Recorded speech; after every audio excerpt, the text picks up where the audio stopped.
Me mum mem me mim me me mim mim mum. Hello, please die. Oh, think on your knowledge of Githyanki's silver swords. What details did Lae'zel miss? Oh, let's try it. History. Oh-ho! Oh-ho! Our very first dice roll of the day. Wow. Wow. Wow. This is how we start the day. This is how we start the day, and this is how our final episode starts. My apologies. Fucking hell, man. Where was that hall that I went to? Oh yeah, it was that way. Okay. Okay, down, down, down.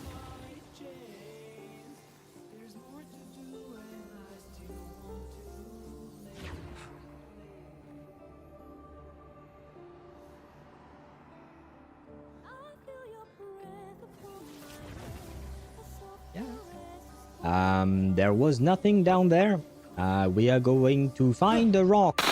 We can do one more 10 pull on this banner since the pity carry is over. And maybe, you know, maybe Isolda will make me very happy, you know. I was very lucky with my Kekania pulls back in the day. So could we get really lucky with Isolde as well? Come on, for the wife, a second time. Can we? Do we dare believe? Do we dare believe? We need to see spirit, guys. Come on, show me spirit. Show me spirit. Please show me spirit. Yes, spirit. Yes. Thank you for your generosity, miss. I think I'll stay here for a few days. For the wife. You prepared a room for me? And boom. So you did. We have our P5 Isolda. Dainty it is. I'm Holy grateful. shit. Should I... Wait, should I find familiar scratch? Might as well, right? Oh yeah! Oh, he has 5 HP. Oh. Wait, where are you going? You goddamn... Looks like an ambush. You mother... you know what, Cyrene? I can tell you that I have your best team. I do have Castrace, Avenite, and Hyacine. So, technically speaking, I will play you in that team as well. If that makes you happy.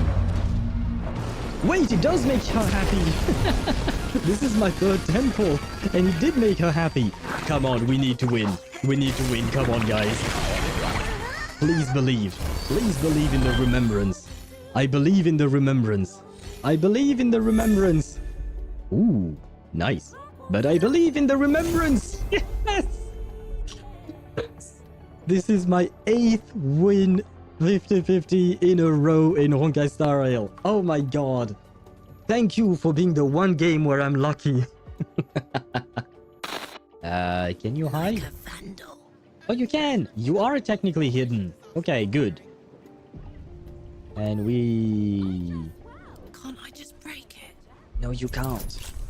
I need you to open this door. Come on, I believe in you.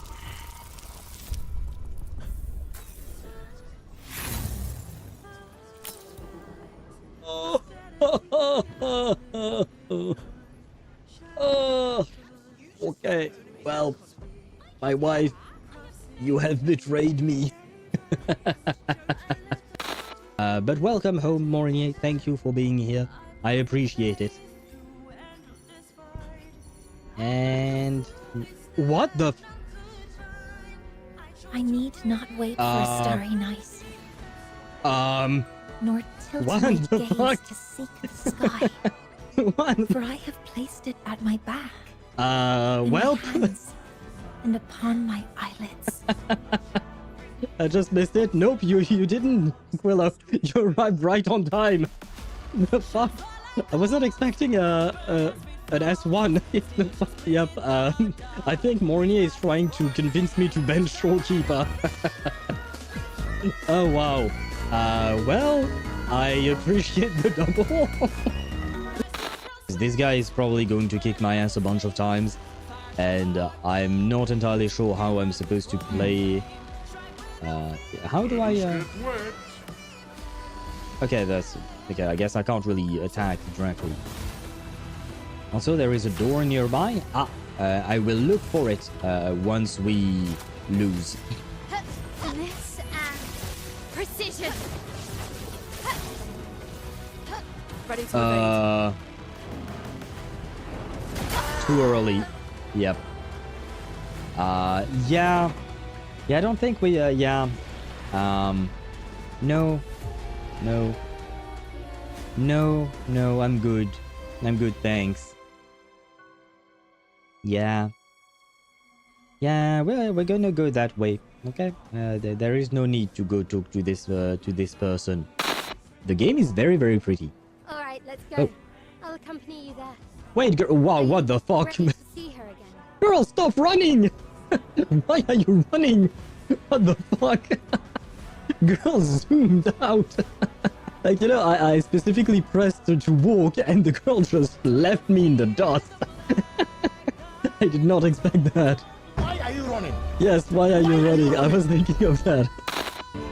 We will miss you, D20. Don't worry, Shape. The D20 is still here.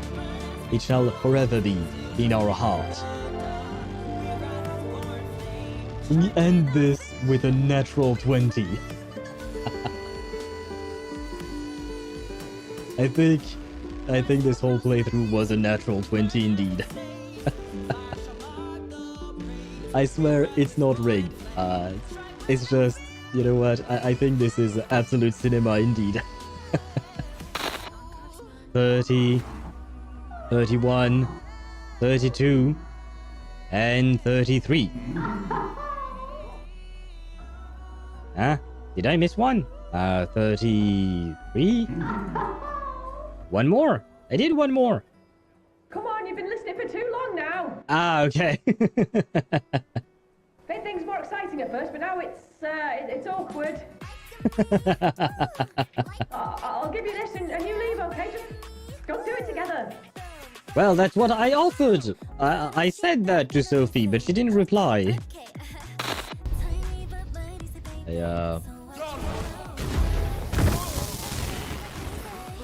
What? Oh, it's this thing that did that. How does that work? What? Can I reset? No. Yes. Oh. Oh god, what did I do?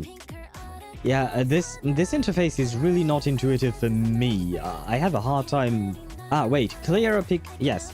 Clear everything. No. Go back. Ah! Oh my god. Edit. No, that's not what I want. I wanted to clear this guy. Remove this one. Go away. No. Where is the thingy that we mentioned? Healing parries. What? Here. Ah, it's here. Okay. Oh my god. This is...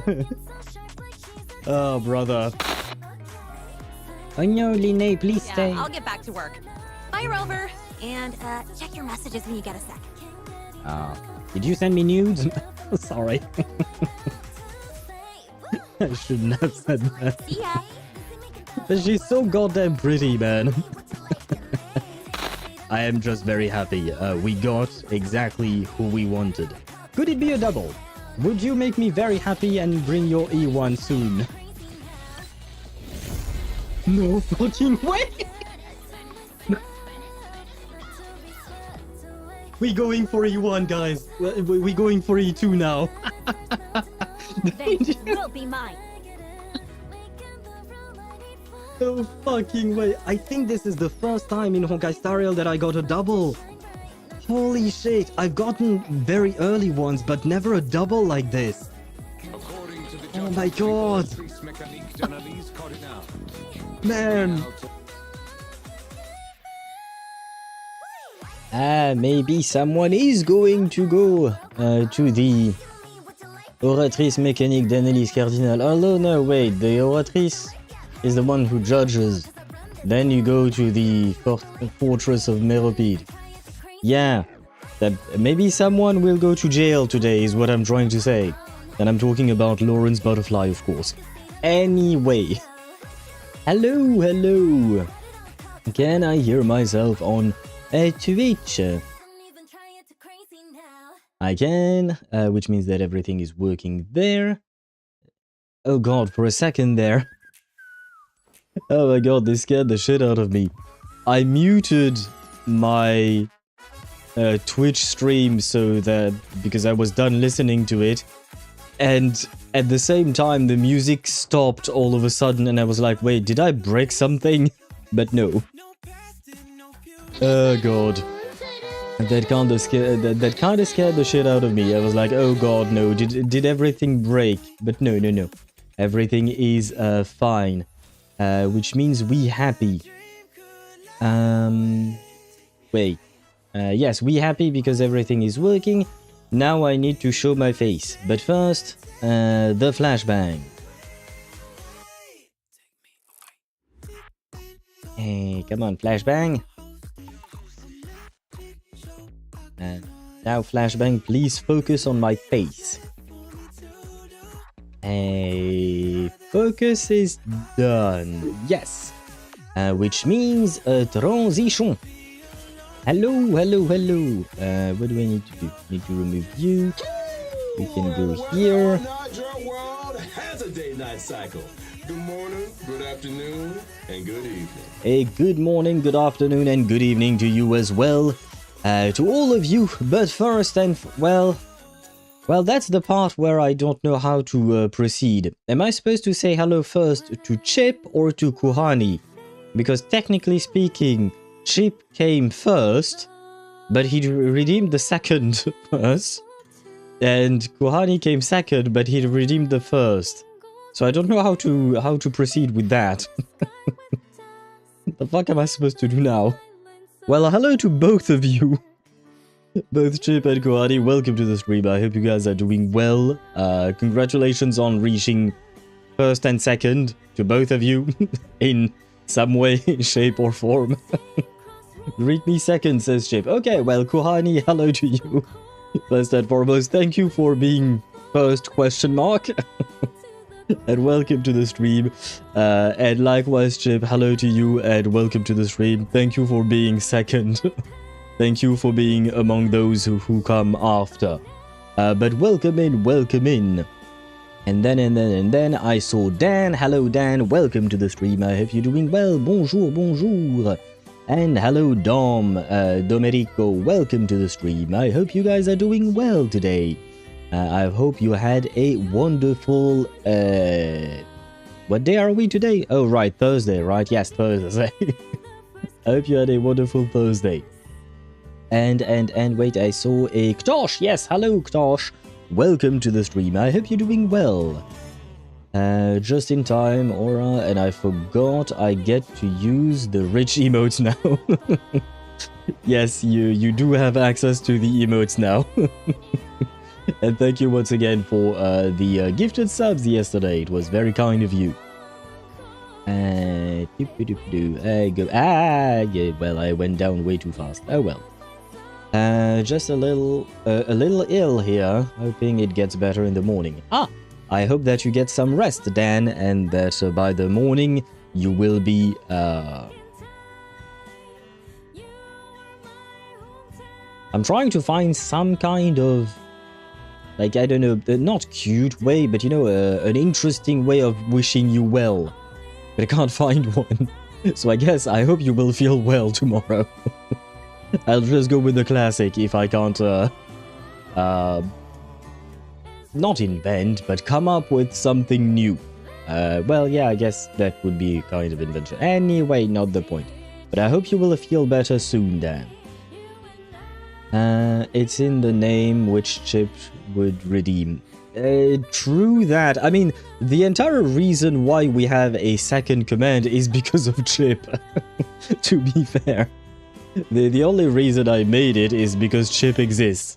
If Chip did not exist, I would probably not have made it. And hello, Swivy. Welcome to the stream. I hope you're doing well. Welcome in, welcome in. I usually wouldn't call a Thursday a good day, but it's pretty chill so far. Nice! And you even survived your attempt at the Russian roulette, so I'd say it's a good day, right? Hoping I get some attention from our beloved Sustains? Ah, do you mean Marsha, for instance? She do be a nurse.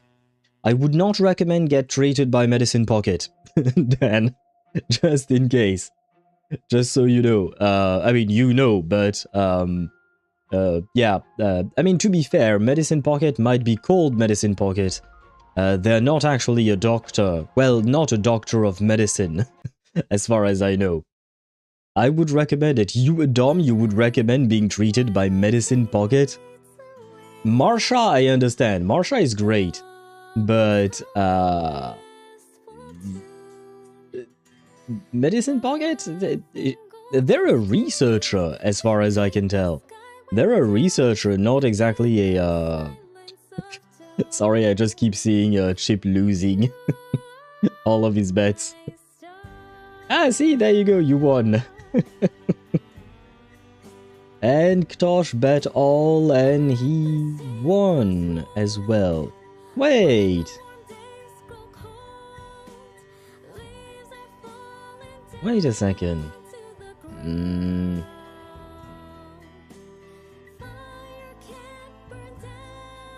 There seems to be a problem with the number that is shown. Yeah, for instance, Kohani... Oh no, he bet all. Yeah, but no, see, he should have doubled that balance. Because he bet all, he bet 23.90, won 23.90, so he should have all of it. He should have doubled that amount in their balance. There is a problem with the number that is shown, and I don't know why. Because I changed nothing. So it was working before. It was working before, so it shouldn't be not working. And hello Mihai, welcome to the stream. I hope you're doing well, and congratulations on winning your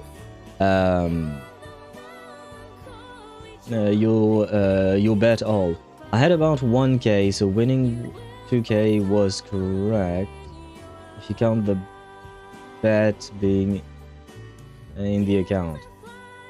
Wait, you know what? Let me check. Who's the last one who won something?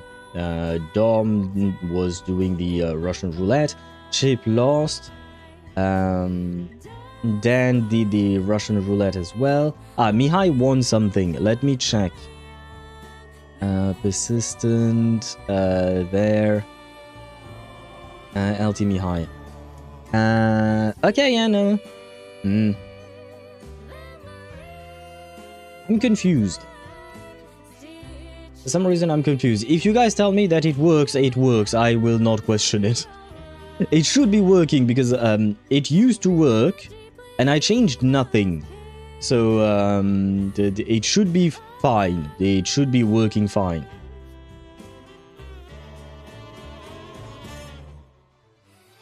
Okay, yeah, no, it does seem to work properly. Okay, yeah, no. I don't know why my mind thought it didn't. And I believe I said hello to Mihai, but did I say hello to Swevy? Hello, Swevy. Welcome to the stream. I hope you're doing well. And no, the casino is not rigged. On the contrary, it used to be rigged. It used to be rigged. It used to be rigged in your favor. But now it's no longer rigged in your favor. It's just a pure and simple 50-50. No losses so far. I hope you won't lose, because when you lose, you die. In the Russian roulette. But you have 5 out of 6 chances of surviving and 1 out of 6 of dying. So you should be okay for a while, at least, probably. That's it for today, one step at a time. Well, wait, what is the ranking now? Let me check.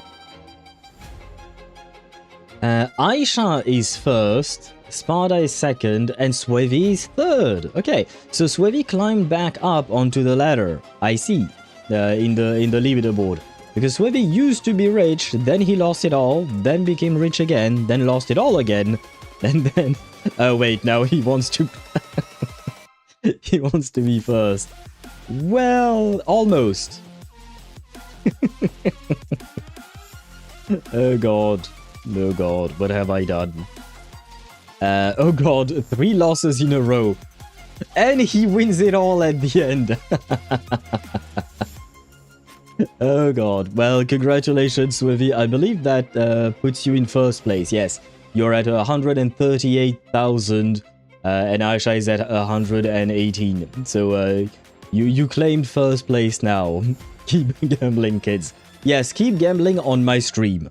Not in real life. Please. Let my stream be a... what do you call that? An outlet for your gambling addiction. Because at least you don't lose anything on my stream, right? I mean, it's just owl coins, right? So please use all of your gambling addiction on my stream. And then, you know, later on, in real life, you will be fine. You will not feel the urge to pull for characters that you probably shouldn't pull for. An outlet for the numbers going up. Exactly, you know? It's, my stream is a safe place, basically. It's better than an actual casino. Well, I guess in an actual casino, you could win actual money, to be fair. But how often does that happen? Because I've only been to a casino once and I didn't even play. So, I don't actually know how often you earn money from that. I don't think I want to know. No betting on racehorses, only Umas. That is another way, I suppose. It's better than just simple lottery, I guess. Because you can at least take a look at the horse's stats, right? So it can make sense. Like, yeah, there is less randomness with betting on Umas, right? Why not? Why not? Though I would still not recommend it. I would still not recommend it. And guys, do we not have enough? What do you call that? Enough gambling in our lives. Everyone here pretty much plays gacha games. Although maybe Kohani doesn't. Because wait, Kohani, if I recall correctly, you first showed up on an Expedition 33 stream, and for some reason you decided to stick around since then. Thank you. Thank you for that. Genuinely appreciate it. But if I recall correctly, you don't play any of the gacha games that we play, as far as I know. I think maybe. Feel free to correct me if I'm wrong.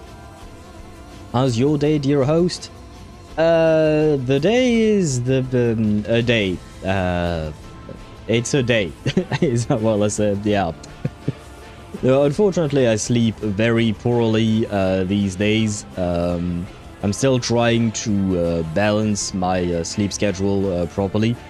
And so I slept part of the day. I didn't sleep all that much during the night. But I was productive. I was editing a video about Norma, the ZZZ character. I'm going through each ZZZ character that is coming out in 3.0. I put out a video yesterday about Velina. Today I was editing the Norma video, which will most likely come out tomorrow. I still need to make the subtitles for it.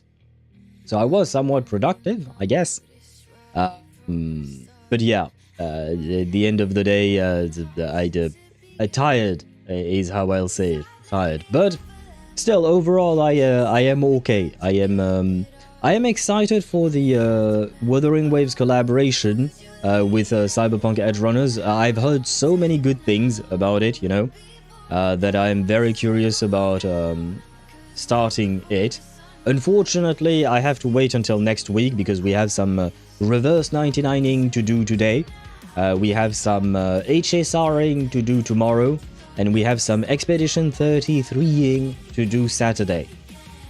Man, that was a sentence of all times. But yes, truly a Thursday indeed, Domenico. Not played gacha, Factorio, and Factorio? I know the game, I don't know how to say its name. And World of Warcraft. I see. Close enough, like Domenico said. Close enough indeed. I mean, I'm glad that you're enjoying the stream enough to stay, and I hope that you do enjoy the games themselves. I mean, at least watching the streams of the game if you don't play them directly, because they do have interesting stories at the very least. Oh god, I can't keep up with all the betting. If I use a second level buff card, and then I use the same card but at level 1, do I get to keep the higher buff, or a no in reverse? I don't remember. I think it overrides it, doesn't it? I think it overrides the previous buff and refreshes the amount of turns it stays, I think. Oh wait, yes, a stronger buff and longer buffs override each other. Yeah, but what Tosh said was he uses the stronger one first, and then he uses the weaker one. Doesn't that mean that the weaker one is going to override the stronger one because it arrives afterwards? Or does it do... What does the weaker one do then? Because it wouldn't just refresh the turn, right? It wouldn't just refresh the duration, because that would be kind of cheating, because then you would just use one strong, one weak, and you just keep repeating the weak to keep the strong buff going. So it has to either it does nothing and the stronger buff stays as is, or the weaker one overrides the stronger one and you start over like that, I would assume. Because it wouldn't make sense to if you only get part of one and part of the other. Unfortunately, it doesn't. I said too many things and I don't know to which one you're replying there. Dan says, to my knowledge, the weaker one just isn't applied then, unless the mechanics of the characters specify stacking buffs. Okay, so it is as I thought. Okay, so it doesn't override, it just, nothing happens. This case is only a thing with an N and Lee buff. Okay. Well, I guess that goes into the what Dan mentioned, unless the character has a specificity for stacking buff, right? If I recall correctly, only the highest level will be applied. Yeah, but let's say that in turn 1 you use a rank 2 buff, and in turn 2 you use a rank 1 buff.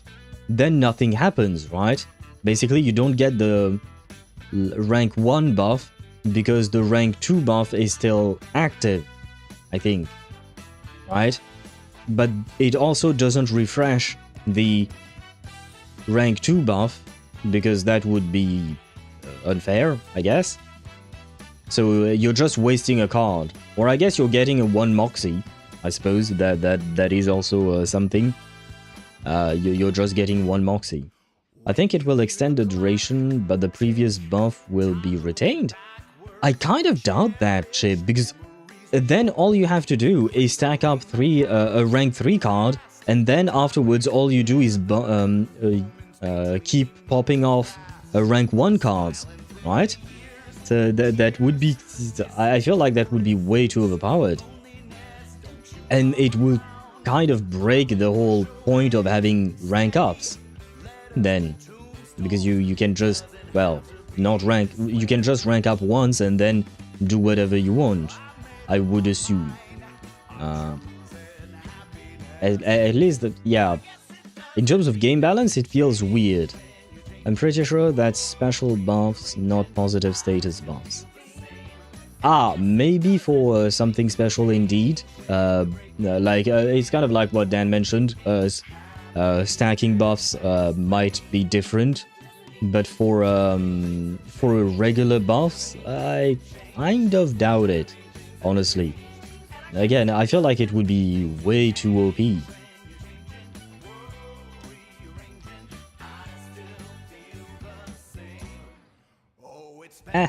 You know what? Let me Let me launch the game.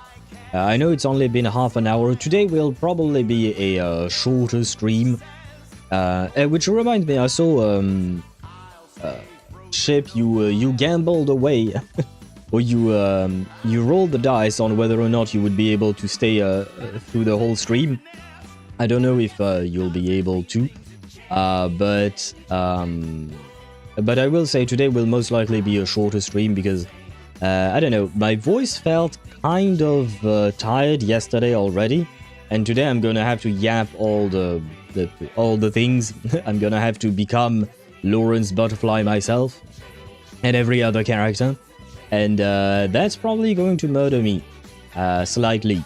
So once we're done with the story quest, that will probably be it for today. No, stop yapping, lady. Stop yapping. You're distracting me. Weren't we supposed to finish yesterday? We finished... Tosh, we finished the main story of the event yesterday. Today we're doing Lorentz Butterfly's personal story quest. So kind of like a character story, if you will. So it's a different story.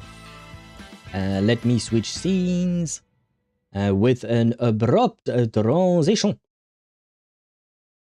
There you go. Say hello. I can craft you some things if you want. To Lorentz Butterfly. Arcanist tracking compasses, dream peaking crystals, Manus mask replicas. All on the Foundation's ban list, of course. You can keep a secret, can't you? Probably. I hope so, at least. Ramona should be in a week away, if I recall correctly. Yes. Lorentz Butterfly's thingy is going away in 6 days, so it would make sense. And I think there was a notice that popped up. Did I hallucinate the notice? Oh no, there is a Ramona trailer, I guess, maybe. But yeah, you're most likely right. It will most likely indeed, what would you call that? She'll most likely release in a week. That being said, are you going to pull for Ramona, Domenico? Because I don't know a lot of people who want her. Still haven't watched the trailer. We'll do afterwards. Nice thumbnail. Do you mean the thumbnail for, wait, that? Wait, that? She do be cute, I will say that, she do be cute. But again, she looks like a child, to me. She looks so much like a child to me. Yes, I'm on a guaranteed. Oh. Okay. Okay, why not? Why not? It's all Part right. of me kind of wants to pull for her as well, Rising rain. you know? Falling rain. For You do for know the Tuesday difference. and Willow, but at the same time, Enigma is supposed to come out next patch, right? If I recall correctly, I think, I believe. Let me do them dailies real quick. There. Combat, science, they both take lives. The only difference is who pulls the sensitive to initial conditions of fate.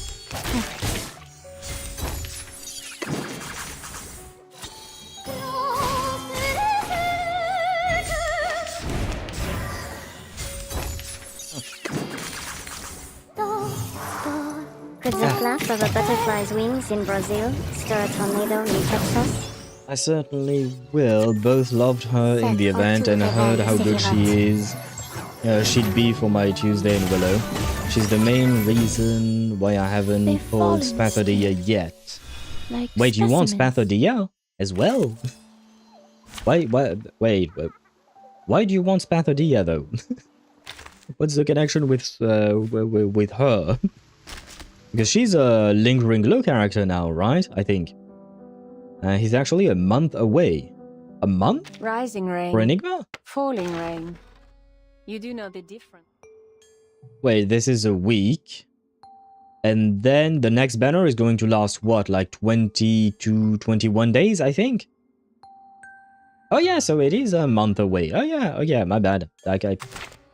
Math is hard. Do we have a new boss? Another plant guy. Extra action. Oh. Wait, extra action? Oh, I guess this is for Brume. Probably.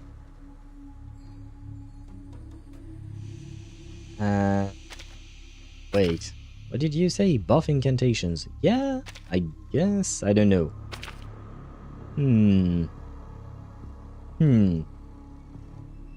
Okay, now I have tried it. Aha. And what is the result, Chip? Anjo Brume punching bag. Oh right. I forgot about Anjo being paired up with Brume. Yeah, okay. Thank you for the reminder. I forgot about that team. I think I actually have that team. I mean, I have both characters, but I mean, like, the actual team. I believe I have it. Let us do the survey first, out of curiosity about Lorentz Butterfly. And we have this exact team indeed there. If you have applied the stronger buff card at first and the weaker buff in the next round, it seemed useless. Okay, so it does not apply, right? So you're just wasting a card or gaining a moxie, depending on how you want to phrase it. Impromptu works as an extra action. I do believe it does, though this enemy is plant, so you kind of want to you kind of want to have a beast character in that team, if possible, like your main DPS. You probably want that. Kinda no. Wait, doesn't it doesn't count as an extra action? Well, I guess it's just the spell itself. Oh yeah, okay, yeah, it is considered a different unit, my bad. Yeah, because you even see it in the end, at the end. Yeah, it's kind of weird.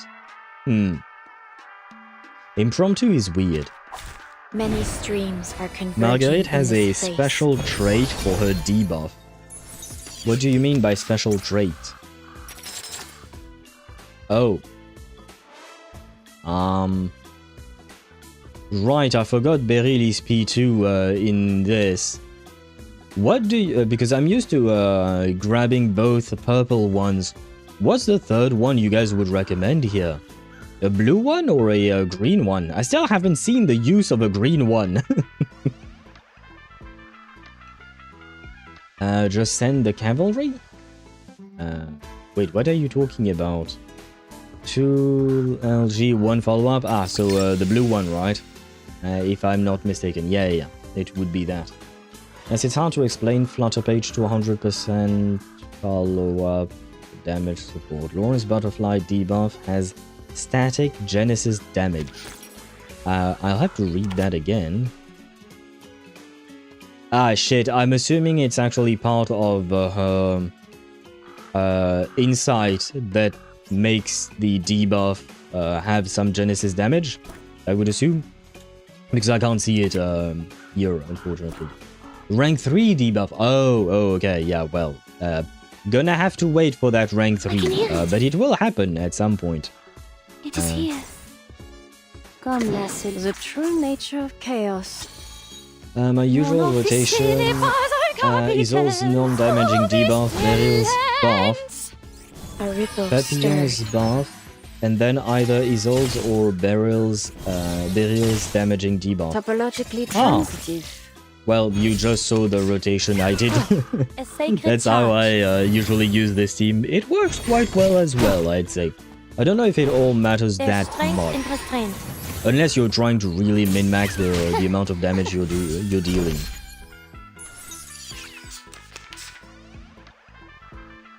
I don't know who would call me at this hour, but leave me alone. I am busy.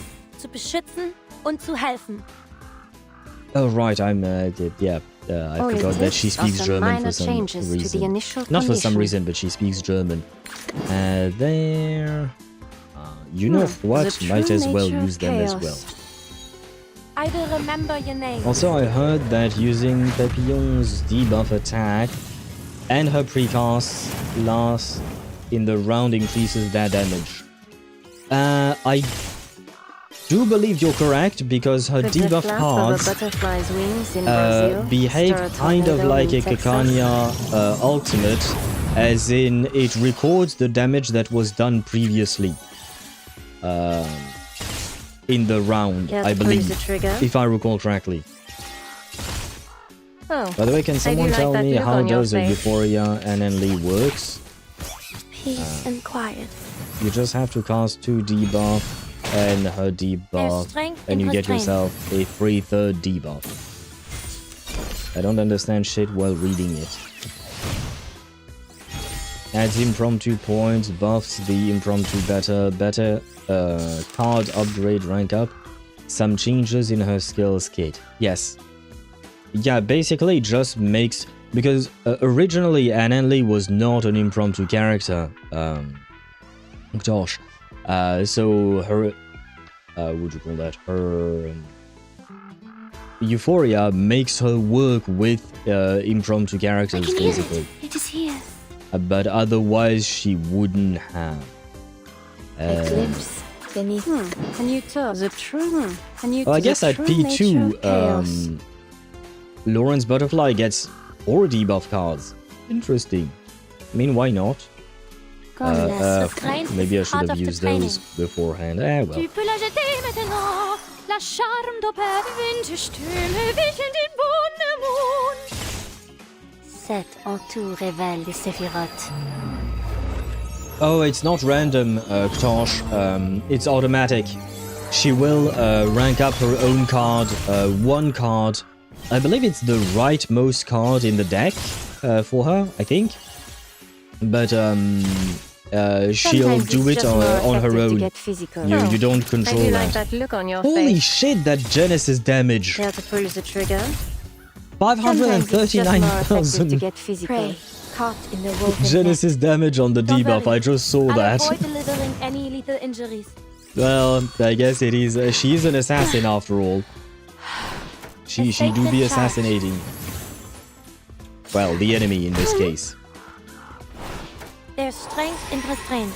By the way, how much HP does this enemy have?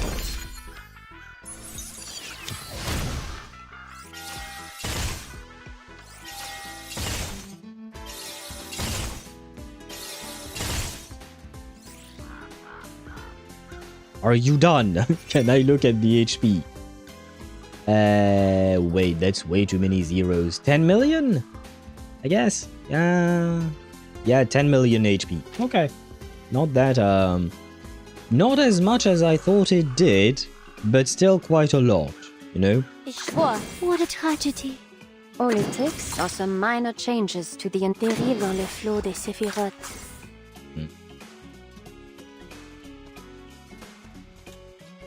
Well, we should be fine with the shield. And sure, why not? Yeah, it's probably going to die. I will remember your names. Oh, 10 million? Yeah, 10 million ain't that much when you consider what the main bulletin's bosses have, right? Well... Oh, I do like seeing their faces now. Beaten into the ground like this. Yeah, well, it doesn't have any HP left. Dumb question, what is Eureka? It's the blue bar that you can see. Let me start a fight real quick. Enter here, sure. Sure, we'll go here.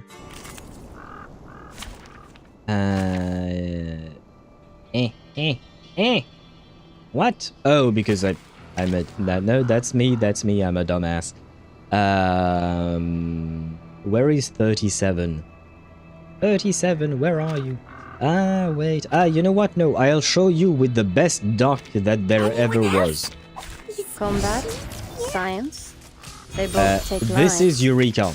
The only If you see my difference is mouse, who pulls the trigger. Tosh, these little blue bars are Eureka bars, basically. They are stacks that some characters have. Specifically, they do have it in impromptu teams. Like, for instance, Matilda has some. 37 also has some, but 37 is a bit of a special case. 6 has some. Anne and Lee will have some. And yeah, basically all the impromptu characters have these Eureka points. This is at portrait 2 for the whole team. Yeah. It feels weird because my own experience with that team is weird. Because my team is mostly P0 except Isolda who's P5. So it's kind of a weird thingy. Yeah, my team doesn't quite make sense. People would probably want P5 Beryl or P5 Lorentz, but no, I have P5 Isolda. And different units have different conditions to gain Eureka. 37 gains Eureka through extra action, 6 when he uses his debuffs, Marcus when taking damage. Oh shit, I forgot that Marcus has some. But yeah, that is very true what Dan said. Each character will gain and lose their Eureka, consume their Eureka in very specific ways depending on their kit. But overall, it all plays into impromptu teams mostly. But there are some exceptions like the ones that Dan mentioned, 37, 6 and Marcus, who are not impromptu characters and yet have Eureka. Because technically speaking, Eureka existed before impromptu was a thing, right?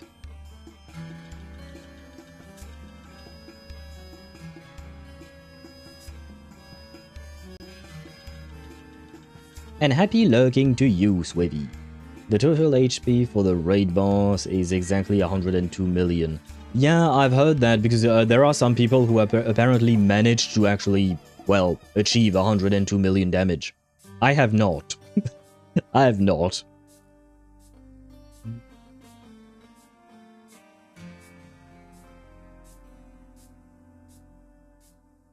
I think I have what it takes to kill the main bulletin boss.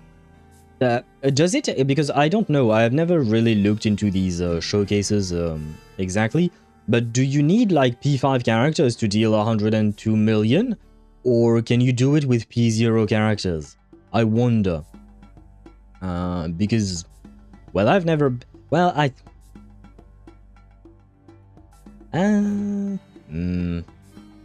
yeah, I mean, I guess it kind of depends on which character you have or not, because each boss is tailor-made for a specific archetype, right?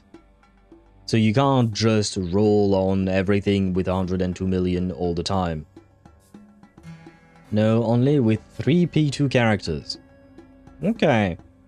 That's... Well, I guess it's just the sustain who doesn't matter, right? Tuesday, Ramona, and Willow. Which boss? Because none of the bosses that are in the current rotation are meant for poison. Or does it just not matter? The Reign of Poison is back? Is it? Huh. I mean, I suppose Tuesday and Willow both got their Euphoria, and now Ramona is a new poison character. Nice, nice. If they are truly bringing poison back, that is nice. When do I get my ultimate archetype sustain, please? Ezio could never... How dare you, Chip? You were there when my Ezio reached 30 million damage. And back then, Main's Bulletin was different than it is now. So you were there. Ezio was strong. And he still is. And my Ezio is even stronger because I have him at P5. So don't you dare slander my boy. Don't you dare slander my boy. And... God damn it. I was going to read the stage name and I read Soggy and I was like, wait, are they going to talk about noodles? But no. It's stage 1, a Soggy Ideal. Not the same. Not the same at all.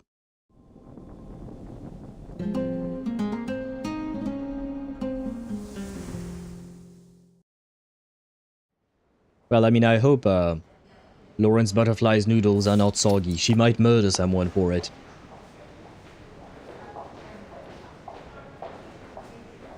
Lord of Dreams got bullied hard in Main's Bulletin. Now he's getting revenge in Tides of Thought. Yeah, that's why I don't play that game mode. That way he can't get revenge on me. Some rumors are saying the Ultimate Sustain have reached the customer service. Ah, so they might be releasing one later down the line. It would be nice, because we've been waiting for a while. Welcome to the LSCC headquarters. I see you were brought in from one of our partner labs. It won't take long for you to notice we do things differently around here. Rule 1 at Laplace is, don't make trouble. The second rule is, if you really have to make trouble, make it spectacular. Thank you for the warning, but I'm sure you needn't worry. I don't think you understand just what you're in for yet. Ah, and a third rule, never, under any circumstances, get on the wrong side of Medicine Pocket. Here we are. That is very good advice. If you start working at the LSCC, do not get on the wrong side of Medicine Pocket. See, they even have a rule for that, you know. In before AH collab has the ultimate... Yeah, I'm gonna... same thing as Domerico. No, I refuse. I don't want that. Please no. Because I'm planning on skipping the Atomic Hearts collab. Well, I will be playing it, I will be streaming it, but I don't intend on pulling for the characters. Unless I really like their designs, but like I've mentioned before, I've looked at the characters from the actual game, and they don't really interest me in any way. So I will probably be... please let me skip. I need to skip.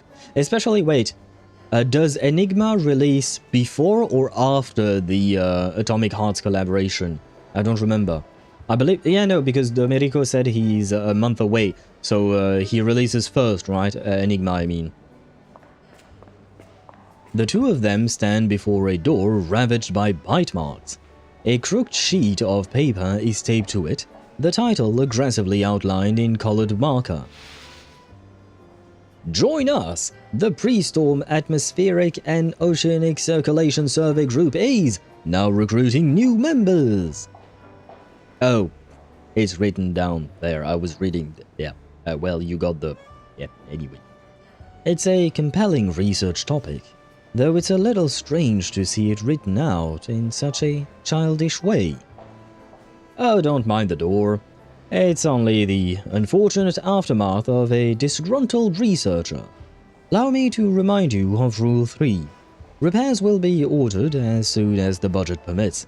Should be around 178 business days, give or take. Ah, damn it. What kind of monster electrifies a doorknob? Electrocuting someone doesn't mean you inherit their funding, Medicine Pocket. Anyway, this is your new workplace. At that, the researcher's voice pauses for a moment. That's weird. I could have sworn I heard Miss Simone's voice just now. Don't tell me she's come to shut the circulation survey group down once and for all? I hope not. Maybe?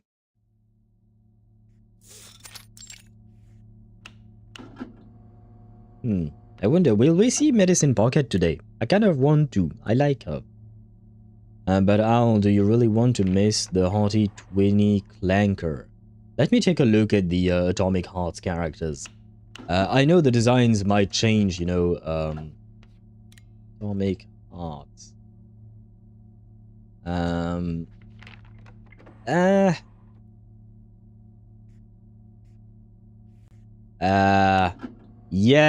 Yeah, nah, I'm good. Okay, give me a sec. Let me show you what I found. Online, if I can. There. Oh no, it's tiny. Open image in new tab. There you go. Just give me a sec. Software. I need Firefox. You want me to pull for this, Chip? This is what you want me to pull for? I just typed Atomic Hearts in Google and went to Google Images, and this is what I found. There you go. Yeah, no, I think I'm okay. I think I'm okay. I don't think I need to pull for that. We will be fine. Test? Wait, is there a problem with YouTube's stream, Dan? No, it seems fine on my end. Please do let me know if there are issues with the stream.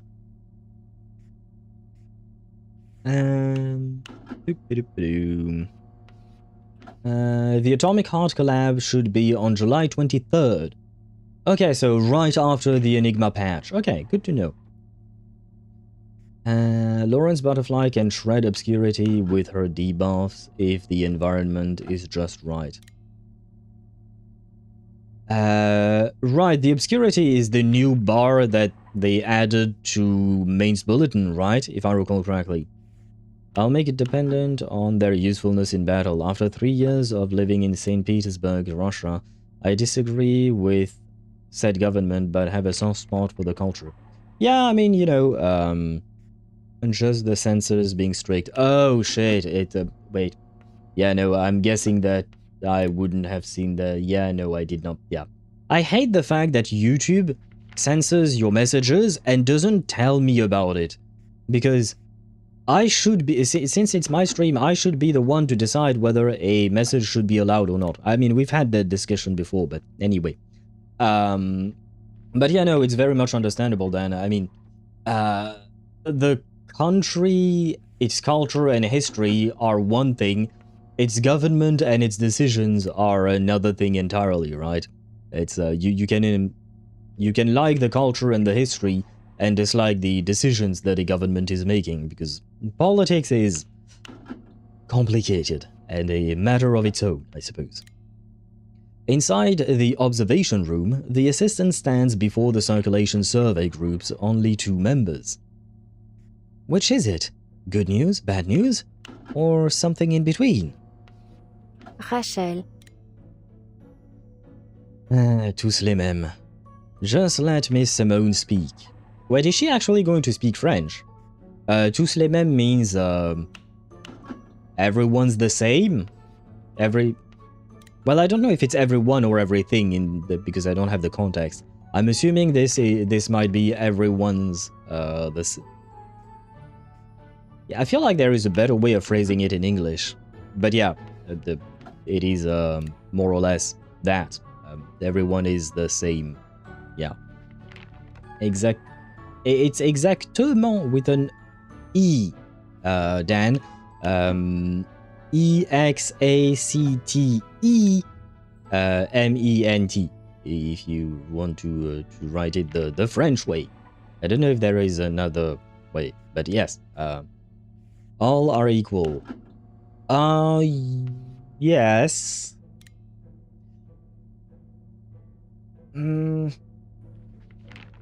Yes, but the context is a bit more negative. It's not about like being equal. I mean, it is the meaning that the meaning is there in all are equals, but it is usually when someone says tous les mêmes, it's said in a negative context, as in it's not a compliment you're paying to your colleagues or to the people you're talking about here. Usually, I don't know what she's talking about yet, but yeah, all in the same boat negatively. Kinda like that, yeah. Just let Miss Simone speak. I'm sure she'll tell us whatever the case may be. Right, Lorentz Butterfly, or Marguerite, I suppose. She doesn't have a French accent when she speaks English, right? So I don't need to try and force that, right? It's a tepid attempt at calming her colleague, and it predictably falls flat. I know, it's either spectacularly good news or catastrophically bad news.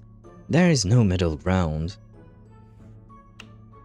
Rachel, Marguerite, I have good news. The Pre-Storm Atmospheric and Oceanic Circulation Survey Group's field research proposal has been approved. That's great. That is excellent. Finally.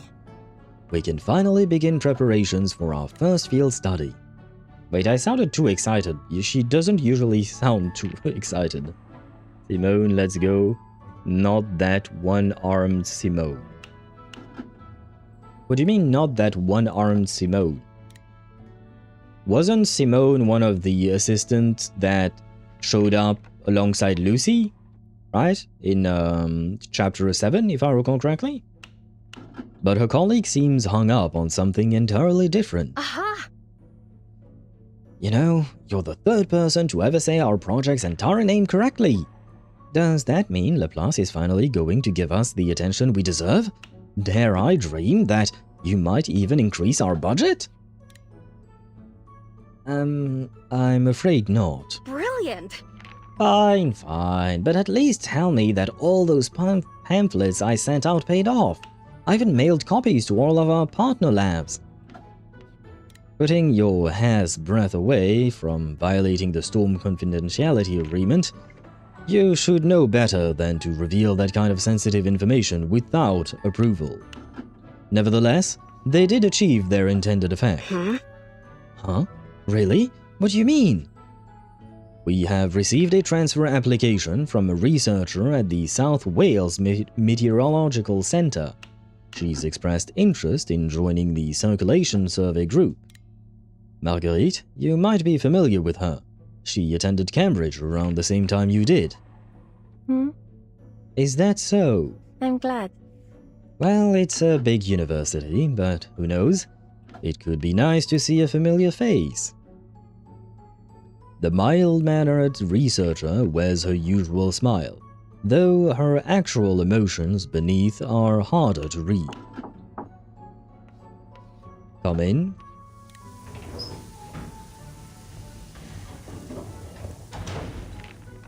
The Pre-Storm Atmospheric and Oceanic Circulation Survey Group? Is this the right place? Who is she and when does she become playable? Why is she so cute? We need more Laplace people. We need more Laplace people. She kinda hot. She definitely is, yes. And happy lurking to Yukdorf. The one who can... The dead will be removed from the canvas.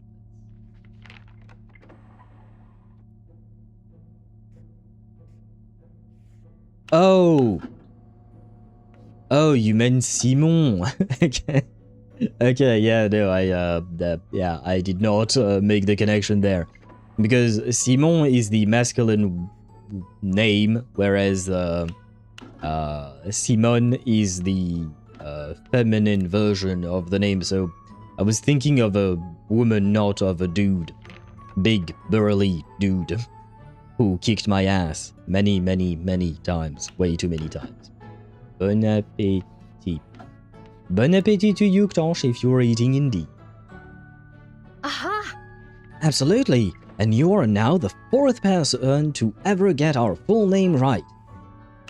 Welcome to the team. The enthusiastic one is our group leader, Rachel, and I'm... The newcomer's eyes swivel to the ash-blonde researcher and then hold a long stare. A brief silence follows. Marguerite, it's been a long time. You might not remember my name. Call me Colwell. Please, have a seat. I'll outline the specifics. Although your field expedition has been approved, we believe your safety protocols require further revision. For example, your evacuation has to be set 8 hours before the storm countdown ends. We can't justify leaving it any closer. But the Timekeeper's storm warning only gives us 24 hours. That won't give us much time to observe the storm's effects. Could do 1 hour instead? 2 maybe? Researcher safety must be placed above all else. This new requirement comes directly from the staff committee. We can't afford to lose any more of our people to the storm. The staff committee's concerns are justified. The current evacuation plan does have leaving does have us leaving with very little time to spare. I understand your desire to have as much observational data as possible, Researcher Rachel, but we can't afford to put you in danger. Marguerite, I trust you to show more patience in this matter. I hope you might be able to guide our colleague here to a more reasonable conclusion. I will. I will do my best. Even so. I may not have the same sudden flashes of brilliance my colleagues do, but you know my documentation is always meticulous. A perfectly measured hint of embarrassment crosses her face.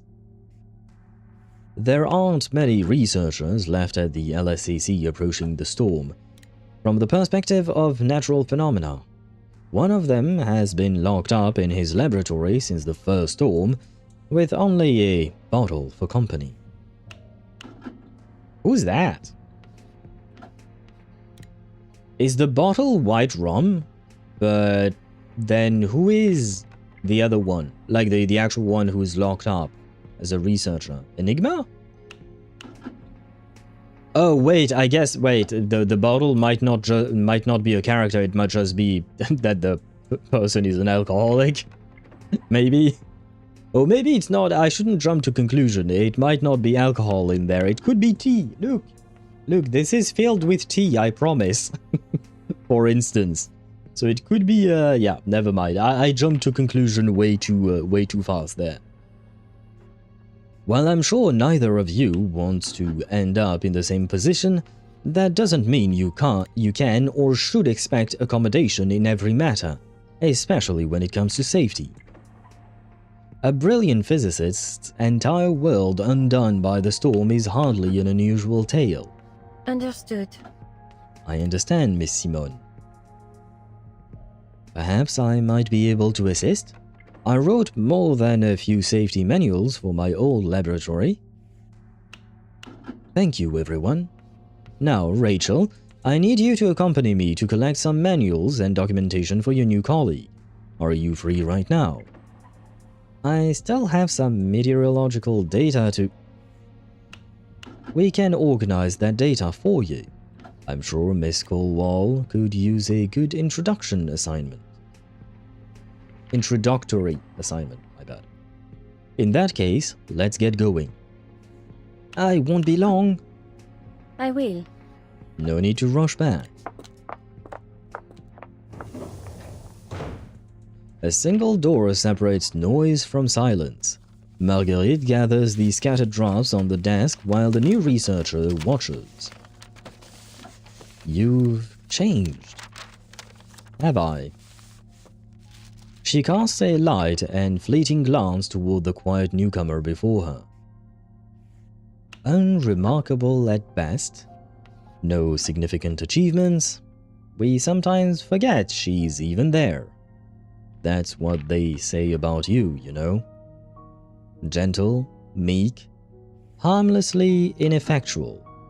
Well, they couldn't be more wrong. Is that tea flammable? Why would my tea be flammable, Chip? But, I mean, I've never tried, but I don't think my tea would be very flammable, no. Not sure how to place this event in the timeline, but it's certainly before Chapter 6.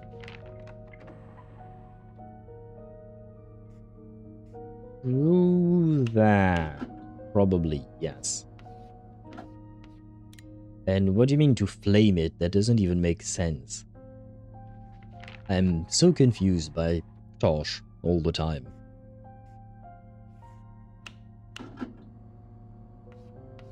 Sounds nothing like the woman I knew from Cambridge. Marguerite turns. She holds a smile in an exact curve, like a mask welded in place, provoking a sharp reaction from Colwall. I see. Well, it isn't the worst assessment. I'm surprised you still remember me. I'm glad. But I'm glad to see you here all the same. Nice to know a fellow alumna has also made it through the storm. Ah, spare me the pleasantries. We weren't close. And this isn't some long-awaited reunion. Sorry. I apologize. If you're not in the mood for small talk, then what would you like to discuss?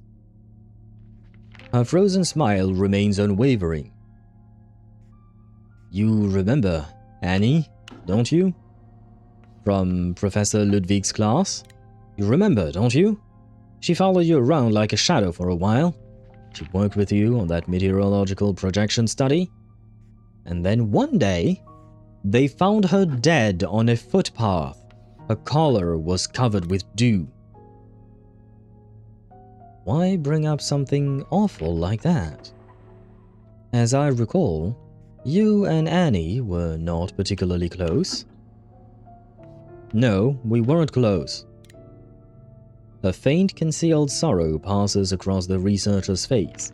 But, Marguerite, I need to know what really happened to Annie. Wait, who's Annie? Was that a person or was that a dog? Because at some point they mentioned a collar. Right? So, is Annie a dog? I mean, I guess some people do wear collars, I guess. Annie, are you okay? Are you okay, Annie? Wait, where is that from? I'm fairly certain I've heard about that chip, but I can't tell where exactly I heard that from. Like, where did it come from?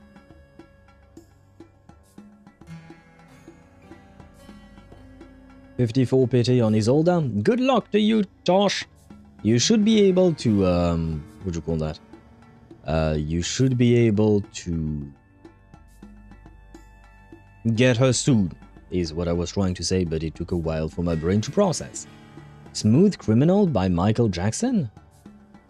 Is it in the lyrics or is it in the, what would you call that? Like the, music video, you know, the, well, I guess it's the video, yeah, you know. Because usually he has, it's literally the lyrics? Oh, really? Man, I have to listen to that song again, it's been way too long. Collar can also mean the neck part of a shirt, top, etc. You're not wrong, Dan. You're not wrong. For some reason, I did not think about that. For some reason, I did not think... Why am I thinking of a dog collar? I don't know, maybe I had pickles in mind or something, but yeah, no. Yeah, that's a very good point you bring up, Dan. It could just be a shirt. Yeah, never mind. You mean a choker? Oh, right, that's what they're called. On human beings, I guess. Right? Because on a dog, it's called a... Wait. Now I'm confused. Wait. Google Translate, help me. Yeah, sure, Google, go. Translate is here. Color, okay. No, I want you to translate it to français, please. Where is français? Français. French. Collier, yeah, okay, because in French we, okay, how do you, choker? Is that how you write that? Foulard? Really? Wait. Shit, I guess we don't have a word for it then. Yeah, no, because I think we would just use collier as well.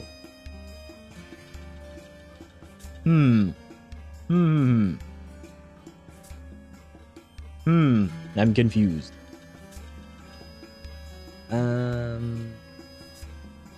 Have you been thinking of choker all that time when you hear the word collar? Yes, because collar can be translated as collier in French, and collier is the thing that you put on a dog. You know, you attach the leash to that thing. And I was thinking of that. And even Google Translate, the first thing it says, I can show you. No softwares. Yes. There. The first thing that it says is La première étape consiste à choisir un collier adapté au chien. That means the first step is to choose a collar adapted to the dog. Chien means dog. So that's why I was thinking of this. But I guess English is a bit weirder than I thought. I forgot about the actual choker thingies. Freudian slip? No, it's a French slip. It's different, Kuhani. Choker, I barely know her. Well, for some people it might be a form of greeting, Dan. Maybe, who knows. But yeah, no, I was thinking of a dog because... Well, no, even in English you do say dog collar, right? Yeah, no, even in English you do say dog collar, if I'm not mistaken. Humans wear chokers, but... Yeah, I'm confused. Maybe I don't know. I'm confused. Stage 2. What is pride?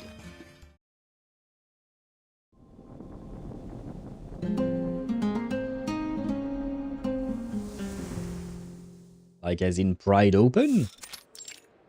Cambridge University. Ah, are we going to meet Annie? Cambridge University, 1987. A cold, damp wind brushes the treetops. At the lecture, Professor Ludwig pauses, momentarily distracted by the rustling. In short, even a system ruled by fixed equations can produce outcomes that appear entirely chaotic.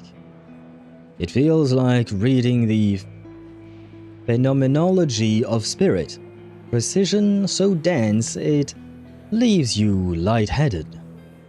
To be clear, I am not assigning you any additional philosophy reading. That will be all for today. The class disperses. As he collects his papers, he observes a small cluster of students lingering. But is it glowing? The lingering... Anyway, I think you got my... yeah. Marguerite. Thank you for the hydrate chip. Professor Thoth. That's his name? Ludwig Thoth? That's an annoying name to say. I'm gonna keep calling him Ludwig. Oh wait, no. He's supposed to be pronounced Ludwig, right? I think Dan mentioned that last time. Well, at some point last week. But I think, yeah, it's supposed to be Ludwig. Okay, well... I guess Ludwig is less annoying than Thoth. Yeah, yes it is. It is less annoying.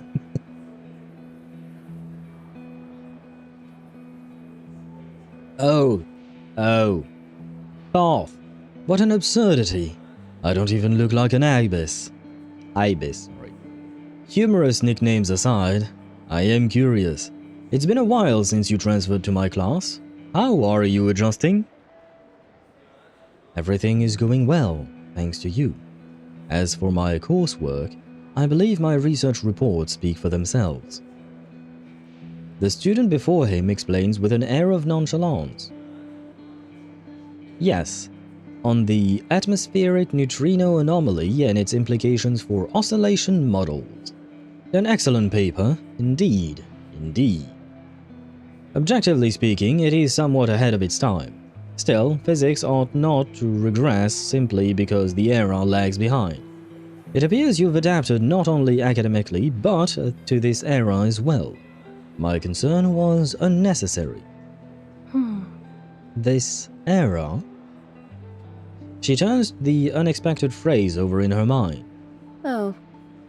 Oh, you haven't forgotten what happened in 1999. To teach philosophy is the most absurd profession in the world. That is precisely why I stand here today, in the capacity of a visiting physics lecturer. Cambridge has taken an interest in the research underway at Laplace Lessette's branch and extended an invitation for me to teach when time permits. The events of 1999 cut short my appointment, and with it, my chance to sponsor you. I am pleased to see you also survived the storm. You're not curious to know how I survived? Would such knowledge alter your academic progress? Huh. Ah, of course not. Then it's none of my concern. There's a lecture on aerospace experiments at the orbital station next week. You're welcome to sit in. Thank you for the invitation, Professor Thoth. Why is she mocking him? You know, why did she... Why is she, I don't know.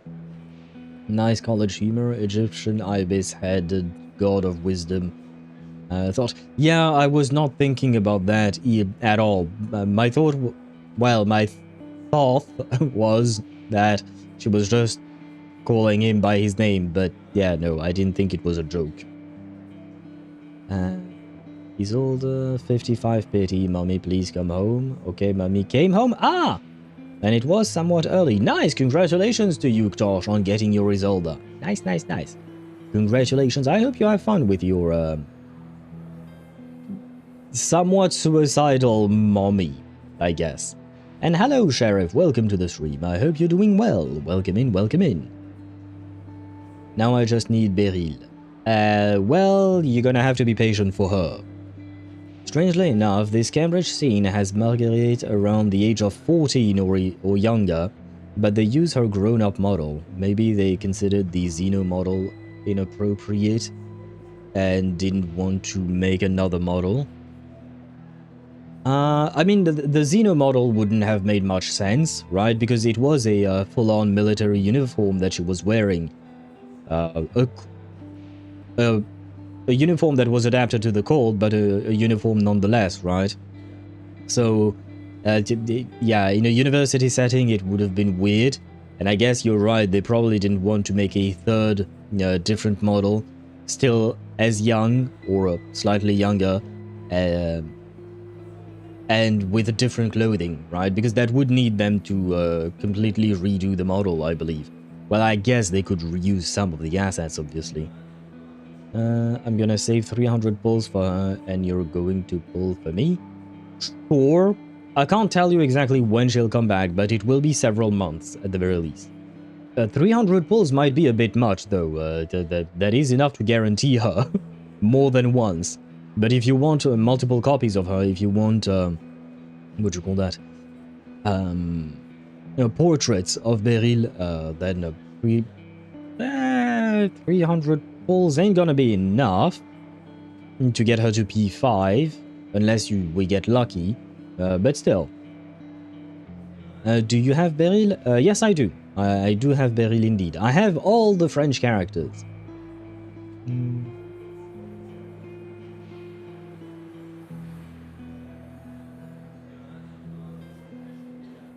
Which is weird because they made plenty of other one-time models for child characters, e.g. Marianne, Sentinel, or Anne and Lee. Well, question, because I'm trying to understand. Question, did they make more than one-time model per character? You know what I mean? Like, maybe they decided that they made one-time model for Marguerite, with her Xeno uniform, right? And, what do you call that?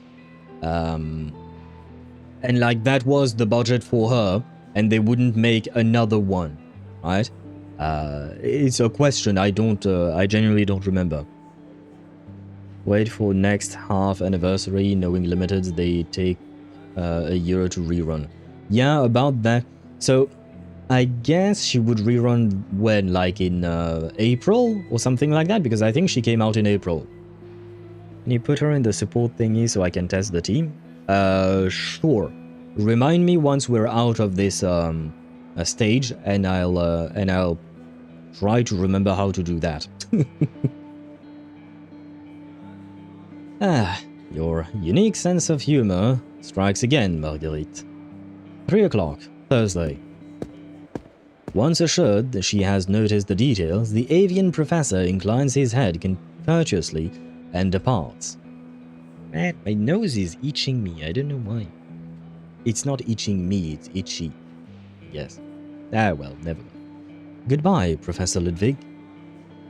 For such a grand enigma, I do hope your every appearance brings a new puzzle with it. Things would be rather dull otherwise. The transfer student looks over the equations and notes left on the board with a vacant expression. Did you need something? You've been eavesdropping back there for a while. A figure rises from her seat, visibly flustered. I'm sorry. I didn't mean to. I was only... I'm Annie. You're Marguerite, aren't you? The one who wrote on the atmospheric neutrino anomaly and its implications for oscillation models? Marguerite looks up and studies the girl addressing her. In an instant, she gathers what she needs. Background, age, circumstances, temperament. Gentle, timid, and in all respects a model student. Excessively empathetic, yes. Poor personal boundaries, a comfortable but ignoble upbringing, socially isolated due to her family's scandalous greed. These traits combine to form the girl standing in front of her. And she's not having an easy time with her life here. They all say you're a genius. You transferred in without any prior studies and still managed to write a paper like that. I read your report. It was incredible. I really admire you. Is she going to yell, "Step on me, Marguerite"? Like, step on me, Miss Miyabi. There is no shortage of genius in this place. The transfer student glances at the notebook on the desk. Her intention is not difficult to discern. A fine leather cover, meticulous notes. At the bottom, Thursday, 3 o'clock. She says nothing, simply waiting for the girl to finish her performance. About the lecture Professor Ludwig mentioned, if it's all right, could I go with you? Some of the third-year students said there may be paired work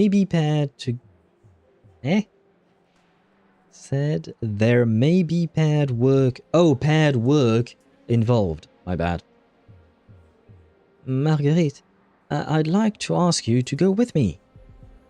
A tentative, unpracticed smile appears on her mask-like face. Another unexpected development. I accept. Annie. Is Annie trying to raise up Marguerite? Because I don't think that's gonna work. Just saying. It should have been me, not him. It's not fair. Wait, who do you want to be exactly, Chip? Do you want to be Annie raising up Marguerite? Or do you want to be Marguerite being raised up by Annie? Because if you want to be Annie, then you'll be dead, because apparently she died. It happened one stage ago that Cornwall mentioned that she died. Unless you want Marguerite to kill you. If Marguerite is the one who actually killed Annie. Annie. When she returns to herself, the honey-sweet name has already rolled off her tongue. She was an interesting girl. A sweet girl. What? If you truly followed the matter, then you know the police concluded Annie's death was an accident. She had a congenital heart condition. Tragic, but nothing more. Don't get me wrong. I wasn't pretending to misread your intention. Don't misunderstand me. I won't pretend to be oblivious to what you're implying. But I am curious what you're basing this thinly veiled accusation on. You don't strike me as a researcher who speculates without evidence. Cornwall studies her new colleague's stoic and composed face. What's troubling you?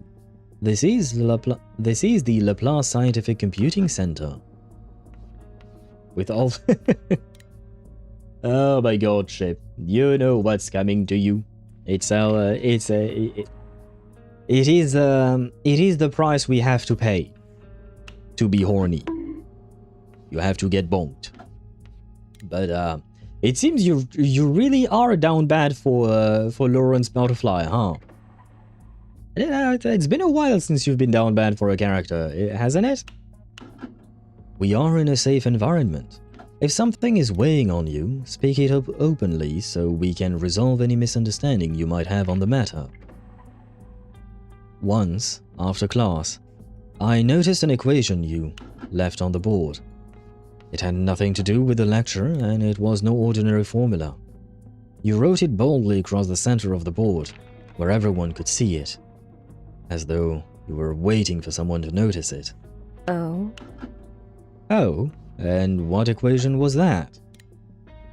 She briskly flips her ash-blonde hair back over her ear as if to encourage Caldwell to continue. I think it was a model for predicting human behavior. Not just any human, someone you knew well, a particular individual. I think it was for Annie. Sorry. Wait, why did you guys start betting all of us? Ah! Oh god, oh, Domenico lost everything. With a natural one. Oh god, what? How many natural ones is that? Double natural one. Yeah, you guys are a pair, I suppose. You guys are working well together, I see.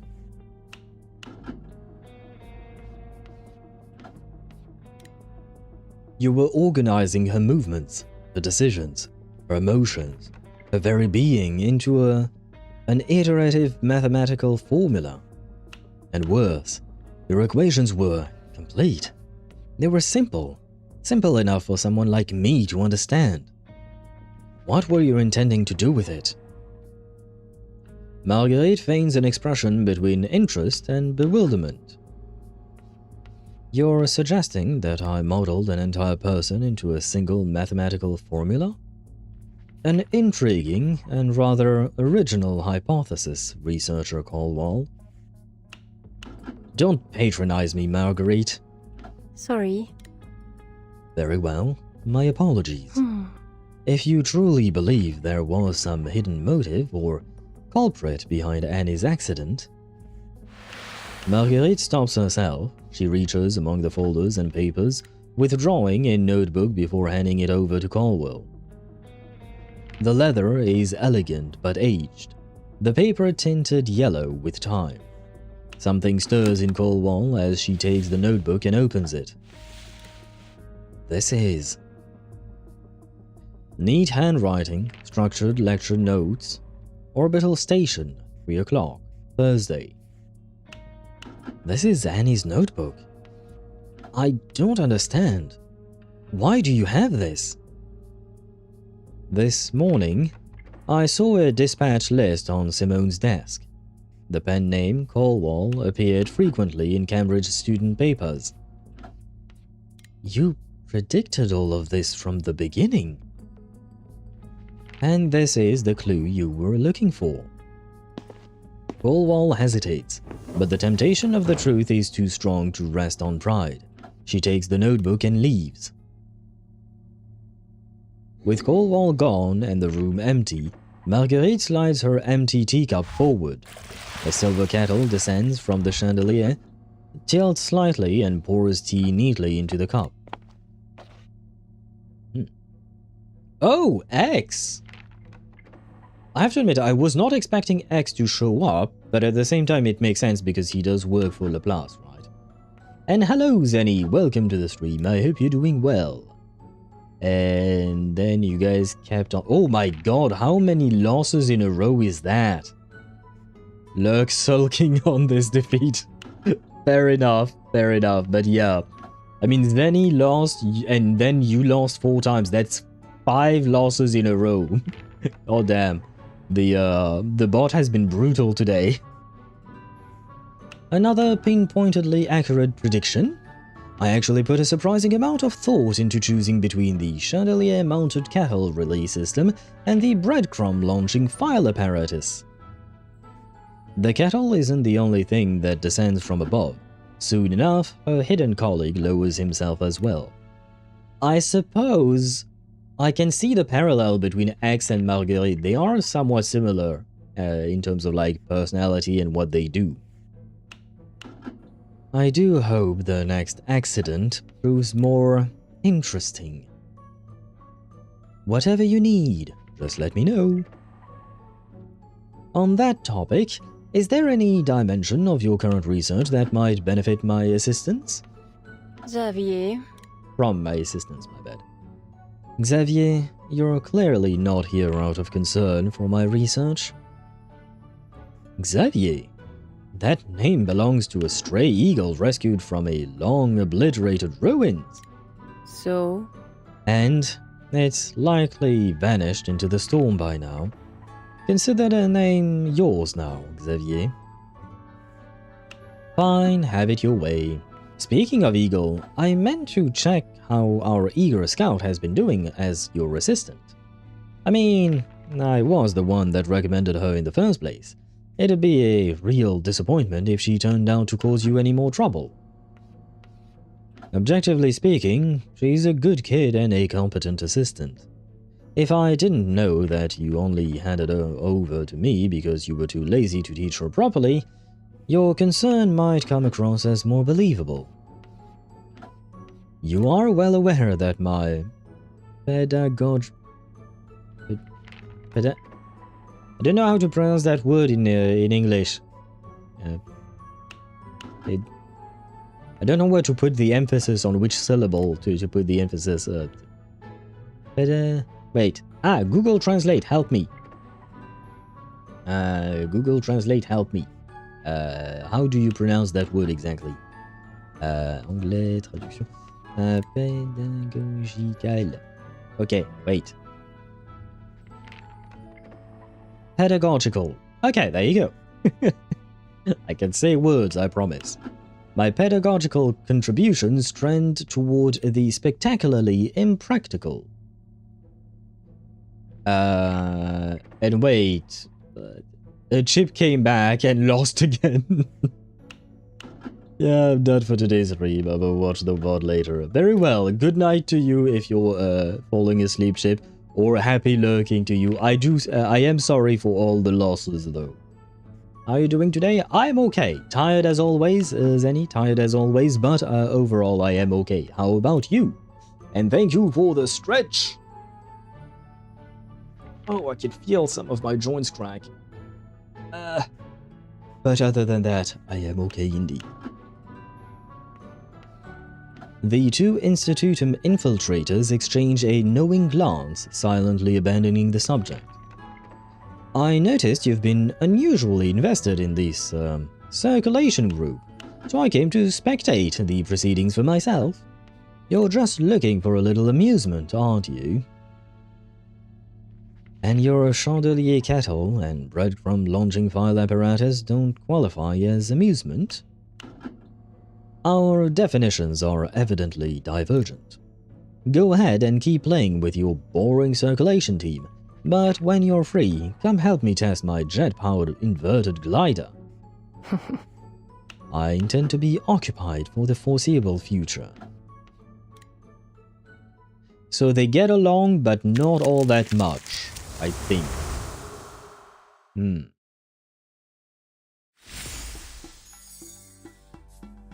And wait, Tosh asked me... 37's twin prime conjecture seminar? Remove you, and you wanted Beryl in there? Beryl is here, there you go. There you go, Tosh. Beryl is... you can use my Beryl to test out the team. Just finished watching season 1 of Freerun, and god, it was exhausting? Why do you say exhausting? I hope you still enjoyed it? Still got S2 to go. Yeah, I haven't watched season 2 either, to be fair. But it is a great anime. Thank you, kind sir. You're welcome, Tosh, you're welcome. Stage 3. Verification of possibility.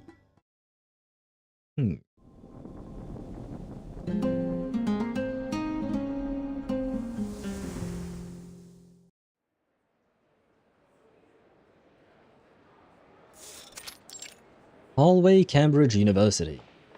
Marguerite, Marguerite! The shouts draw nearer, accompanied by rapid footsteps. Is something the matter? You left so quickly after class. I've been chasing you halfway across campus. I just wanted to say this is amazing. Our project got the highest mark in the class. I know it's mostly because of you. No. No, the credit belongs to you, Annie.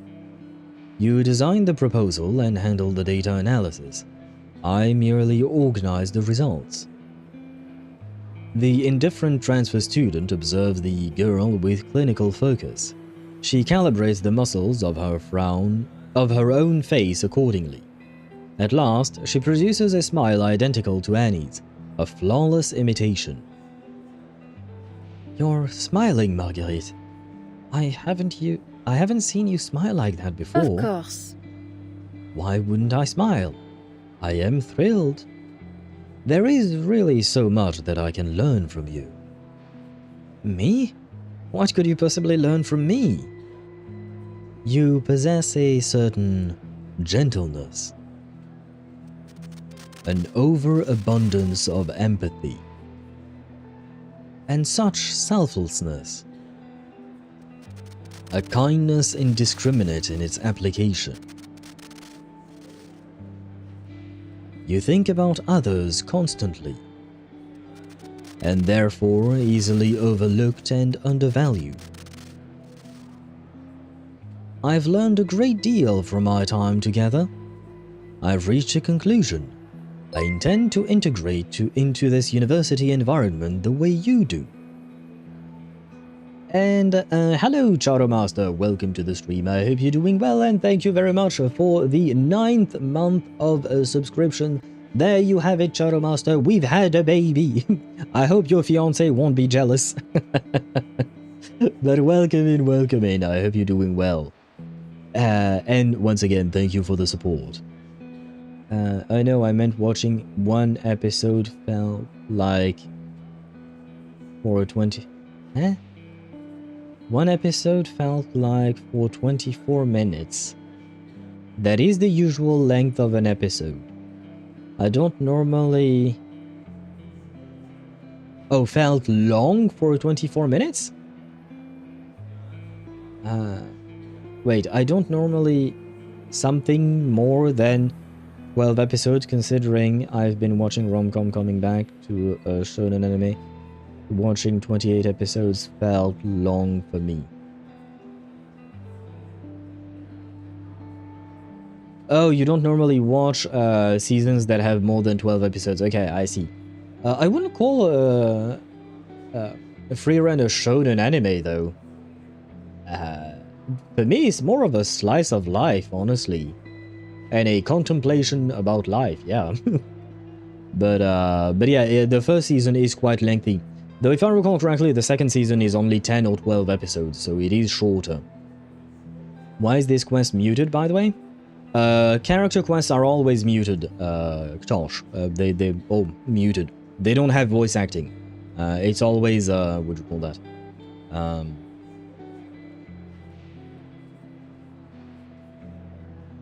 What do you call that?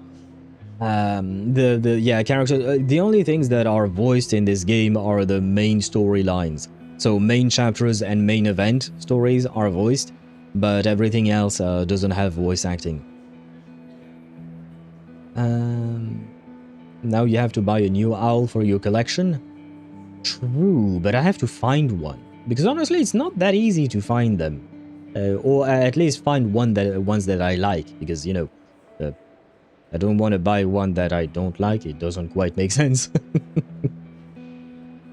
There is no exclamation mark eat, Tosh. Don't know what you were trying to do there.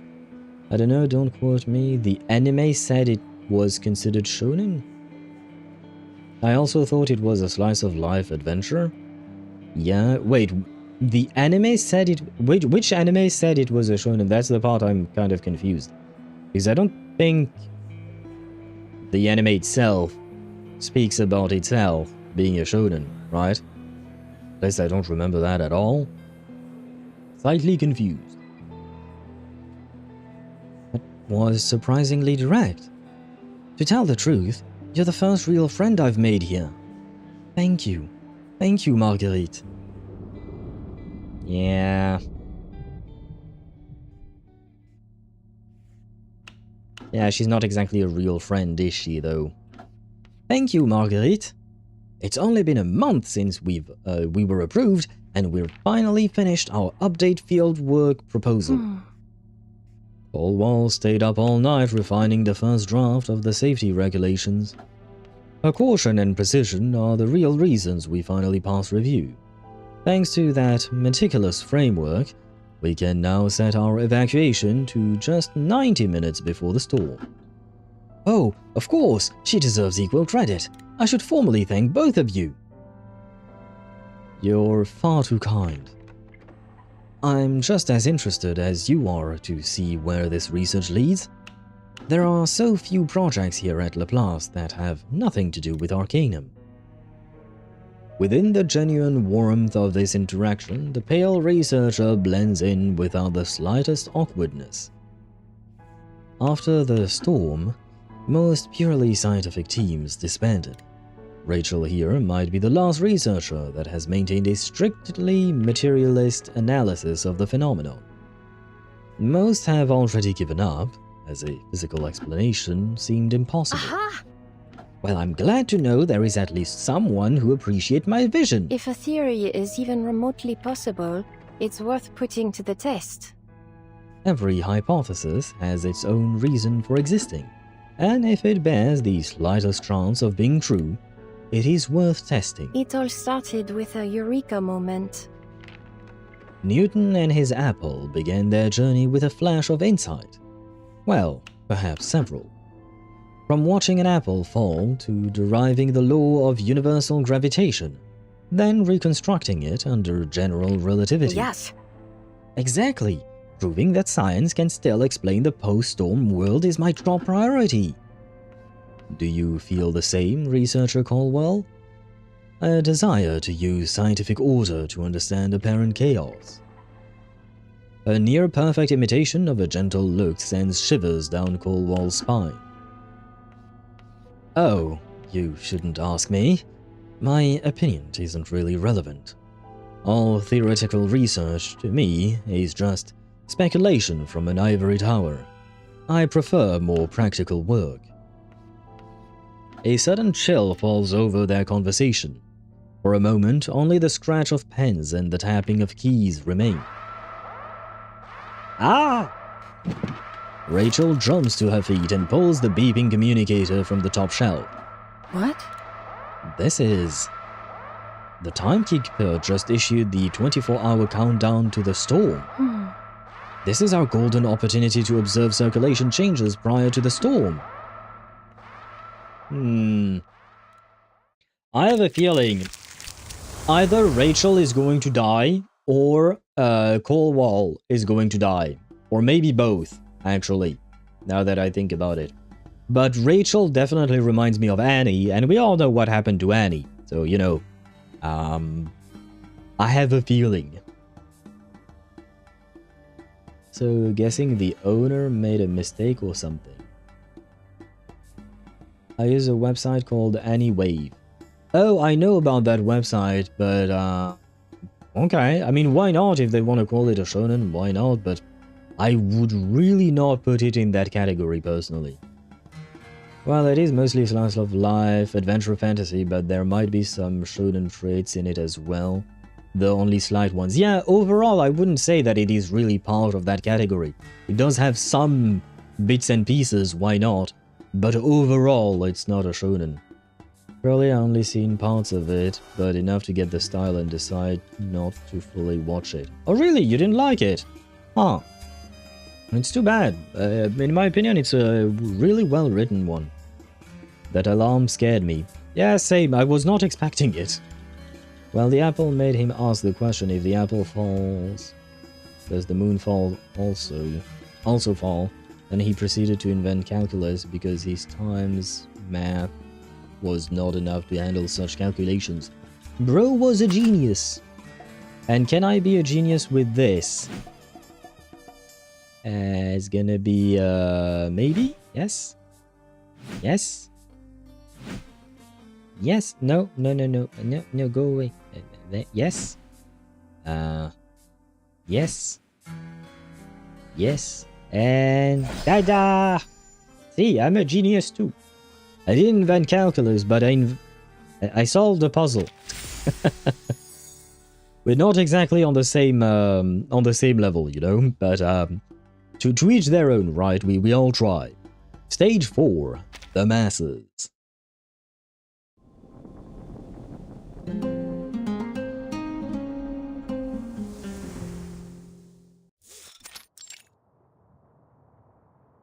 Temporary station Coral Islands. Finally, final equipment check. Huh? Why won't this component fit right? A pair of warm, dry hands settles over Rachel's trembling shoulders. I will take care of it. It's fine. It was sooner than we expected, but everything is proceeding according to plan. I'm just nervous. We don't know what changes the storm might bring in the future. Every occurrence is a rare and unique opportunity. She takes a deep breath, forcing her hands to steady. But our equipment here is woefully inadequate. Inadequate. Well, one day I'll say that word properly. Look at these anemometer cups. Some of them are broken. The field application's approval came on short notice. We've improved as much as we could within our time and budget. And we've done it all in a month on a remote coral island in the middle of nowhere, the only place they'd let us try. The Foundation's local branch had to source this equipment from civilian suppliers. These things are so out of date we might as well be using coconuts. But we're intelligent, resourceful women. We've got this. All right. Now, before we set out, I stuffed a handful of compressed biscuits into my pockets and brought a thermos of hot water for tea. The water's still hot, so even if we fail to gather any useful observations, at least we won't starve. Excellent! Researcher Caldwell has already taken care of our basic survival needs. At least we have a functional measuring apparatus. As long as this round of data can prove our hypothesis, we'll undoubtedly be able to apply for a thorough follow-up experiment. And while you two deploy the probe out at sea, I'll set up our trade winds and atmospheric pressure monitoring stations. By yourself? That's a long trip up. You know we could... I work more efficiently alone. She says with such complete certainty that there seems to be no question as she turns and walks out alone. This place kind of reminds me of Marcus's story. Kind of. Wasn't there like a cliff face at some point in Marcus's story with a lighthouse at the end? I think, if I recall correctly.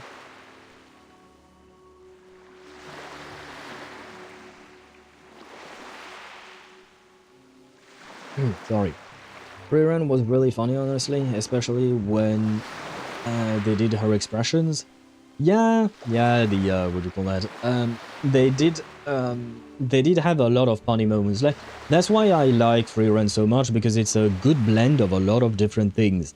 Like, there is a lot of slice of life, there is a lot of comedy, well, a lot of comedy. There are some comedic parts, there are some more melancholic parts, and there is also some action, and everything is really done really well, basically. This jigsaw puzzle works with Marguerite's 3D printer-like contraption, but it's certainly toned down compared to other character stories. Oh, do you mean the puzzle? Yeah, no, the puzzle was definitely very easy. Compared to other character stories where sometimes I wouldn't exactly call them difficult per se, but they tend to be more difficult than this, definitely. Yeah, Neil Tyson was laughing that he did all that, and then he turned 25. Yep, genius. Yeah, we can't all be that, but you know, we need people like that. Anemometer. Wow. Well, yeah, that's to measure the wind. That's why the anemo element is called anemo in Genshin, is because it's in relation to the wind. That's that's the whole thing. Grab the boy! How is it going? Can you manage things? Do you need my help? You don't need to worry. I've got things under control. Rachel. You know, Rachel, I've noticed you're unusually tense. Can you blame me? I've been waiting for this moment for a very long time. We've successfully deployed the deep water apparatus, but honestly, I'm more worried about Caldwell working alone.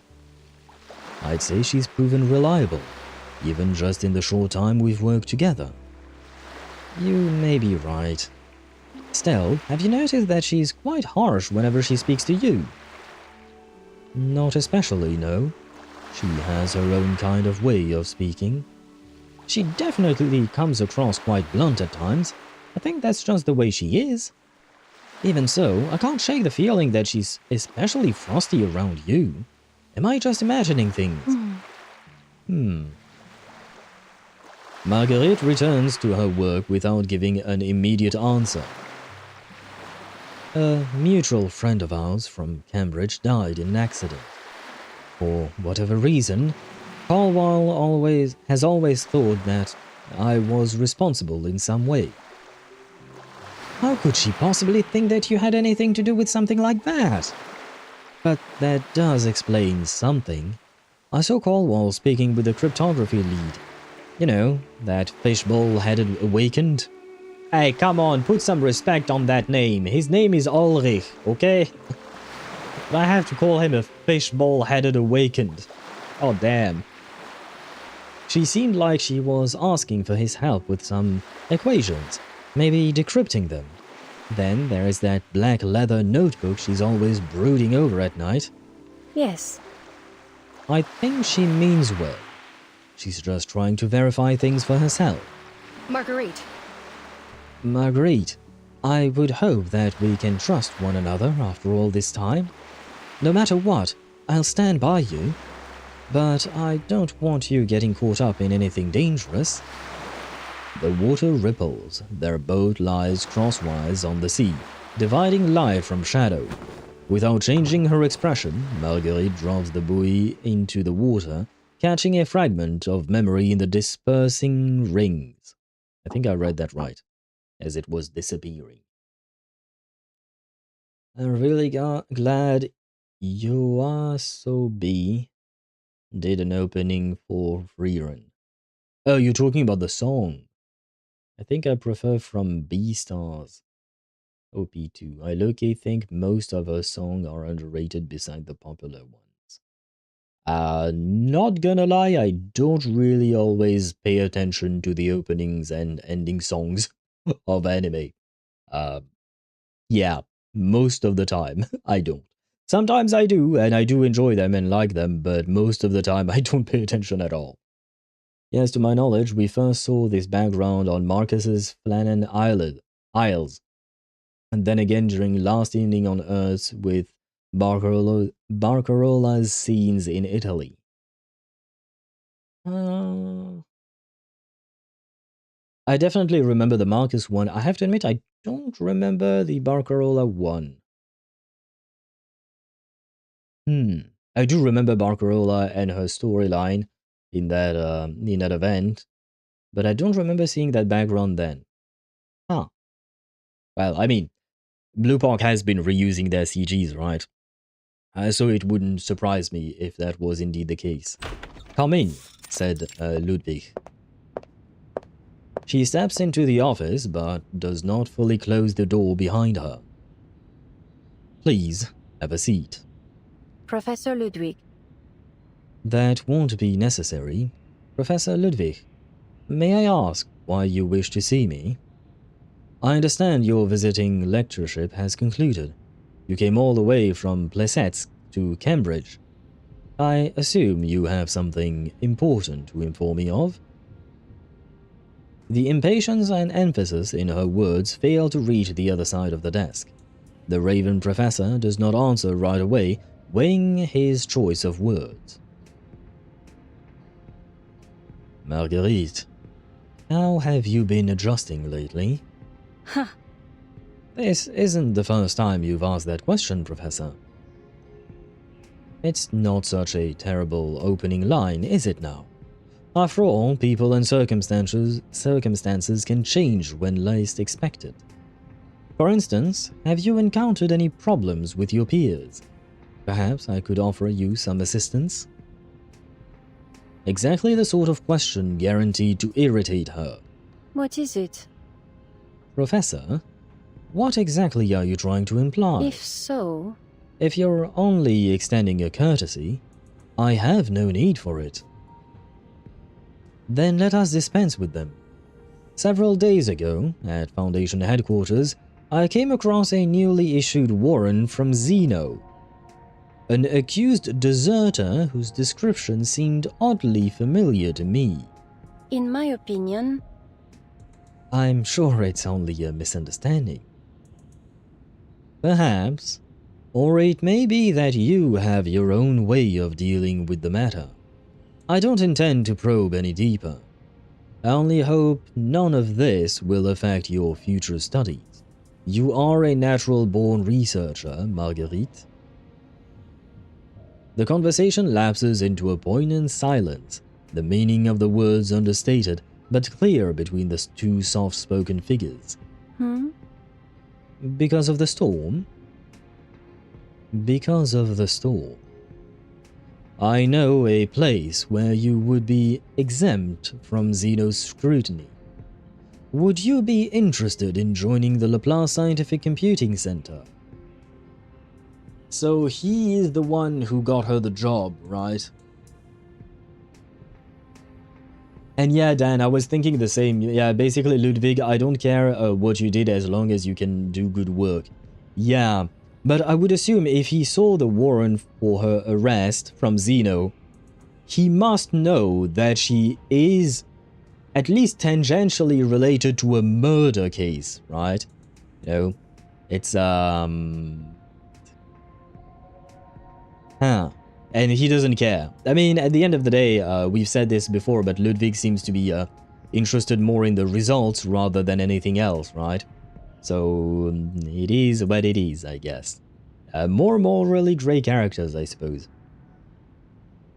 Barcarola, as a child, considering to leave home on a ship because she felt so crammed in Cremona's obsession with violins and rejection of her crackling box.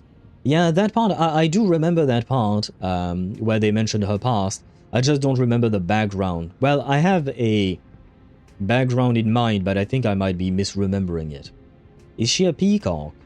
If you mean Lorentz Butterfly? I mean, Butterfly is in her name, so I'd go more with Butterfly.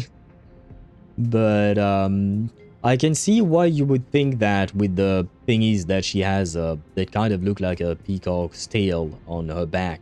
Well, not this guy, but, you know, when you look at her model, on her back there are things there.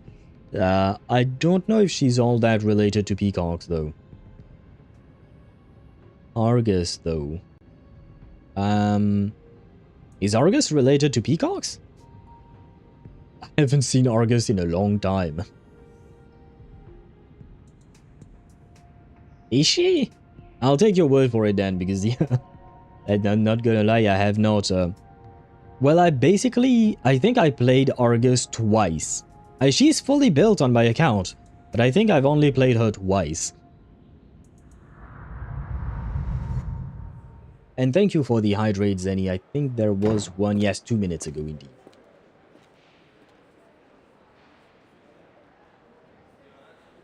As Marguerite leaves the office, she encounters an eavesdropper around the corner. She feigns surprise, although it is anything but. The girl seizes her sleeve anxiously. What happened? What is it, Annie? What are you doing here? Marguerite. What did Professor Ludwig what did Professor Ludwig mean just now? Are you in some kind of danger? Well, usually when there is an arrest warrant for you, it's not that you're in danger, it's that you created danger. And anyway. Happy lurking to you, Zenny. Her Udimo, plus she's named for the Greek 100-eyed giant who served Hera. Same inspiration for Eternity's AC collaboration garment, also featuring a peacock. I don't remember Eternity's garment for the AC collaboration. I mostly remember Marcus's collaboration garment because I wanted to purchase that one. But Cassandra, Cassandra was irritatingly expensive, is how I'll phrase it. But it is what it is, I guess. It is what it is. But I see. Yeah, like I said, I do not remember Argus's Udimo at all. Because yeah, well, I mean, to be fair, I think I've never seen it. Because I've always... The few times that I've played her, I've always had her on field, you know. If I want to play Fremine physical, can Maréchaussée work? I don't want to farm the physical set for him. If you have Furina in the team, yes. Maréchaussée only works with Furina in the team. I will play Furina, Mika, Shalonen, C2 for the 60% crit damage.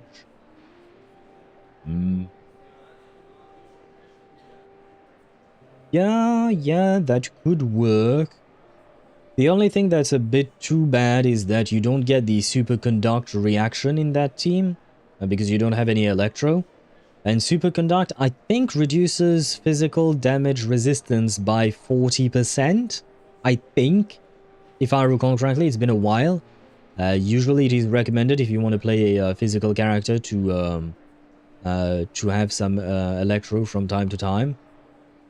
I could try Janssen too, instead of Shalonen. I don't know if that would be worth it though, because it is a C2 Shalonen that you've mentioned. Unsure, honestly. I've never really tried playing Mika, so playing Fremine, so I don't really know what kind of team he usually fits in. Plus, oh yeah, no, Mika can heal, so you will need you don't need Shalonen's heals for that. Shalonen only buffs Elemental and Scroll 2, so Shalonen is only here for the 60% crit damage. Good point. And do you have C6 Mika? Because C6 Mika does give 40 or 60% crit damage. What'd you call that? 60% crit damage for physical. So maybe you can indeed remove... yeah, in that case, maybe you can remove her. Because that way you don't overcap on crit damage. And you can get some resistance shred. That could be interesting indeed. C2 Shalonen is a god tier support. Only C0 can be overshadowed by Janssen.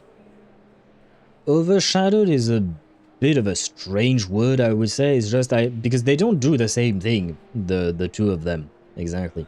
So I wouldn't exactly say it overshadowed, but it's definitely true that in some team comps, Janssen would be preferred over C0 Shalonen. But in a physical team comp, yeah, I do believe that Janssen might be actually more interesting. Especially because you have 0 attack buffs in that team. Ktosh, now that I think about it.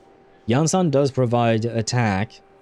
And that, yeah, that way you don't go all into one stat that you're buffing, aka crit damage. And you buff multiple stats a bit, so I think that might work. Would normally play Bennett, but yeah, he's C6. Yeah, you can't play C6 Bennett in physical teams, unfortunately. And I just looked at Marguerite's Udimo. It's literally the chaotic energy symbol, the one you can see on her debuff skill. It's almost like her nature is pure chaos, so she balances out with pure rational logic devoid of human emotion. I mean, that is an apt description of the character, honestly. Because she does seem to revel in the chaos she creates. but it is a controlled form of chaos, right? She predicts everything and she moves her pieces on the board to the best of her abilities so that things happen exactly the way she wants to, right? It's she's a character of all time, is how I'll phrase it. Yansan on Noblesse, cause scroll doesn't buff physical too. So I can get that an attack Noblesse set. Oh, yeah, that could work. Plus, Noblesse is easier to get than... well, I guess technically speaking, the physical set for Fremine could be farmed in the strong box, but I wouldn't exactly recommend that, because at least Noblesse can be used by multiple characters. Yansan on Raiden Sig, question mark. Why not? Why not?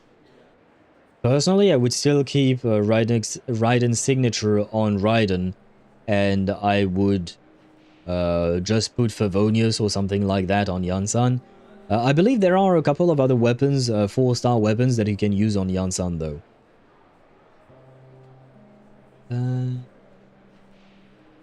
And hello, Deidre, welcome to the stream. I hope you're doing well. Are you raising a butterfly? I am not. Because I mean, she's very pretty, but I would not attempt to seduce a woman like her. Her personality is not great. Deidre, not great. You're not leaving Cambridge, are you? The half-closed door served its intended purpose, just as predicted. Oh. Did you hear all that? I was just coming to find you. They told me you'd been called to the professor's office, so I decided I would wait out here for you. I really didn't mean to eavesdrop, but the door wasn't closed. It's fine. It's fine, Annie. I don't mind. It wasn't anything confidential. Professor Ludwig offered me a position at the Laplace Scientific Computing Center. If I were to accept, then yes, it would mean leaving. Is there something you wanted to tell me? For a moment, panic flashes across the girl's face. Oh, is that all? A placement at the LSCC really is an excellent opportunity. I've always been curious about how science could align with Arcanum.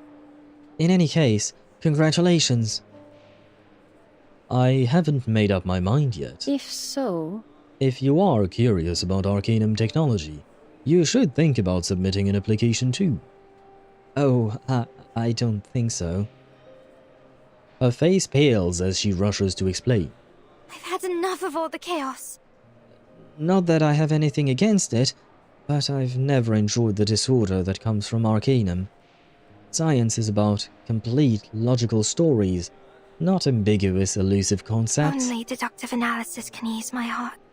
I decided a long time ago that I would put my trust in only what I could prove through scientific reason. That's the only way I feel safe. An entirely reasonable human perspective. I'm sure they would appreciate someone with a traditional scientific viewpoint. But I'm always so unsure, always second-guessing myself. I can't propose bold, creative hypotheses like real geniuses do. I don't belong somewhere like Laplace. I don't think that's a judgment you should make for yourself, Annie. Oh well, I shouldn't badger you. Wasn't there something you wanted to tell me? No. No, it's nothing. She awkwardly folds her hands behind her, concealing something.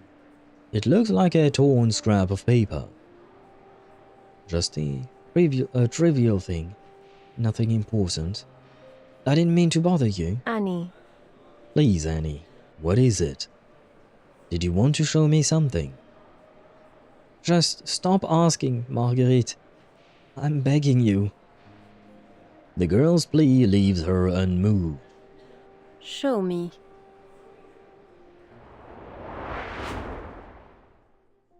They're not gonna show us, huh? I see how it is. Rachel. She's too dangerous for Owl's taste. I wouldn't mind though, I could tame her. Yeah, that's a good joke, brother. That's a good joke. She's going to murder your ass if you try to tame her. Oh my god. Yeah, no. There is no taming Lorentz Butterfly, man. She will kill anyone and anything that is in her way. She could try. Brother, the arrogance is through the roof with you. You have no idea who this character is, do you? Yeah, no, she's not going to try. She's going to absolutely crush you and demolish you. Just accept your defeat. There is no going up against her, man. Are you being risked by the butterflies? Asked Deidara. No, not that either. Like I said, on a physical level, she looks really good. She's absolutely beautiful. Personality-wise, not my cup of tea. You know, not my cup of tea at all. That's why we match so well. Do you regularly murder people, Shadow Master? Because if that's the case, I'm gonna have to call the police. But Wait, I think I didn't read that first sentence. And what about you, Rachel? You know, at this point, I don't think anyone at Laplace agrees with your hypothesis that the storm can be explained through natural phenomena. It is quite remarkable that you persevere despite it all. Aha!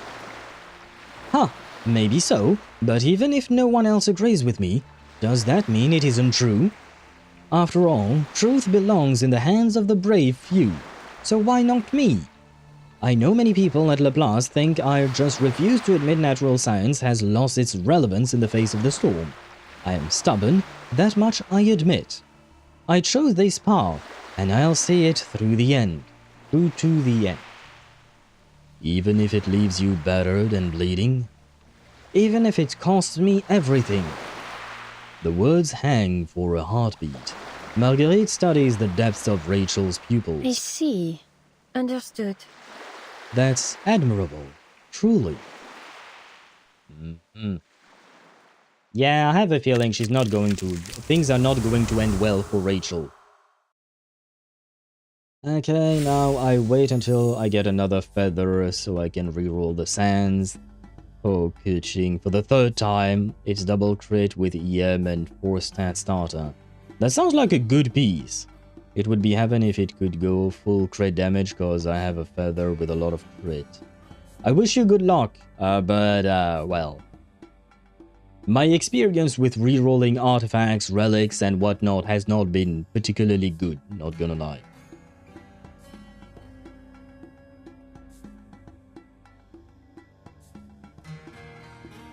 I don't, but if I had to, I would be able. Don't know why, but she does it, but still it's all about ability there. Yeah, but you're just overestimating your abilities, my man. Compared to her, because, you know, earlier we were talking about geniuses. She was talking about Newton. She is a genius in manipulating people and murdering people if need be. She doesn't kill just for the... Well, she doesn't have exactly a particular reason to kill, usually, from my understanding. She just kills because it's a step towards whatever goal she has, basically. Fascinating to see. All along, we were told how impulsive and irrational arcanists are, yet Rachel, a human, displays that same manic passion in the pursuit of rationality. And on the other hand, what would you call that? Lorentz Butterfly is an arcanist, yet she's very logical and rational, right? She's not passionate and irrational like other arcanists are. That is a good parallel that you're drawing there, Dan. Question: how the story ended yesterday?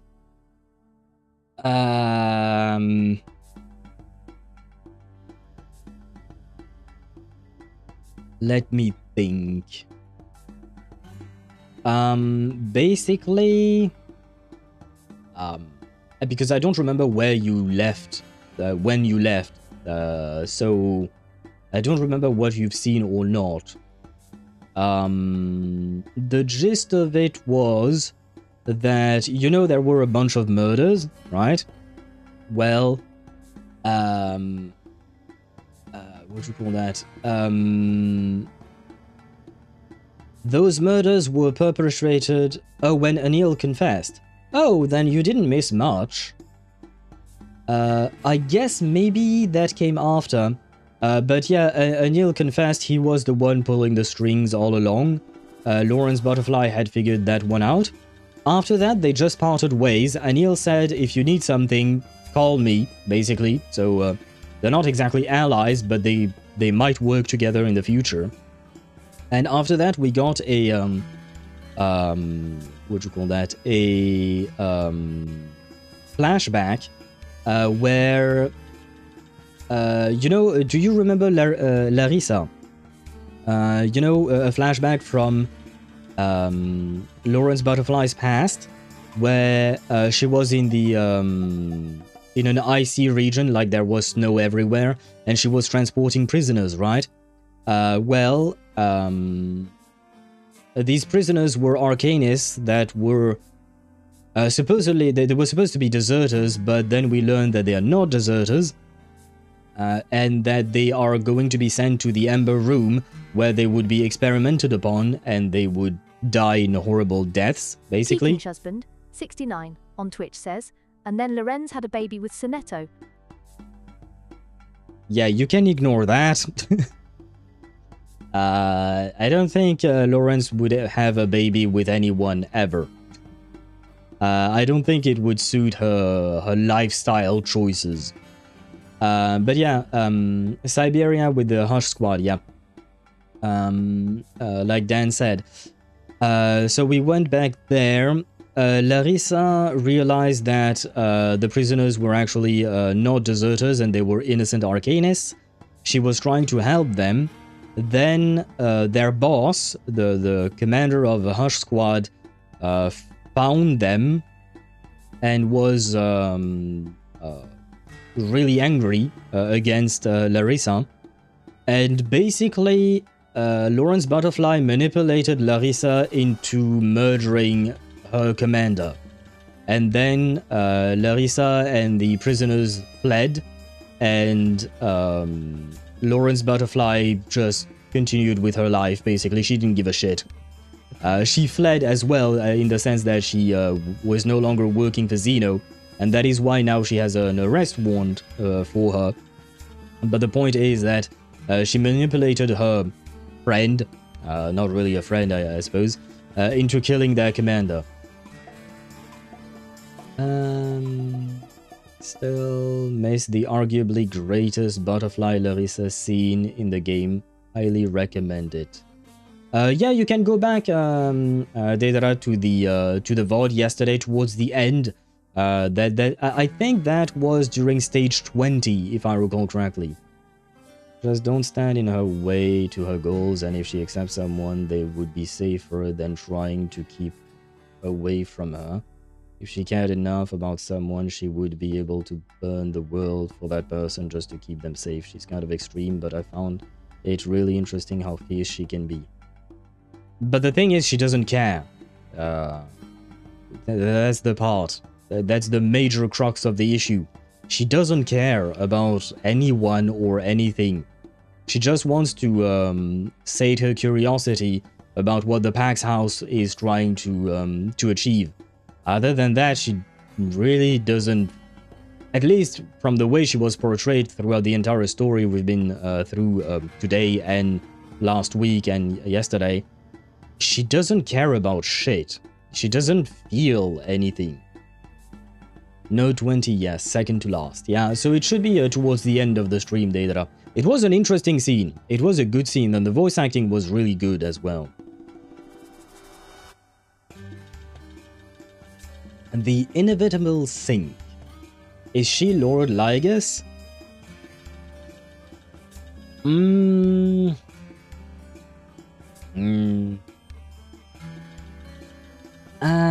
Hard to, what do you call that? Hard to say. Well, that would be the challenge, to make her care, but make it happen and you're golden. Yeah, and I'm telling you, it's not going to happen. That's what I'm telling you. It ain't gonna happen, brother. You're probably going to end up dead before that. Or she's just going to ditch you before that. But yeah. That's just...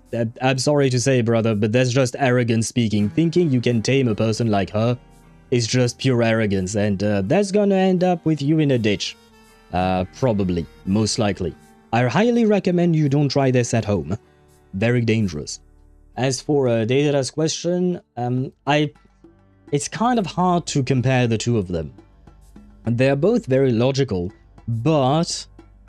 and they are both trying to sate their own curiosity about some specific things. But I would say that Lygus is a bit more unhinged. Whereas Lorentz Butterfly is way more controlled. At least, again, from everything we've seen. Lygus has his flaws. I haven't seen a single flaw in Lorentz Butterfly as of yet, other than the fact that she's colorblind, which is not exactly that big of a flaw, but other than that, there is nothing she does not control 100%. It's been a week or longer since I watched it myself, and I still can't get over all the character development for Larissa, within a few Syndrome of Silence lines, and 2 event nodes. Absolute cinema. Wait, Syndrome of Silence? Wait.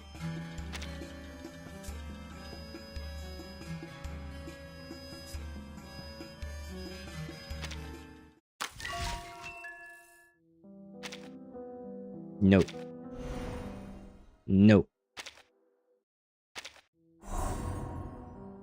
No. Which one is Syndrome of Silence? Oh, by the way, give me my my weekly rewards that I completely forgot to claim. Thank you. Which one is Syndrome of Silence? Wait. What is this? Oh, I have not unlocked these things. Oh shit, I forgot to claim these Ah. Can I unlock it? No, yeah, well, I mean, it's not like I need to unlock them, to be fair. Wait! Wait, Folie et des Raisons was an event? It wasn't a main chapter? What?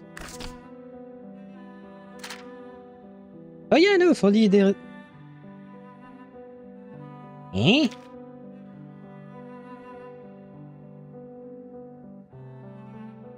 Wait, why is Folie et des Raisons in here? Main story chapters get reflections for the characters to... Oh, for the character stories. That makes sense. Okay. Because I have to admit, I don't go into the reflections menu at all since I've done all the events. I still don't understand why... Okay, yeah, you even have Elusive Unlisted. Yeah, okay. I don't understand why some of these have all rewards claim and others not.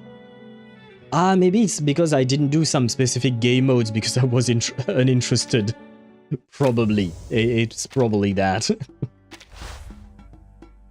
The currently offline roguelike mode in Paris with Capella. Oh, that's the one. I think I did a bit of that, but not a whole lot, not gonna lie. Main storage... Oh, and I read that. Well, I do already have a fiancé for years now, but I used to have some really crazy girls in the past, and I was fully able to tame them. I'm gonna be honest, I hate the way you speak about women. It's just... I'm sorry, man, it's gross to say that you can tame a woman. Like in real life, if you want to talk about it with characters, why not? Characters don't have feelings. They're fictional, but come on, man. Don't talk about that, about people like that. And more importantly, saying that you can tame a person is pure arrogance once again. It's just... I don't know how else to phrase it for you, man, but... I personally very much dislike someone who talks that way about people. Thinking that they can tame them is just the height of human arrogance for me. For Farewell Rayashki, there is still that minigame factory at the very last node when you visit different villages. Lots of trails for last Farewell Rayashki node. I think I did it all. Wait, let me check. Maybe it will say whether I did or not. Farewell Rayashki should be... maybe not. Yeah, well, no, I'm not going to download it. But I did a fair bit of the factory one. What'd you call that? yeah, wrong button. I did a fair bit of that. So I think I collected all the trails. I think being the operative term there. Replace tame with fix? Same problem. For a character, sure, I can fix her, it's a funny bit. For a real person, no, you don't. You don't fix a real person. You support them, you help them, sure, whatnot. You don't fix them. That's not how people work, and that's not how you should speak about people in the first place. Again, for characters, you can say whatever you want, I suppose, because they are fictional. It doesn't really mean anything. They are, well, they are not actual people, right? You can consider them kind of like an object, an inanimate object, right? But for actual people, yeah, no. Accept. I don't know why you said just accept. I'm confused about that part. Dan. With an asterisk. Are you correcting something you were saying, or are you trying to correct something I was saying? I'm confused. Accept is not correct either. Well, you do have... if you're aiming to have a partner in life, you do have to accept them for who they are. That I could get behind, but I don't know the context of what Dan was trying to say. And hello Ninja, welcome to the stream. I hope you're doing well. Welcome in and happy lurking to you. Stage 5, the inevitable sync.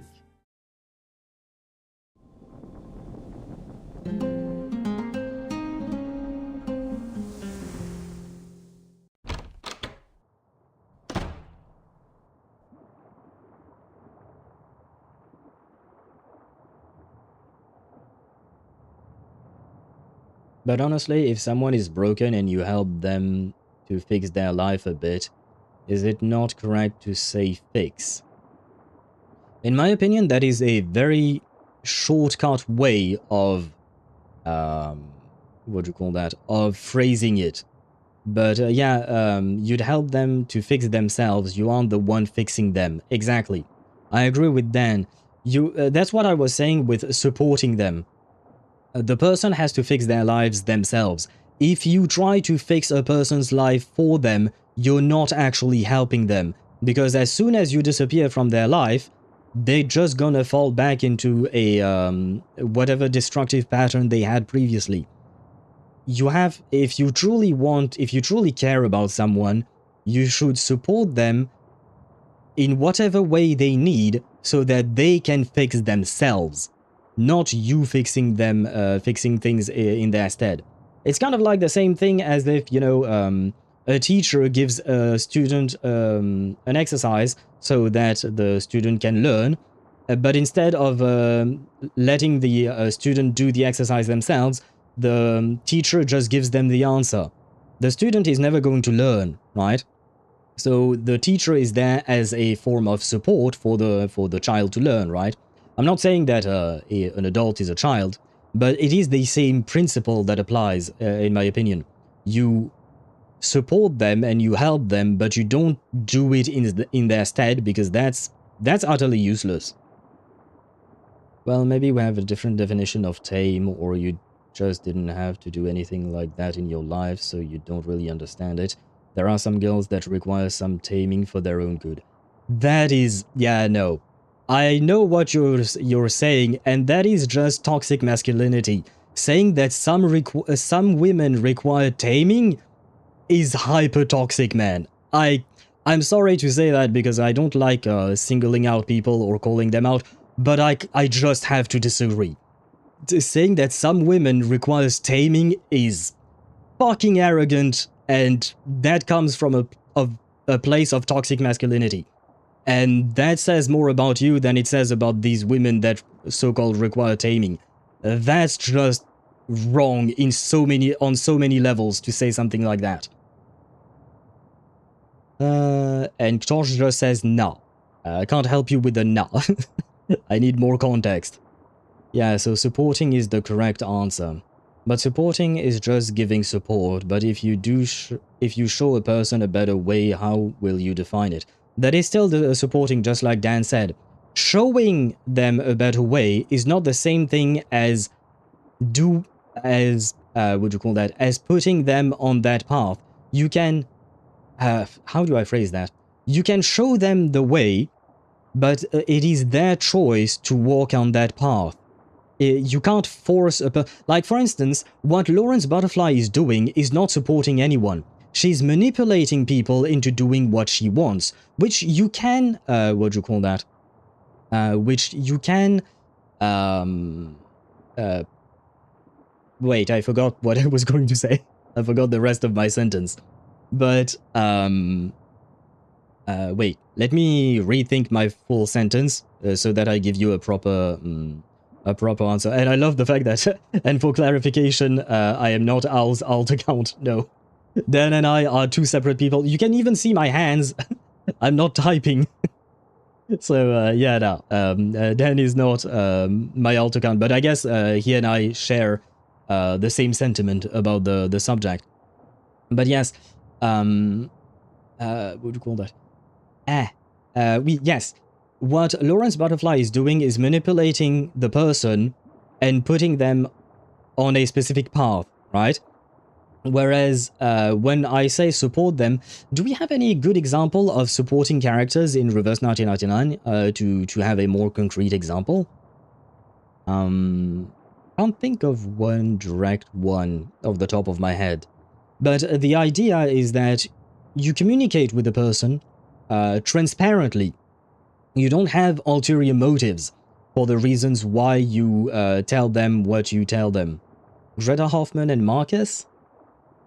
Yeah, that would be a good example. Because Greta took care of Marcus and basically an example that goes with the Greta Hoffman one is basically the way a parent is supposed to, well, parent their child. In the sense that, you know, at the beginning of a child's life, oftentimes the parent will do everything in the child's in the child's stead, because the child can't do shit. But at some point, you stop doing things instead of the child, and you start letting the child do themselves, right? That second part, the first part is inevitable for a child because children don't know shit, right?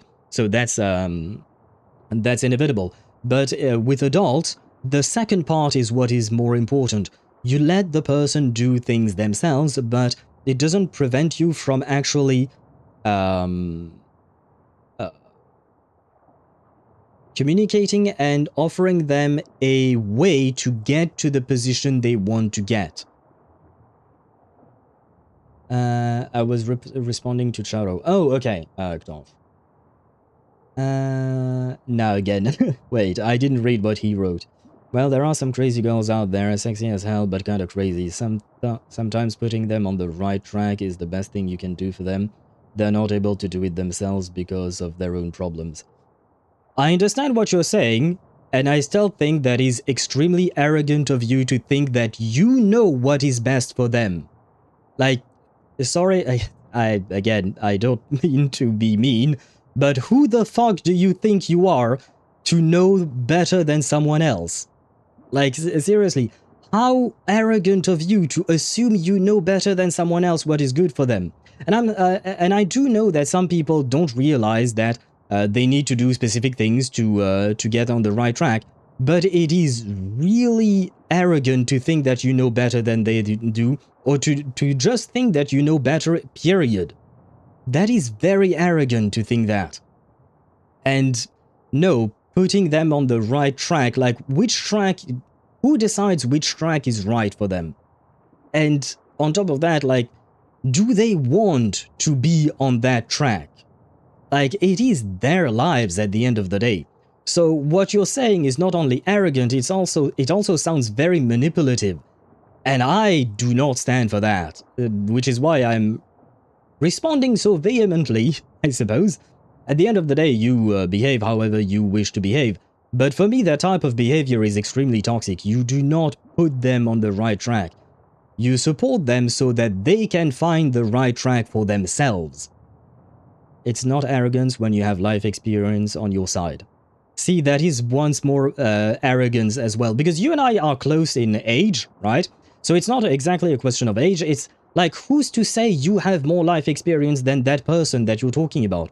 I mean, I don't know that person, I can't talk about your personal relationships, but like, comparing life experiences means nothing, because no two person will have the same exact life experience. So who's to say exactly how do you determine which one has more or less? Like, it makes no sense. It is arrogance to think that you have more life experience so you know better. It is just arrogance. Crazy can be fun in a good way, doesn't need intervention by necessity. Yeah, it also depends on the person, that is true. Because there are different types of crazy, because crazy is just an umbrella term that encompasses way too many different things. Way too many different things that don't really make much sense in reality. But at the end of the day, it is not, you don't have the right to intervene in someone else's life. You simply don't have that right because it's not your life. It's theirs. So you are not supposed to intervene in any way, shape or form unless they ask you for your help in some way, shape or form. But just saying, yeah, I can tame them, I know what's best for them, that is pure arrogance. Whether you have life experiences or not, it's just pure arrogance. Okay, let's agree to disagree. A bit too heavy topic for stream. I don't mind heavy topics on stream. We've had heavy topics before. But I just can't, what do you call that? Because at the end of the day, this is my stream, right? So I have to stand by what I want my stream to be. In the sense that I create a specific environment, right, for the stream. And I do invite debates and whatnot, but I can't just let anything and everything slide on stream or even on the Discord server. Yesterday, I was talking to Sparta on the Discord server, and at some point he said something something that I just couldn't, like, basically the way he phrased his sentence was normalizing racism.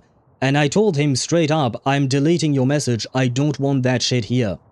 Whether it's not going to change his mind, and I am not trying to change his mind, but I refuse to allow racism to be normalized. The same way what you're saying, Shadow Master, for me is normalizing toxic masculinity and arrogance and a stand on relationship that I wholeheartedly disagree with, so I have to respond and I can't just say, okay, yeah, it's okay. If at the end of the day, I will not try to convince you and I will not change your way of thinking, but I have to make my message clear on my own stream, because that's the environment and atmosphere that I want to create for the community we have around here. And welcome back, Deidara. After finishing the installation of the elevated monitoring equipment, Cornwall returns to their temporary outpost. Where is Rachel? Taking temperature readings, she'll be gone for a while. The reply elicits the precise reaction she had anticipated as Cornwall marches towards her with purpose. I've deciphered the notebook. Huh. I'm surprised it took you so long. Though you did make the mistake of asking for that fishbowl's help. So? What did you find? Initially, I focused on breaking down the equations in the notebook, searching for patterns concealed behind the figures. And yes, I consulted with Mr. Ulrich. He suspected the entire notebook might be itself a kind of elaborate cipher. But then I realized something on my own. Most of these equations were entirely ordinary, just things Annie must have copied down during lectures. There was nothing remarkable about them at all, no ciphers or hidden secrets. Cornwall takes a deep breath. Go on. It seems like you've thought this through. I'd like to hear it. Then I realized something. All of these notes recorded Annie's entire academic life. From the equations alone, I could tell what classes she attended each day and what topics she was studying. It's clearer than any timetable. It's also clear that at a certain point, her mental health began to deteriorate sharply. Errors started cropping up in her calculations. The margins fell up with corrections. She wasn't able to concentrate on her studies. Eventually, she made a significant computational error. I suspect that was one of the main reasons her research project fell through.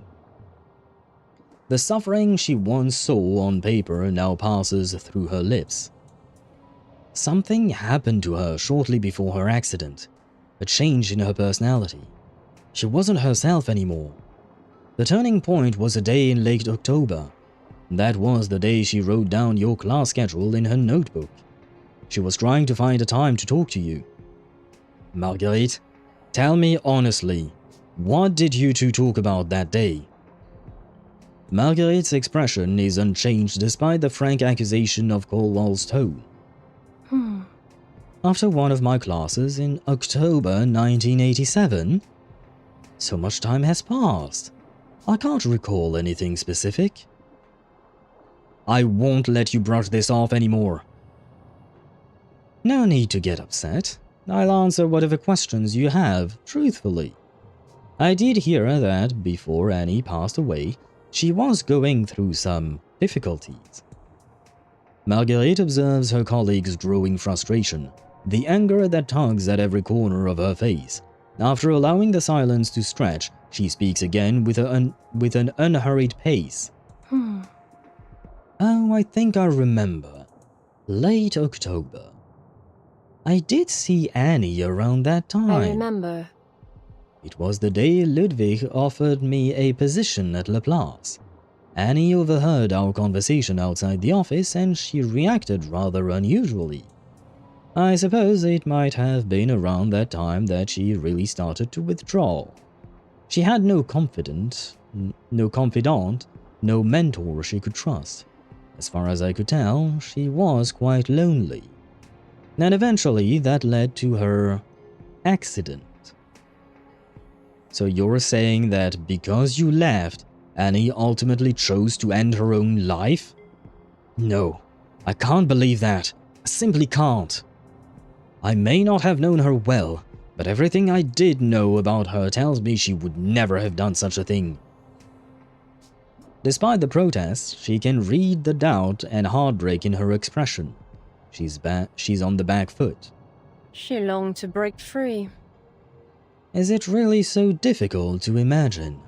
Maybe she wanted a release from all her troubles. What? Sorry. Nothing. I was just speculating. I simply didn't expect that you would arrive at that conclusion. Oh no. Don't you dare try to reverse this back to me. What are you implying? But she can't read anything past her colleague's serene, dead-eyed smile. Unsteady in her conviction, she suddenly feels the urge to withdraw. No, I don't want to hear it. Aha! Reverse? Yes. Well, hopefully she won't get stormed away, you know. Because if that's the case, well... shit, now that I think about it. Reverse this, fourth wall break. Both of you, Charo and Dan, reacted to that. Well, the fact is that the storm is coming, right? They are 90 minutes... Wait, no. They are supposed to leave 90 minutes before the storm hits, right? But they're supposed to stay and study the storm's phenomenon, right? So... maybe it's foreshadowing on top of fourth wall breaking. Dad joke from Ktosh. The urge to sing the Lion King song is just a whim away. Yeah, I'm gonna rate that one a 5 out of 10. It's passable. Passable, I will say. And thank you, Cat, for the hydrate. I was actually serving myself tea. And hello to you and welcome to the stream. I hope you're doing well.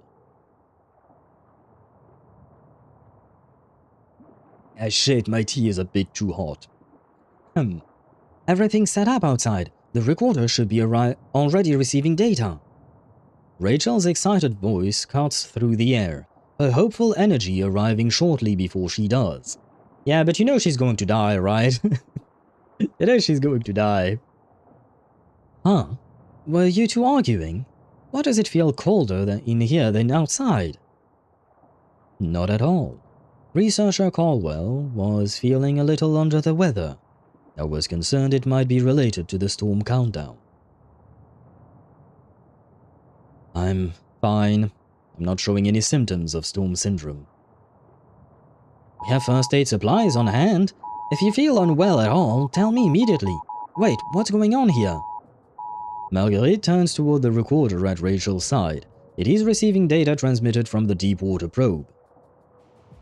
That's a massive fluctuation. Wait. That's a massive fluctuation for a short interval. Did something happen? What's happening outside? Rachel pulls out a sheet of paper, rapidly converts the signal and sketches a curve. Either the probe is malfunctioning, we've just detected something extraordinary. They consolidate the data and Marguerite writes down a set of highly simplified equations. Variables entered, approximation computed. The result is unsettling. This energy value. It resembles a global climatic phase transition. It's difficult not to associate this with the storm. But the probe didn't complete its transmission. How is that possible? Perhaps the sudden shift in temperature and depth caused the signal to stall. The worst possibility is that it never resurfaced at all. If that's the case, recovering the probe itself will be extremely difficult. Marguerite, you designed it. What's your assessment? It shouldn't be so fragile that it can't withstand this level of fluctuation. So the probe itself could be trapped down there? The last signal was at coordinate C023. We should try to recover it. Yeah, someone is going to try and recover it, and then someone's going to die. You know that. We all know that. Do you think there is Down syndrome in reverse 1999? Probably, yes. I'm assuming you're kind of making it as a pun because of the storm syndrome or something. But yeah, I don't know. I don't believe we've ever seen a character with Down syndrome in reverse 1999. But I mean, there is nothing dictating that it wouldn't be possible. For the end of our topic, I mean that our ways diverge greatly in it, and neither of us want to escalate it to some kind of argument, because at the end of the day, we just say what we think, not trying to change each other's mind. That's why I say agree to disagree and drop it. Yeah, but that is what I was replying earlier. There are things I just can't drop. Again, I'm not trying to change your mind, but there is a message that I'm trying to push here, and is that, in my opinion, your behavior is not a good type of behavior, and I don't want that type of behavior to be normalized. So sure, we can agree to disagree, but at the end of the day, the message that goes through my stream is my own choice. So I can't just drop things like, if you say some of the most vile racist shit, I'm not just going to say I agree to disagree, right? What you're saying here is not the most vile racist shit, but it's just an example, an exaggeration on purpose to make a point. But the point is that there are some things that I will not drop, again, not because I want to try and convince you, but because the message I want to push through my stream is a different one, and I know what I want my stream to be, and I know what I want my community to be. So I have to work towards that. Me when I realize I'm wrong. And then you want to vanish. There is no more vanish command, Tosh. You were the one who made the vanish command vanish. Because you were abusing it. And I'm no longer using stream elements, so you can no longer vanish anymore.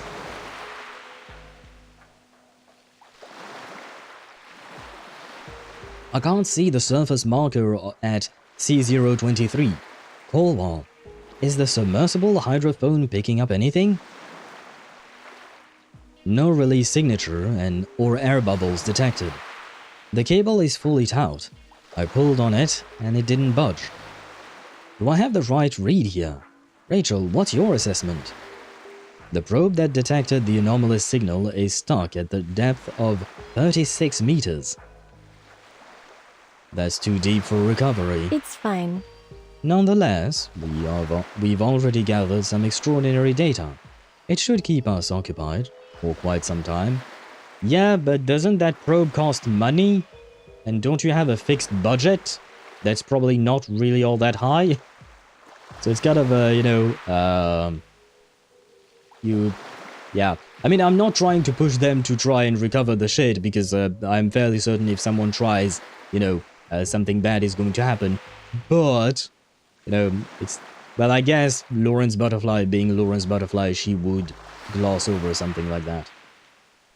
So now is the true vanish as it vanished. Exactly. It has completely vanished.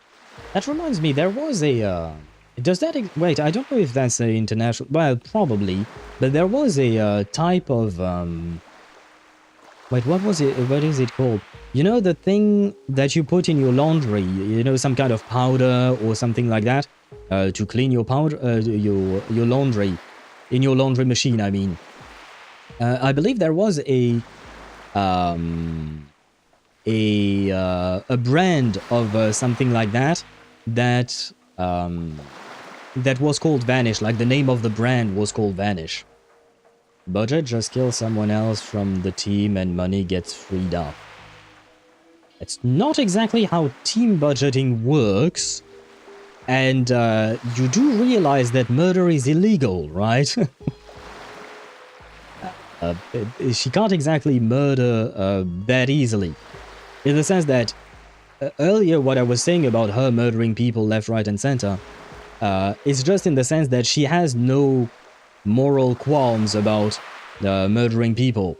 But you can't just go ahead and murder everyone and anyone, because after, like, at some point the Foundation, the Laplace Research Center, they're gonna be on your ass, and you probably don't want that. Just taking into account her ways. Yeah, but she's smart enough to know that that would be a terrible move for her.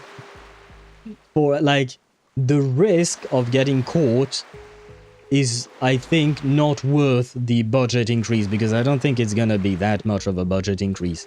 Well, it won't even be an increase. It would just be a decrease in spending. Second-rate equipment, in theory, they could present the available data and apply for a follow-up project. Ah, good point. Good point. And yeah, you're right, it is not great equipment that they were given in the first place. But if their data is sufficiently interesting, it could warrant a follow-up experiment that they mentioned previously with better equipment, and it could lead to an increase in budget without murdering anyone. How is she not in prison? She fled. There is an arrest warrant from Zeno on her, but she fled, and she uses... earlier, last week, when we were doing the event story, they mentioned that she goes by a lot of different names. Like, for instance, one of the names is Lorentz Butterfly, another name is Marguerite. I'm not even convinced that Marguerite is her actual true name, honestly. But yeah, she basically just fled, and yeah, she's hiding in plain sight, like Dan is saying. That's how she's not in prison. She should be in prison. And for instance, earlier, I think you might have been away, Daedra, when that happened, but Ludwig you know, the bird guy, the guy with the raven head? He mentioned he stumbled upon her Xeno arrest warrant, and and he decided to ignore it because she's smart and he wants to use her, basically. But if he were to tell Xeno that she is at the Cambridge University, or she was back then, she would be arrested. She would probably be tried, and I would assume, given Xeno's ways, she might be executed, or at least spend the rest of her life in prison, probably. Well, she would find a way to keep it quiet. It would be the increase of free money in the budget because they wouldn't have to pay that dead person's wage. Yeah, but again, what I was saying is that I don't think the dead person's wage would be that much of an increase for them. But I did understand what you were trying to say. One less employee to pay equals more money to be spent on the project itself. But number one, I don't think it's that much of an increase. And number two, again, I don't think it's really worth it. Honestly, I feel like she would just leave the place rather than do something like that at this stage. Because at the end of the day, here, all she's doing is just entertaining herself, I think. Going off of the Larissa scene, she'd be executed, no way around it. Yeah, I would agree. Especially when we saw what we saw with Lopera, right? The first time we met Lopera, she was executing people on order from Xeno, right? And, well, they do have the death penalty.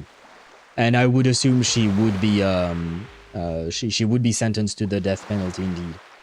I find it so funny that the censors don't censor execute because of computer terminology. Would they censor murder or something like that? I hope not, because, man, it's annoying not being able to speak on these platforms. You know, like, for instance, I see a lot of TikTok videos. Well, I don't watch a lot of TikTok, but I've seen examples of this on TikTok and YouTube and something. I see the test murder. Dad, I see the test murder. But you know, a lot of people say things like unalive instead of suicide. And you know, like, we should be able to talk about things like that, because they are important topics in our society. Now, obviously, if you just tell someone to kill themselves, that's... I understand moderating something like that, obviously.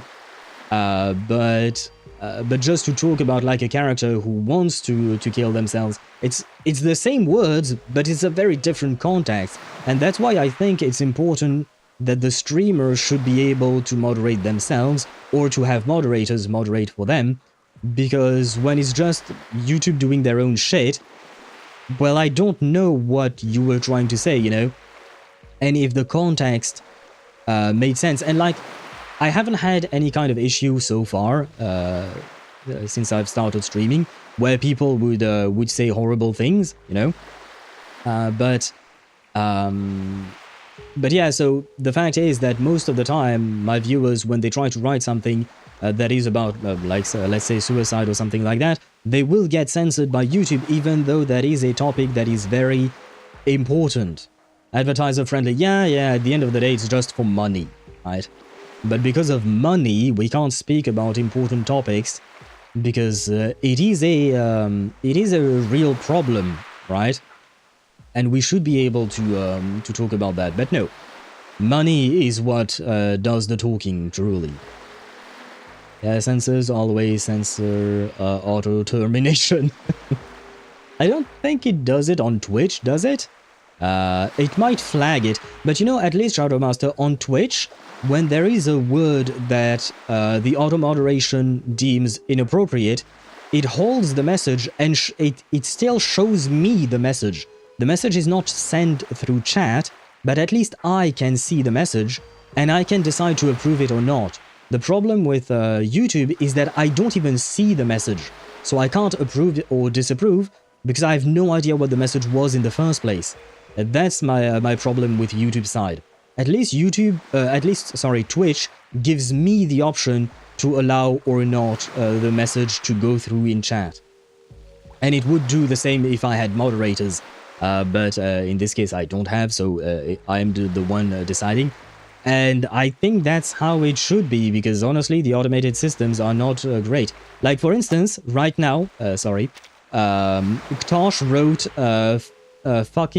fucking, and it flagged it, and look, now it appears because I allowed that message, because I could see that message in the first place. But on YouTube side, I don't see them at all. It just doesn't happen. You want to have a moderator? Not really. I don't feel like I particularly need one. At the size I'm at, and given the rate of my chat, I think I can moderate things easily enough on my own for now. One day, maybe, if we grow much bigger, I might need a moderator. But for now, I'm doing fine on my own. Plus, I do enjoy doing things on my own as a... it's a pride thing. It's fully an ego thing. But I do enjoy being able to tell myself that I've managed to do this, that, and that on my own. Like, I feel a sense of accomplishment, basically. And since I don't need a moderator, I don't ask for one. But at the same time, I also have a problem with the concept of moderating, which is kind of like a job, but, you know, most moderators are not paid, right? And I don't have the means to pay a moderator either. But I would want to pay a moderator if I had one, so it's kind of a weird thing. But since I don't need one, I just don't ask myself the question. Will Spanish people find funny ways to spell those words? Well, I mean, there are also ways that that people spell these words differently. But at least Dan's testing worked well enough. The murder, kill, and crime spree. But I'm gonna guess that my channel is probably not considered advertisement friendly, probably. Though I don't even know if my YouTube channel has ads on it in the first place, because I am not partnered on YouTube, so I don't receive anything. But I don't know if... because I don't watch my own videos all that often. I mean, I do watch them once or twice just to make sure that it's working properly. But since I mostly make shorts on YouTube and then live streams, I don't know if there are actual ads on YouTube side. But I'm gonna venture a guess and say that my channel is probably not considered all that great for advertisement. And I don't really know why, but I also know why. Yeah, well, it's because of the way our society works, I suppose. I am the first in the queue, by the way. What queue are you talking about, Gosh. Like, when he was killed, he was sent to the other side. But in Spanish is El fue enviado al otro barrio? He's been sent in the other neighborhood, right? I think, right?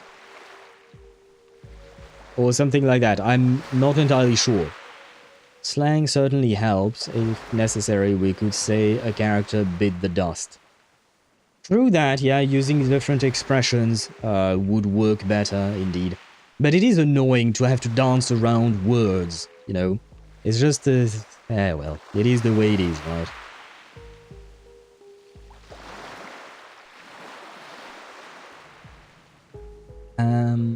Wait, where were we?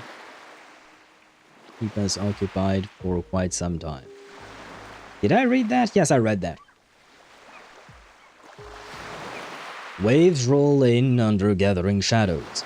No one sees Rachel's expression clearly. She glances at her watch, then stares out toward the rolling sea. Researcher Caldwell. Marguerite. I'm going to dive down there and retrieve the probe. Yeah, see, this is exactly what I was thinking. Yeah. See, something bad is going to happen to that kid. Well, kid, she's not a kid, sorry, but she kind of looked like one. But something bad is going to happen to Rachel. Yeah, el otro barrio is the cemetery. Oh. Is it, like, when you say el otro barrio, that means cemetery in that context. But does the word barrio itself mean, what do you call that? Mean, neighborhood? Originally? Like in a different context. Does it originally mean neighborhood? Because that's the vague memory I have, but I'm asking for confirmation or, well, the opposite of confirmation. Denial, I guess. I'm asking for denial, if need be. Interessante. I only know barrio as district. Yeah, district or neighborhood was what I was thinking of, more or less. And Deidara says yes. Okay. Okay. I just wanted to confirm to know whether my my memory served me well or not. And thank you for the knowledge. Once again, arcanist passion of a human researcher. Yeah, but I do wonder if that passion is not something that Lorentz Butterfly manipulated Rachel into, or something like that. Because this woman do be very manipulative, right? Stage 6, Conjecture and Prove.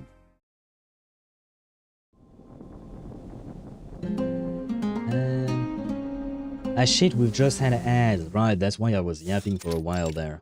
Ah, well. Because I wanted to go to the restroom. What? I guess I'll go afterwards.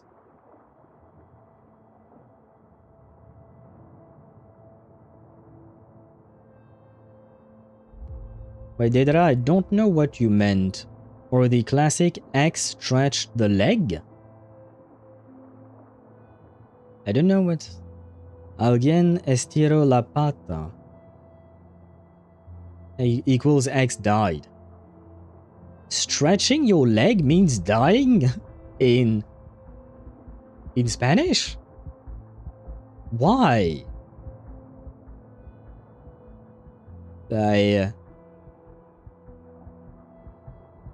X equals someone. Yeah, no worries. I understood that. But why does that expression make sense? Like, do you know where it comes from? I mean, like, why do you say stretching your legs? Because for me, stretching your legs just means going for a walk, for instance, like in English, I mean, specifically in English. And the expression to stretch your legs mostly means going for a walk and walking around or something like that, right? So my question is, why in Spanish do you guys use the expression to stretch your legs, or stretch a leg, I guess, or the leg, as a way to say that someone has died? Like, I'm assuming there is some kind of reason or origin there. There is one in English, to kick the bucket. Yes, that too. But I'm talking about the very specific words that are being used in... like, basically, it's the equivalent of me asking, why in English do we say to kick the bucket, right? I'm asking that question, but about the expression in Spanish of stretching the leg, basically. Because we find funny ways to express those words. Oh, okay, so there... It's not... Wait, Deidara, is it an actual expression of the language, or is it something that was developed by the youth to find new ways to say dying? Well, meaning shifts over time. In German, you could say a deceased person passed the spoon, then Löffel, then Löffel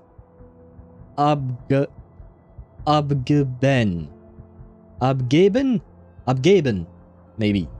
Then wait, I have Google Translate. Wait, I want to know how to pronounce this properly. Google Translate, help. Yes, it is from German. Den Löffel abgeben. Okay. Oh, casser sa pipe. Ah.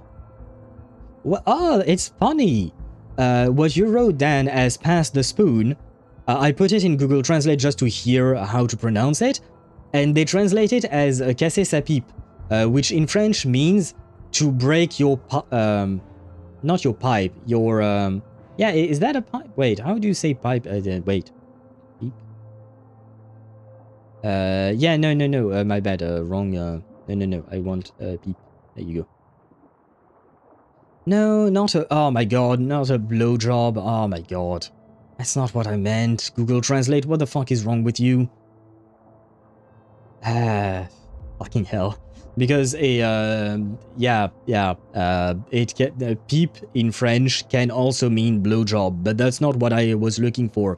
I'm looking for the thing that you smoke, you know, not as in, not a cigarette, but the thingy that you smoke. That's the same word that we use in French. And I was trying to look for that in English, because I don't know how to translate it. And Google Translate gave me blowjob. That's fucking hell. And thank you for that clip, Tosh. I have to go back and edit those clips. But yes, we can bonk Google for that, because that was absolutely not what was on my mind. Brother. And I didn't even finish reading the message that Dan had sent, because silver spoons were inherited symbols of wealth. That's the spoon. Oh, right, because the person dies, so you inherit the silver spoon. I see. Interesting. See, that was kind of the question I had for Deidara regarding their expression, you know? Because it feels... I do find it interesting to understand where these expressions come from. Because there was someone that died while kicking a bucket. I'm gonna take a wild guess, Ktosh, and say that there is more to it than that. Probably. Well, if you stretch your legs, you might as well be stiff. I mean, yeah, if you want to stretch your legs, usually it's because you're stiff, and stiff is a way to call a corpse. It's also a way to talk about having an erection. Why are so many death-related things related to sex as well? What is wrong with the human languages in general? It seems that humanity sought for funny ways to deliver tragedies and speak about them. True that, I suppose. That is very true. We have various ways of speaking of tragedies in ways to soften the blow, right?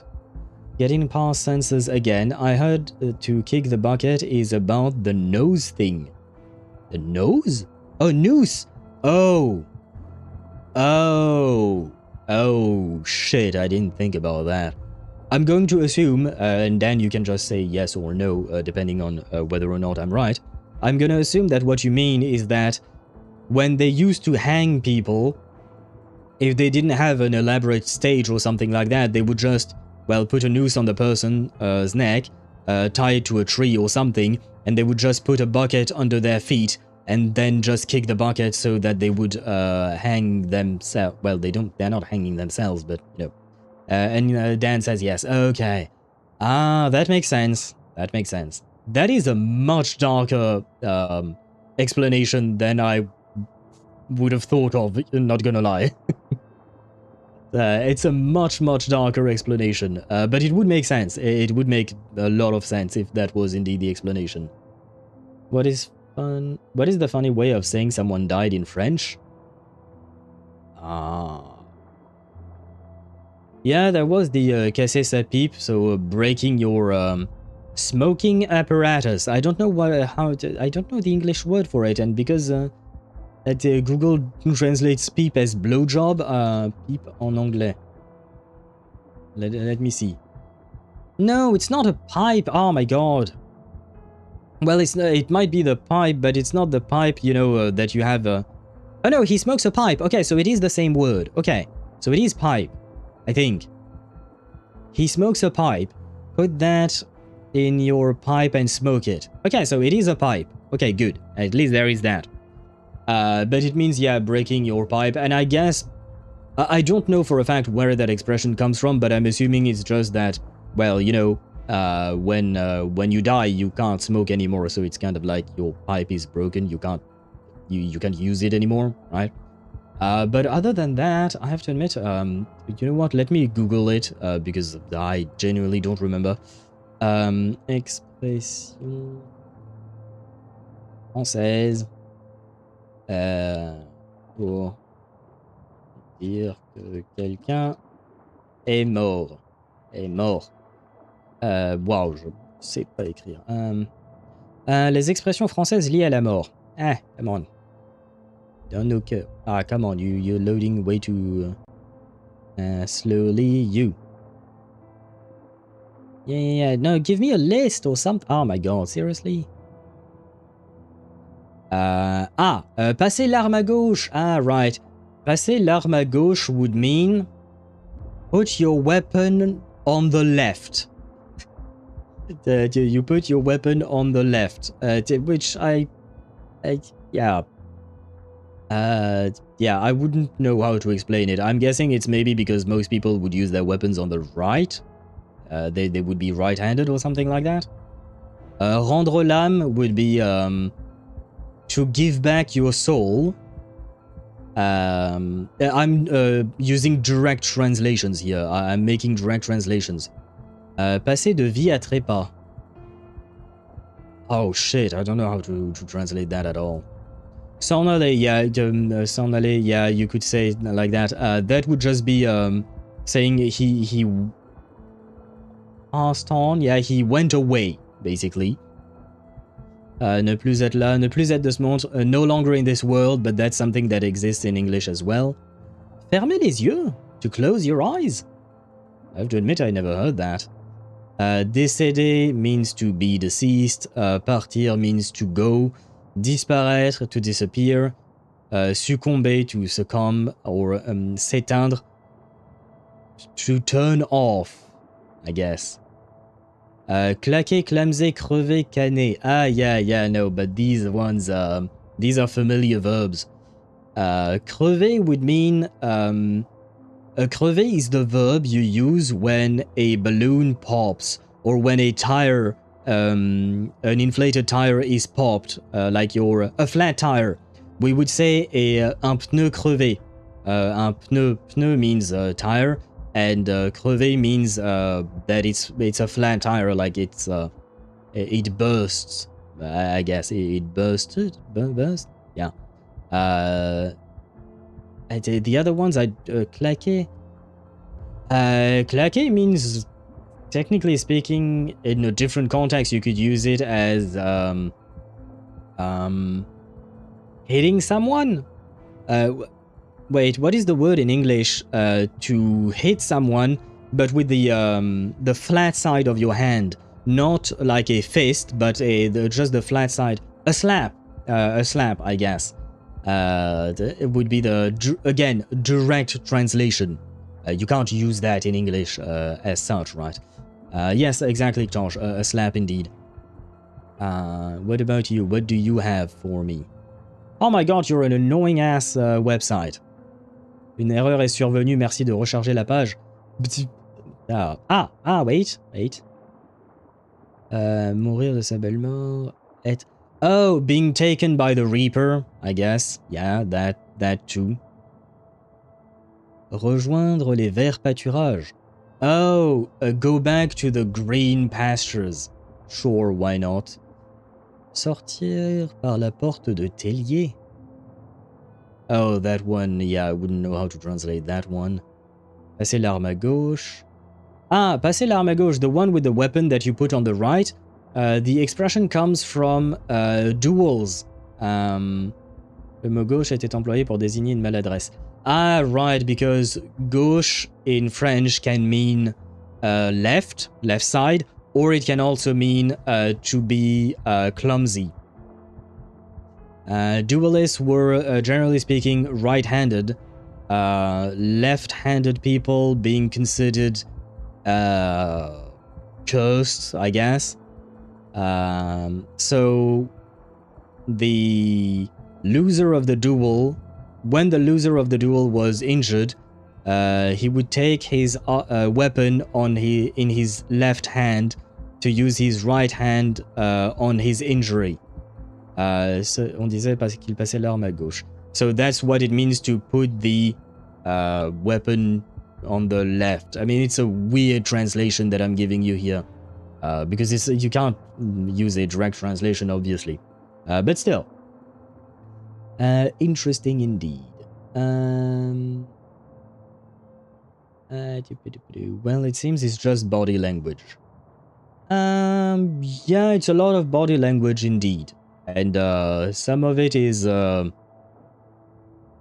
well, it can go either way, right?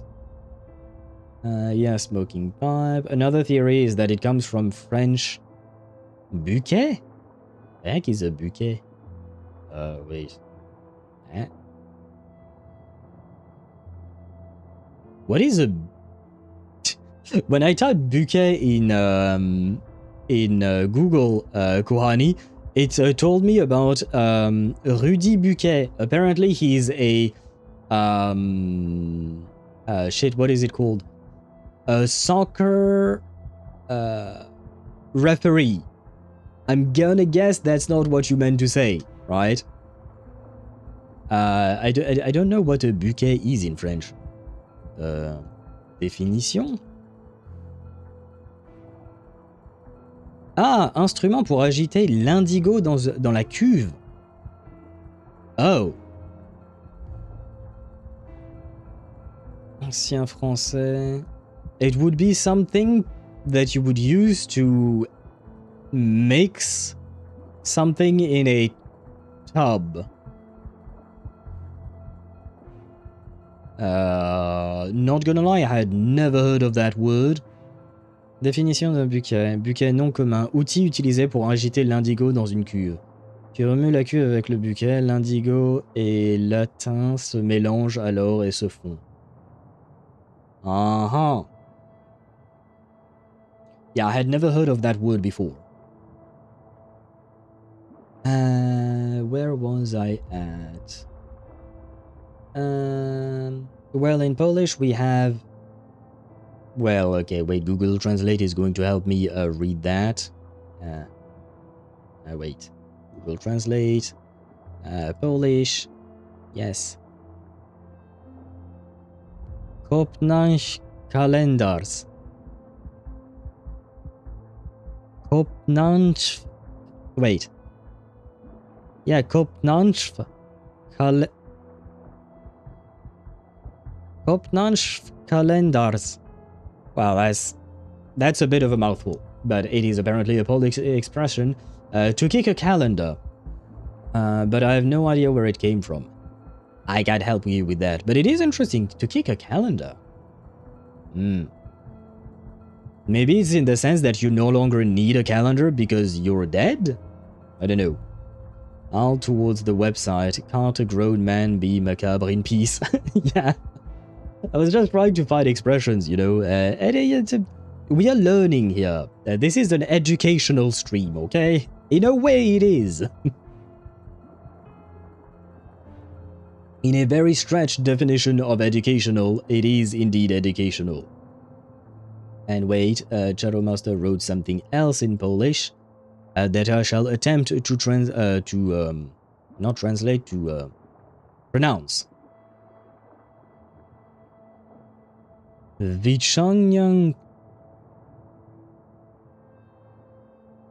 Wyciągnąć nogi. Kopita. That's what I hear, at least. And it means stretch out legs, hooves, apparently. To stretch out your legs or hooves, so similar to the Spanish one. Interesting. Huh. But I do wonder, like, why the stretching of legs? I'll read my messages. Your last message for me was, what is the funny way of saying someone died in French? And then, se vino y se fue. I'm gonna need some translation here. When you can do this, Espanol. He came and he left. That's the last message. The messages I have from you, Deidra. The last one is se vino y se fue, ha ha ha. And then afterwards, I'll read my message, haha. I don't know if I missed something, but if I did, that means that YouTube censored you and I can't see that. Stupid YouTube censored my message. Yeah, usually I try to read every message that people send me. If I'm not reading your message at some point, it's either that I forgot, it does happen, or it's that, specifically on YouTube side, it can be that it's just YouTube doing its thing, basically. Do you think Skyward Blade would be better than Sapwood for Bennett? Debatable. compare the base attack stat on each weapon. Because if I recall correctly, Skyward Blade also gives some energy regen, right? So maybe you can get away with using Skyward Blade if it has a higher base attack. Well, death is similar to sleep, so when you go to sleep, you stretch out your legs when you lay down. When death, it's just permanent. That could be an explanation. That could be an explanation. Why not? It does make sense. There is a story about an old man that got a funny night, you know, and he went to the next district in the process, so we can say he came and he's gone. Oh, okay, that's very different to what I was thinking. Okay. I mean, that's not a bad way to go. Kuhani mentioned it earlier when we were talking about blowjobs for some reason, because Google Translate fucked up everything. But I guess that's not a bad way to go indeed. Now then, let us get back to our Rachel, who may or may not pass away very soon. You lost your mind? Of course, I'm in the wrong window. There you go. You don't have the training for a deep dive like that. Besides, our suits aren't even rated for that depth. There is no reason to risk your life over a probe. It's only a bit over 20 meters down. Well, it is 36 if I recall correctly, or 37 meters, which is almost twice that. So yeah, 36 meters. Oh no, okay, it was 36, my bad. This probe is of critical importance. It's the only instrument that recorded the anomaly. If we can't retrieve the physical unit, we may never have a second chance. This was just our first field expedition with half-baked equipment. Everything is still in its infancy. The recorder clearly captured all the transmitted data leading up to the anomaly. Even without recovering the probe, it will be enough. Why are you trying to get yourself killed? Are you really that naive, Colwall? We both know these remote readings are far too unreliable. If we can't retrieve the unit and calibrate it against the baseline probe, then all we have are isolated readings. They would laugh us out of the headquarters. But she tries to interrupt, but Rachel, already pulling on her diving suit, continues speaking. Without verification, our analysis becomes a mere hypothesis, or worse, imagination. Even Hardy and Ramanujan had to prove their conjectures. I must demonstrate ours beyond any dispute. Every rational doubt must be erased. I need tangible proof. Science is about complete, logical stories, not ambiguous, elusive whims.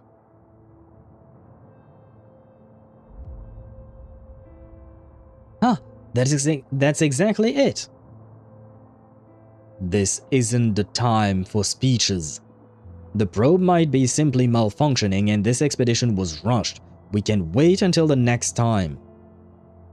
If we do, we might never encounter data like that again. It could be faulty or it could be real. That's precisely why I need to verify it. Rachel's gaze softens. She looks at Marguerite. You understand me, don't you, Marguerite? I've waited long enough. Her silence is like a mirror, and in it, Rachel seems to see her own conviction reflected. I've always lived my life for science. The history of science is filled with brilliant minds.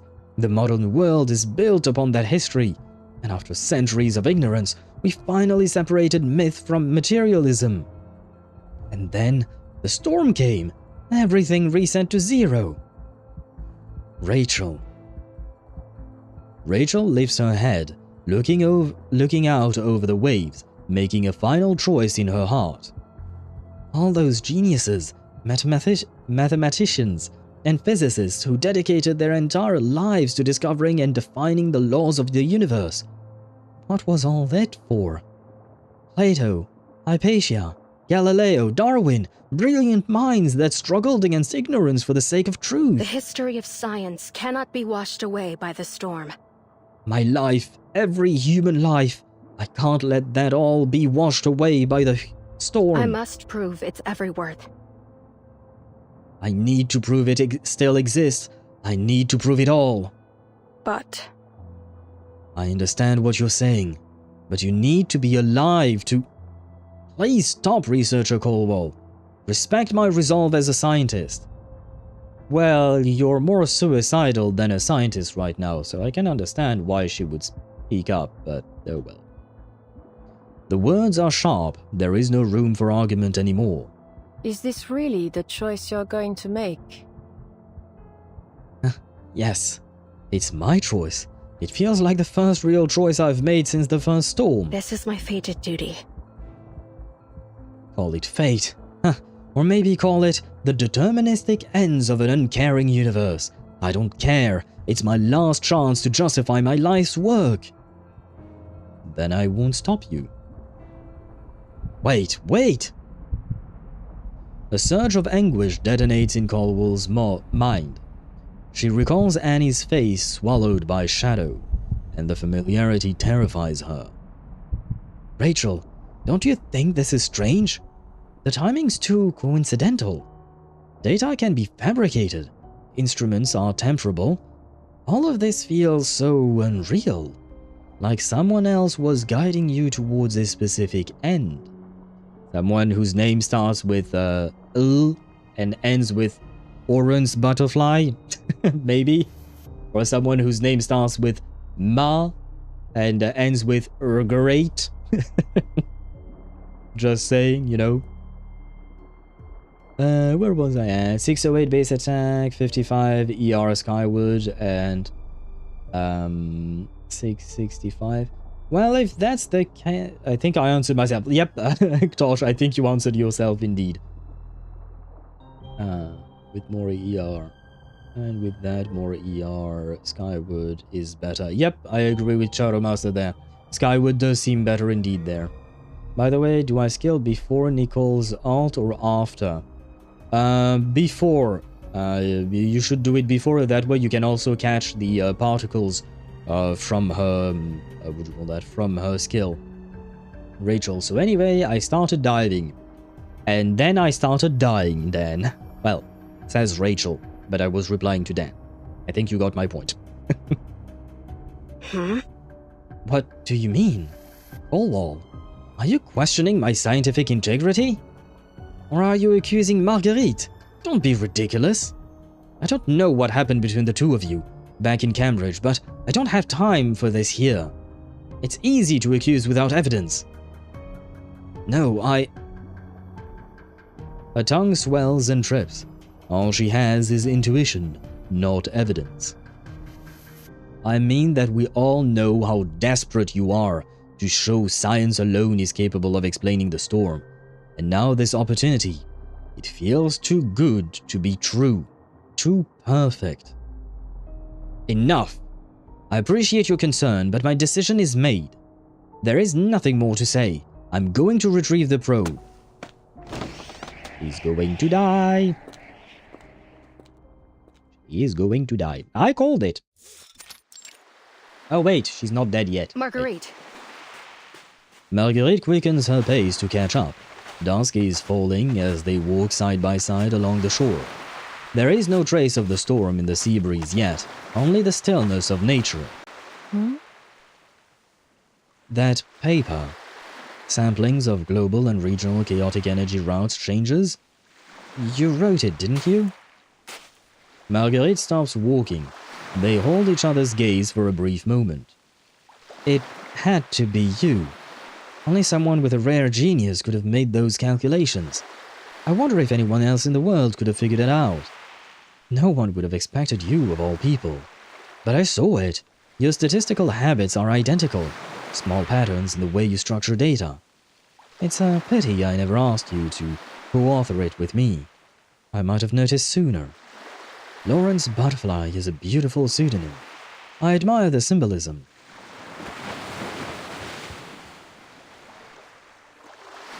The pale researcher's face changes to something rarely seen. She offers a genuine smile. Yes, I am the Butterfly of Institutum Lorentz. I've never believed that we could unravel the secrets of the storm with science alone. In truth, I believe neither science nor technology can unravel the secrets of the storm. Our goals are diametrically opposed. I wouldn't have been much of a co-author. Our ideals stand in direct opposition. I see. Now I realize why that component didn't fit right earlier. I assume you modified our probe to fit your own ends. So, Lorentz Butterfly, what did you do to it? Nothing substantial. I've only added a module designed to monitor chaotic energy. But there is something else. You know that under our new safety regulations, we have to leave at least 90 minutes before the storm. That was our compromise. Huh. So that's why it didn't surface. Recovering it too early would compromise your observation, just as leaving it down there would compromise mine. Bring it back at the right time and you'll have my thanks. You mean at the very last moment before the storm sweeps us all away? Now, I'm curious. What could possibly keep me down there for so long? What else did you leave down there? Don't worry. Don't worry. I've ensured you'll have sufficient oxygen. You'd better add me as a co-author on your next paper. The words don't land right, too bitter for a joke, too genuine for a bob. Rachel? I'm afraid your contribution wouldn't warrant co-authorship, Rachel. I'd like to think wagering my life might earn me a footnote at least. But it doesn't matter now, Marguerite. Countless times you stood firmly and unconditionally by my side. Now I'll do the same for you. Farewell. Farewell. Dear Marguerite. She spoke herself, my bad. Her path lies before her. She refuses to wait another second. Well. Haven't seen this beach since chapter 5? Was it on the apparent island? Let me think. Oh, was it at night with Sophia that we saw that beach? I think. Why would they even give her the during thingy then? Piss me off. The during thingy. I don't know what you're talking about there, Tosh.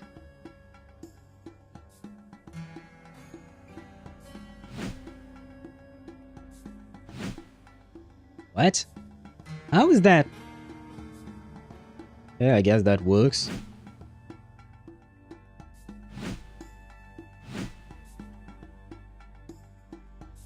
I don't like that circle, it's weird. I don't like it at all.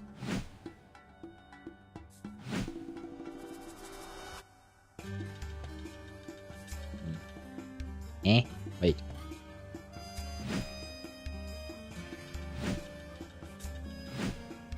Oh, right, it's right in the middle, my bad.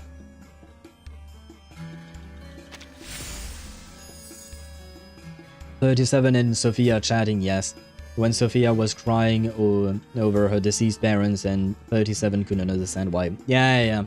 I remember that scene.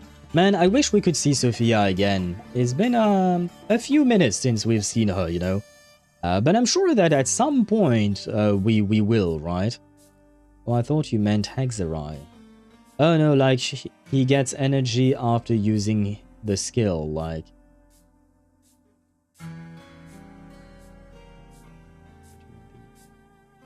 And oh, I'm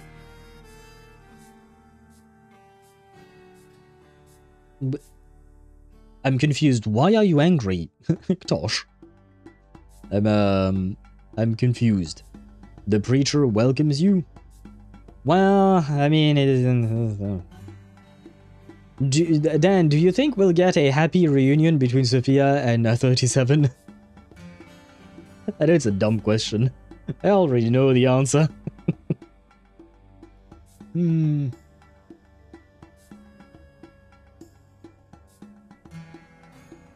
But you know, a man can hope. Man can hope. There is no reason to give her that if you're supposed to skill before burst.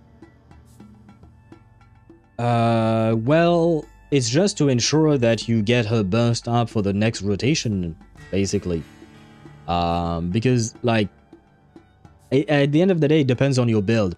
Honestly, I feel like Nicole is fairly easy to build because you don't need to build any kind of crit rate or crit damage on her. She basically only wants attack and energy regen, sorry. But it's just to make sure because, I mean, technically speaking, her burst is not always that useful depending on the team that you're playing her in. But overall, I'm guessing that they just want to make sure that you get her burst up for the next rotation. Just like you want to get the Durin's burst up for the next rotation. In Durin's case, his burst is the most important part of his kit. His skill, I mean, you do need to use the skill, but it's not what deals the most amount of damage, right? So you kind of want to make sure that you're able to have, what would you call that, those bursts up, right?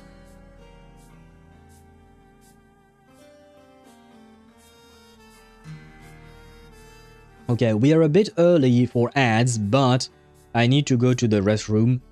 So before we do the final 2 stages, I was trying to wait until the ads would roll, but I can't wait anymore. So I'm going to trigger the ads sooner. I do apologize for that. But I will be right back, and we can finish this story. Be right back indeed. 30, 31, 32, yes, I forgot about that clip. And 33. Did I miss one? 33? One more. I did one more. Come on, you've been listening for too long now. Okay.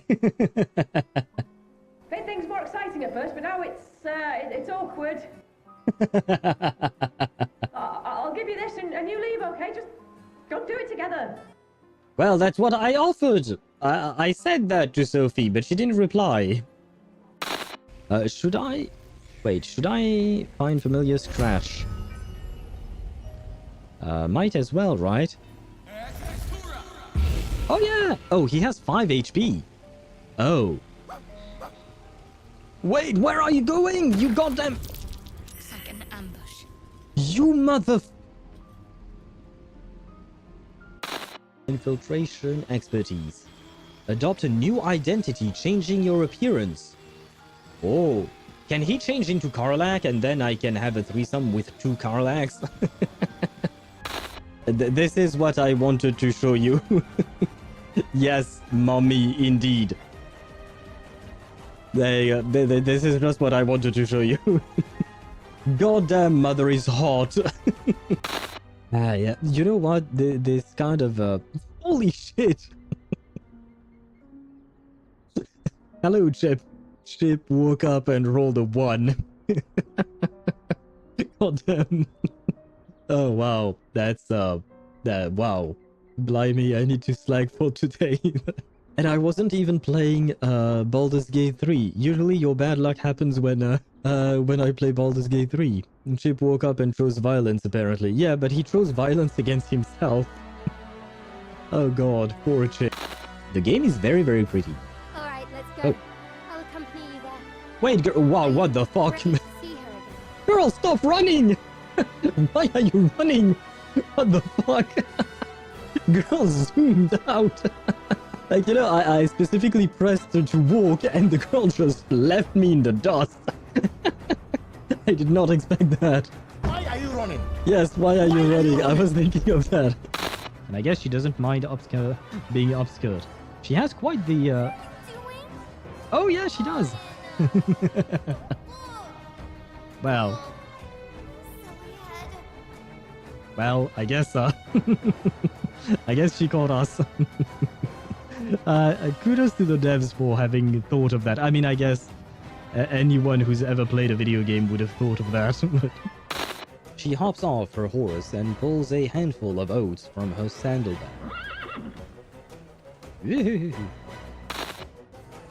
Oh, brother, I'm going to die. Ah, fine. Well, it's a one-on-one duel. I'm gonna go with Gustav. He's the tankiest and he can heal, so no. I'm going to die, man.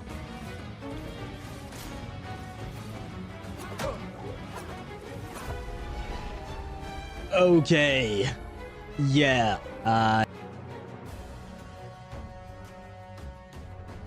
See, I died, just like Rachel is about to... Oh god, what did I do? No. Move that, and bang. There you go. Just like Rachel is about to die, probably. I did die. Maybe I should have had a death counter in reverse... not in reverse.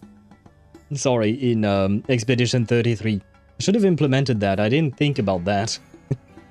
Next time for a subsequent game at some point, but we did get our fair share of squad wipes in Expedition 33. In Baldur's Gate 3, I feel like we did okay. We had a few squad wipes, but not that many. Not compared to Expedition 33. We did much better in Baldur's Gate 3. But I do feel like Baldur's Gate 3 is not as difficult, and it is a turn-based game, to be fair. Well, technically speaking, it is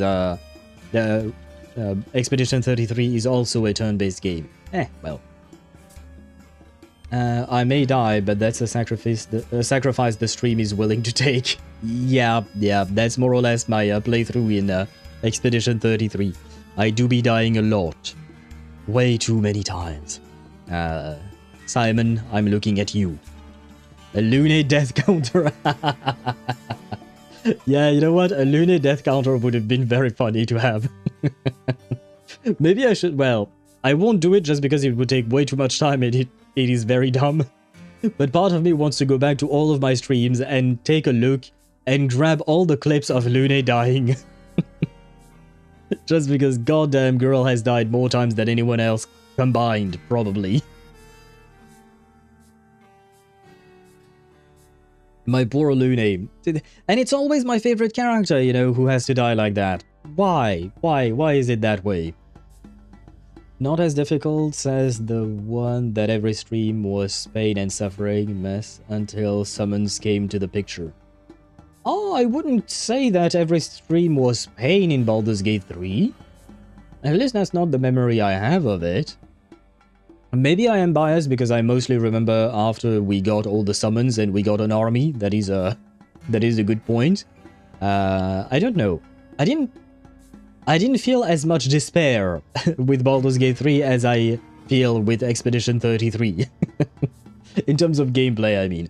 I do find the gameplay much more difficult with Expedition 33. Yeah, no, I have to admit, I don't remember. For me, BG3 was Owl Suffering ASMR. Was it? Ah, shit. Well, you know what? I'm happy that my brain decided to remember Baldur's Gate 3 in a... I have a positive memory of the game, you know?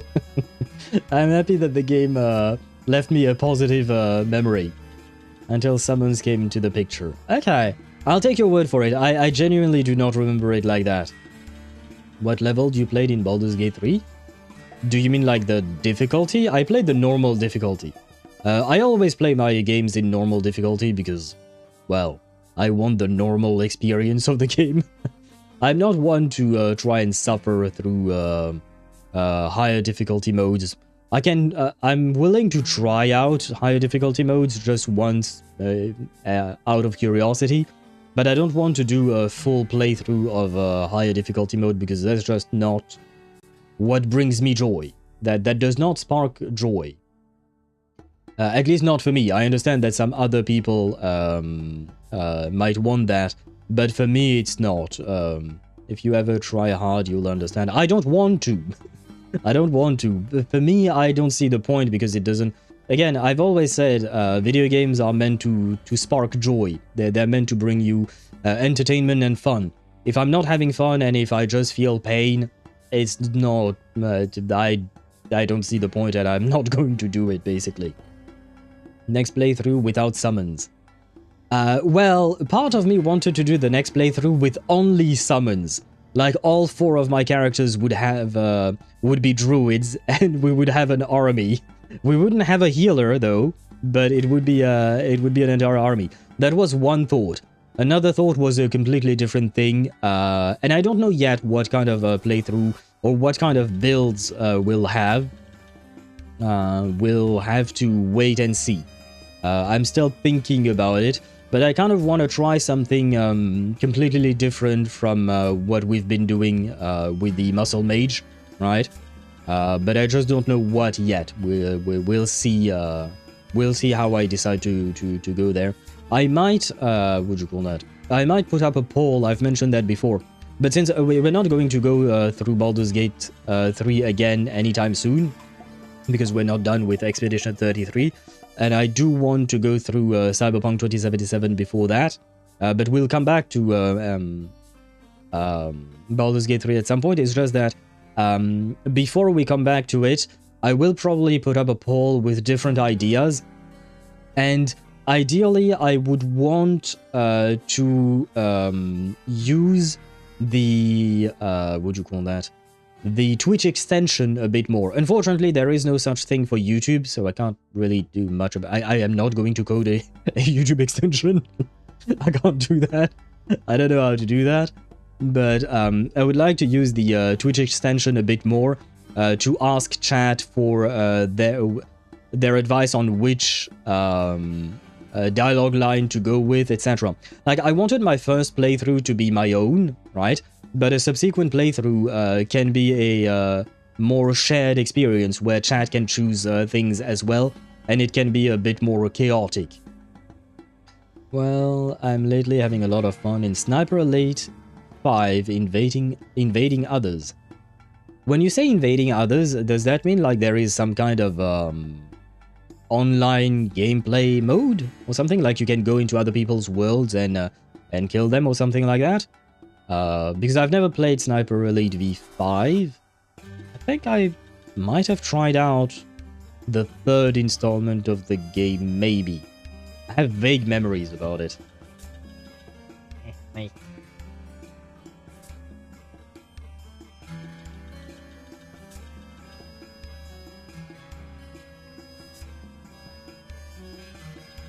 But yeah, to get back to the Baldur's Gate 3 idea, I think I'll try to come up with a couple of different builds, build ideas, sorry, and maybe I'll put up a poll to ask the community what they want to try out, and that new character can be a bit of a shared character, although we will most likely go for a Dark Urge playthrough, and I might go full evil, try to go full evil at least.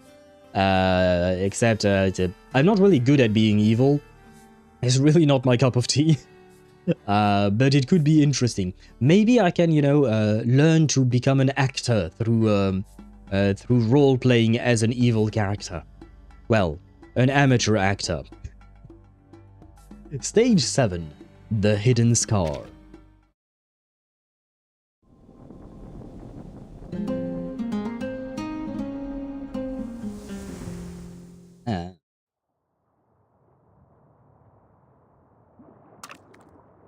A severed rope lies wet at the center of the table.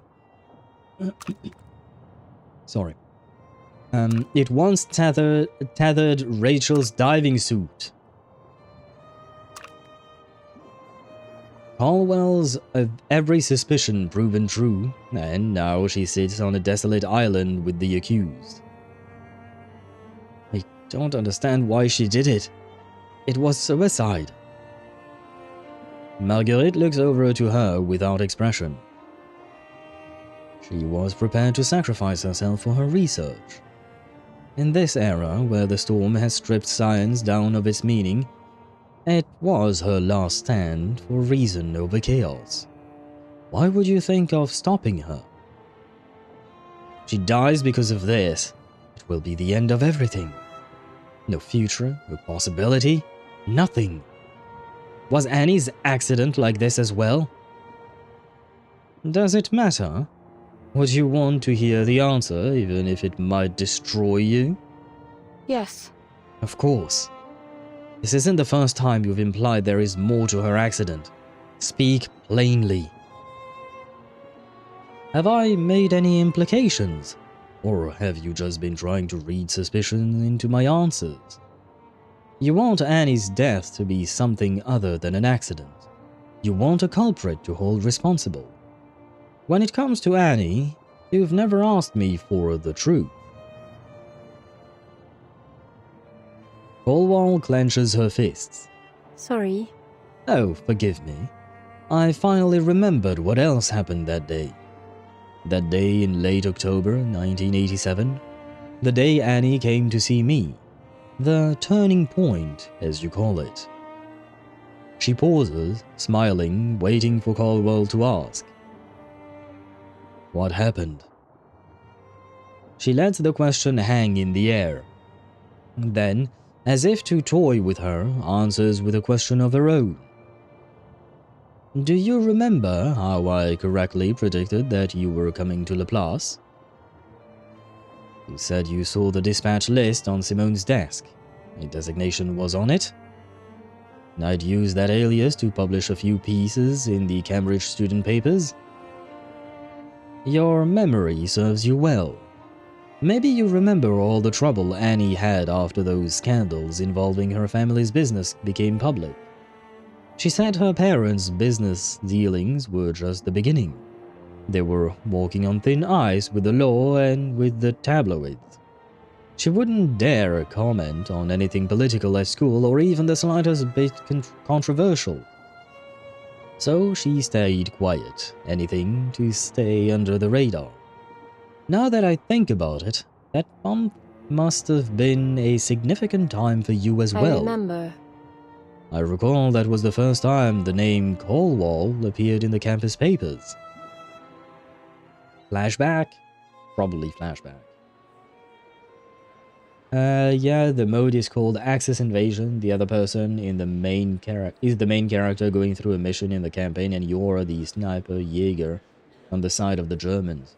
Ah, it kind of reminds me, there was a similar system in Watch Dogs where people could invade your world and they could try and hack you and... I don't think they could kill you. Could they? I don't remember, it's been a while, but I think I understand the system. 1987. Just stop asking, Marguerite. I'm begging you. She pleads, but the girl before her, her only friend, remains unmoved, pressing her to expose the wound instead. Show me. What did you bring me? With barely any effort, Marguerite snatches the scrap from her hands. In the struggle, the paper is torn into pieces and scatters across the floor. A corner of the latest student newspaper. I remember the hunger and the cold. I remember the cold dust on my father's hands. I remember my mother's sobbing cries when the news of my father's death came. I remember the rage that crushed me into the earth with the weight of a mountain. Oh. Oh, a piece written by a student from a mining family. Both her parents passed away 2 years ago. That name, how fitting. Like a wall of coal rising from the excavation pit, faintly luminous in the dark. Annie. Annie, would you care to explain what's going on? The girl before her shivers fearfully, hands trembling at her side. People think I'm just as responsible for their deaths as my father. They think of me as a monster, or at best as a child of monsters. I don't blame Colwall. It's been like this since people found out about them. I've been painted with the same brush. They look at me and see a spoiled brat given everything by the worst kind of dirty, dangerous and exploitative industry.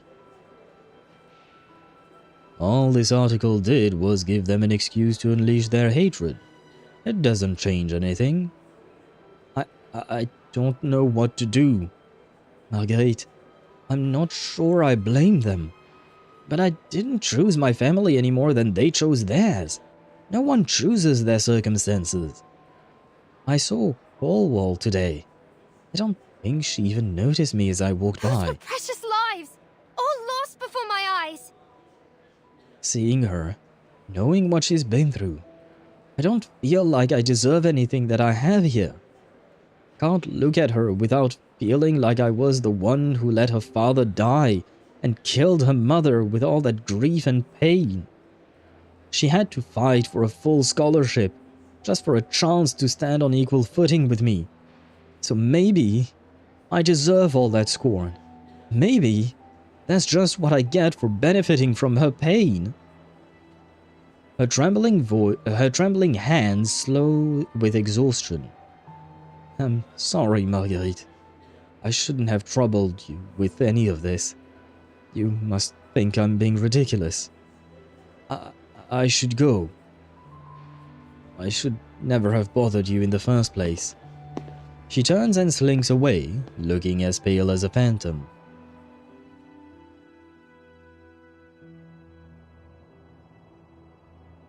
Night has fallen as their evacuation timer continues to tick down. In their tiny outpost, Cornwall reels back, inadvertently knocking over a chair. I never spoke to her after that day. Even so. I suppose I did take notice of her change in behavior, but I didn't see how it concerned me. She never reached out to me at any rate.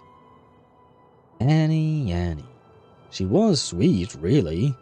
Probably too sensitive, but kind. Then a few weeks later, there was that theft in the lab building. Sensitive medical compounds among them, the kind necessary to induce cardiac arrest. Who can say? It may only have been a coincidence. Cornwall struggles, suddenly feeling choked with some unrealized emotion. I never meant to make her feel that way. I was bitter, of course, but I never blamed her for what happened. I just didn't want people to forget what happened to my parents. Was it me? Did I cause Annie's death? No conspiracy, no hidden manipulation, just me. The other woman shrugs. You were so unsettled by the idea that her death was an accident. Oh. Strange. All this time you thought I must be guilty in some way. But it's never one thread that pulls the nose. Everything is connected. Every word, every action shapes the next, like the flapping of a butterfly's wings. But Annie said it well. No one chooses their circumstances. You couldn't have known that penning a touching memorial to your family would light the fuse that led her to her demise. But then, perhaps, on some subconscious level, you sensed there was more. That unease you felt led you to look for a culprit. To Annie's only friend, a reclusive transfer student with an unclear past and a habit of writing strange equations on blackboards. It was my indifference that allowed all of this to happen. Because I let them torture her for something she couldn't change. But that still doesn't explain everything. That equation you wrote, I swear it was modeling Annie's behavior. That's why I suspected you. A chill spreads through her body. Wait, that equation. You wrote it for me to see, didn't you? Right down to my first day at Laplace. You predicted all of this, didn't you? So what the hell is this? You let me think I was acting on my conscience, that I was searching for the truth, and all the while I was just acting out a formula you had already solved? A study of human behavior and decision-making. But I wasn't even the data. I was the proof. A walking replication. But why? Why would you do this? And what about Rachel? What role did she serve in this sick formula of yours? I encourage you to solve that for yourself. The answer is quite simple, but I would hate to interrupt your process. confusion, disbelief, incomprehension. But she excels at solving problems and eliminating impossibilities. Setting aside the risk Rachel faced and all that elaborate staging, your ultimate goal was to delay the probe's retrieval. You let her go out there just to make sure you got reliable data. Her conclusion defies all reason, yet it seems to be true. So all of this was to prove your theories about the storm. She lets Cornwall study her face without an answer, and in return she reads from her an unprecedented mixture of danger and exhilaration. You seem upset. You are powerless. All right, I'll give you an opportunity. You seem upset by this outcome. Allow me to offer a remedy. This is our teleportation disk, the only means we have of returning safely to Laplace. Why would I give it to you? Can you figure out my motive? I trust you can. And wait, I was waiting for that so that I could grab a screenshot. There you go. And I finally remember the timeline spot here, because the year 1987, that was the third storm which we experienced in 1987, Cosmic Overture. So Rachel's storm now might be the 4th or the 5th. Papillon surviving. Several storms after leaving Cambridge was mentioned repeatedly. Wait. I found... So yes, I do believe that someone else, or maybe it was actually you, Dan, someone mentioned that 1987 was the Cosmic Overture hatch. But why do you say that this storm might be the 4th or the 5th, and not just the 3rd one? But you are correct. I do remember that they mentioned that Papillon has survived a lot of various storms. Several storms without the help of either the Foundation or... well, as far as we know, she didn't have the help of Manus Vindicte. That being said... yes, it was even mentioned by Ludwig earlier today, right? A plate just broke in my microwave. A completely clean break. I think there must have been a flaw in it that became a stress point with higher temperature and it broke. That could happen, yeah, I suppose. Sorry for your loss about the plate. But if it was a clean break, at least it didn't like blow up or something, right? So it's not like you have to remove shards and whatnot. If it's a clean break, you can just take the 2 pieces, right? I'm guessing. I don't know because I can't see what happened exactly. Because 1987 are the flashbacks of Papillon and Annie. Oh, you're right. Yes, you're right. My bad. Yeah, okay, I see your point. Yeah, I understand what you mean. Yeah. The flashbacks are from 1987. Whatever time period this is, it obviously comes after. Well, or before. Well, in the timeline it comes after, but it might come before just because the storm might have shifted the era. But I think, yeah, I understand. Now you have 2 plates. That's a positive way of phrasing it, Kuhani, yes. Now at least Shadowmaster has 2 plates. Why not? And I don't think glue is going to be... that's an idea, Aktosh. Not gonna say that it's a good one, though. Now, make your choice. You could choose to leave me stranded here in the storm, to punish me without worrying about morals or laws. Pass judgment as you see fit. Well, you have the chance to bypass society, morality, and law. I don't quite agree with that. Society, sure, because I guess no one would know, maybe. She could cover it up. Law, same thing, she could cover it up and no one would accuse her. morality, well, it wouldn't be a problem of morality for others, because they would all think that Lorentz Butterfly died in an accident or something like that.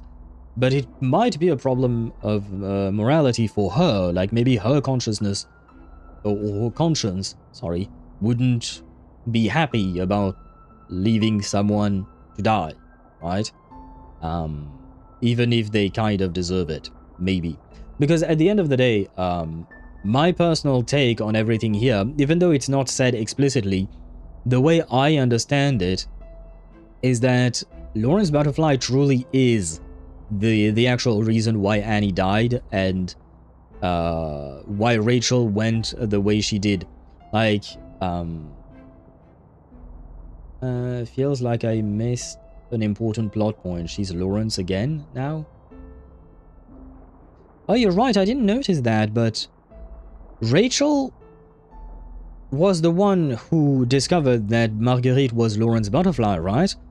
I don't believe that, what do you call that? That, Colwall figured that one out. So why is it, is she named Lorentz Butterfly here instead of Marguerite? You are pointing out something quite relevant there, Kuhani. I'm not sure.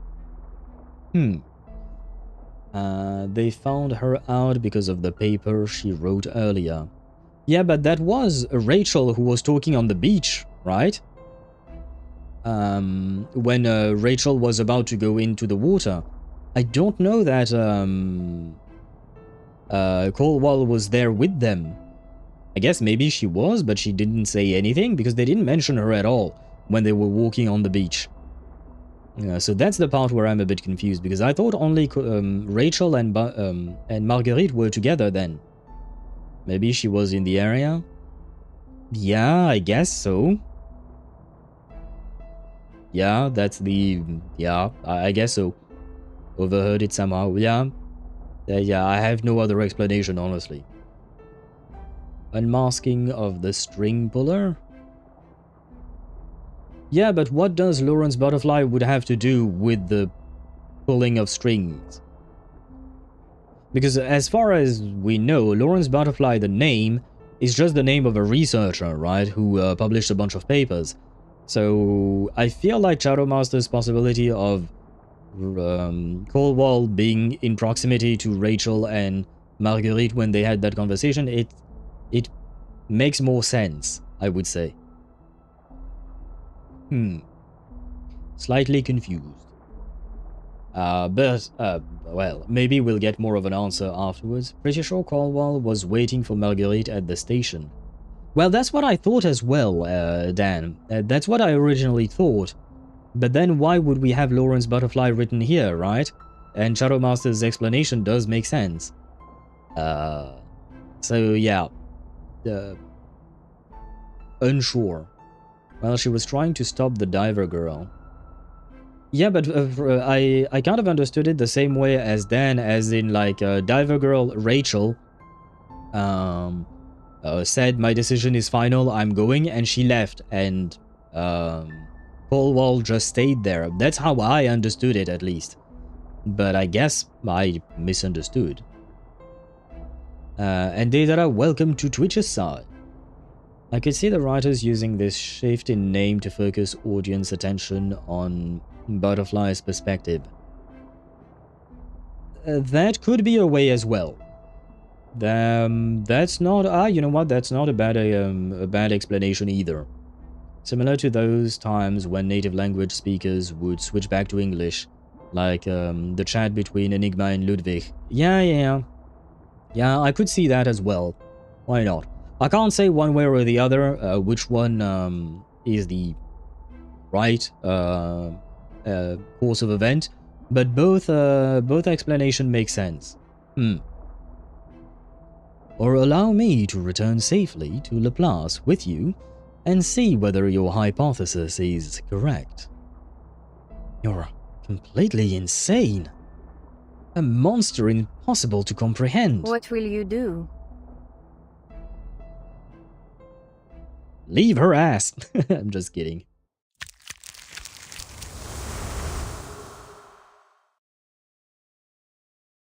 But yeah, what I was saying earlier is that I do feel like Lorentz Butterfly at the end of the day, or Marguerite, however you want to call her, honestly it doesn't matter at this point. But I do feel like she is responsible for Annie's death, because I feel like she gently nudges people in a very manipulative way, but she gently nudges people into the path that she wants them to walk on. And at the end of the day, the people do be making their own choices, but, you know, that's how manipulation works. You think it's your own idea, but in truth it was someone else putting that idea in your mind and trying to make you think that it was your idea. And so she nudges people ever so slightly, and she makes a minor course adjustment on their trajectory so that they behave exactly how she wants them to behave. And that's why maybe she maps out people's behavior through mathematical formulas and stuff like that. But I do feel like she's the one who did all of that, and that's why I'd say that she would get along well with X, aka Xavier, I guess. She called him Xavier for some reason. But because X kind of behaves in a very similar manner, especially with his... what is the name of those machines? I forgot the name. I mean, I don't forget the name, but I don't know how to say it properly. Rube Goldberg machines. He's quite a fan of these things. Except he uses them to murder people. But at the end of the day, a Rube Goldberg machine is preparing every single occurrence in a specific process, right? So in what do you call that? In X's process, it's about items, objects that one object's consequences lead to the action of another object, etc.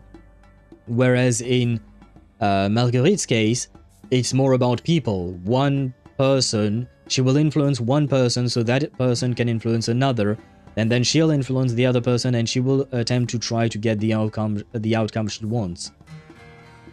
Don't storm the ass of our crazy babe. Well, I don't think she will, and I think that's exactly why Marguerite gave her the disc. It's because she knows Cornwall is not going to do it. Always been good at rating people, so maybe that's something that makes her intriguing for me. She is a very interesting character. I will say that much. She's a very interesting character, but on a, like... how to phrase this? On an analytical perspective, she's very interesting, and I do wish we learned more about her past, herself, and to learn more truths about her. Because there are a lot of things that we don't know for a fact about Lorentz Butterfly. There are a lot of things that are subject to interpretation. But on a more personal level, she's an asshole of major proportions. Stage 8. And I did not read what the name of the stage was. A single flutter. Does it include a page? The storm descends once more, eroding the remnants of 1987.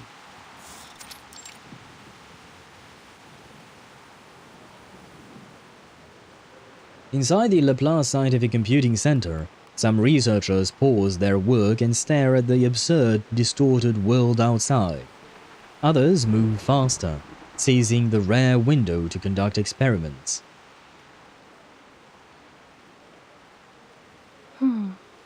The storm.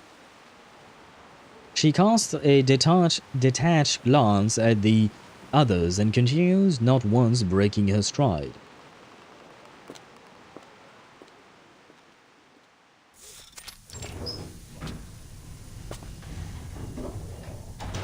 And hello Sam, welcome to the stream, I hope you're doing well. We are indeed back at the LSCC. Only a few weeks have passed since she joined Laplace. She is still considered a newcomer. Oh, just a spoiler warning, just in case, Sam, but we are at the last stage of Lorentz Butterfly's story. But recently, something has changed. She uncovered a secret hidden within Laplace. Interesting. Here it is. Archives related to chaos theory.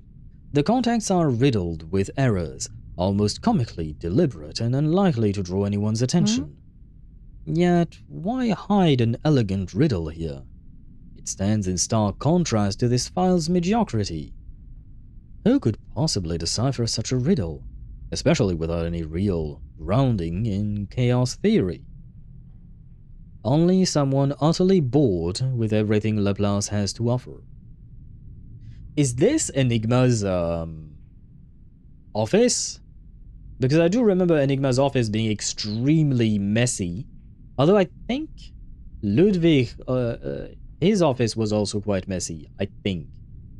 I already did everything available in this patch, don't worry. Okay, I just wanted to give you a fair warning just in case. Because it is literally the last stage, you know? So imagine you arrive on stream and boom, you get spoiled with the very last bit of the story. That would have been kind of bad. It does not take her long to filter out the interference and reach the answer. Oh?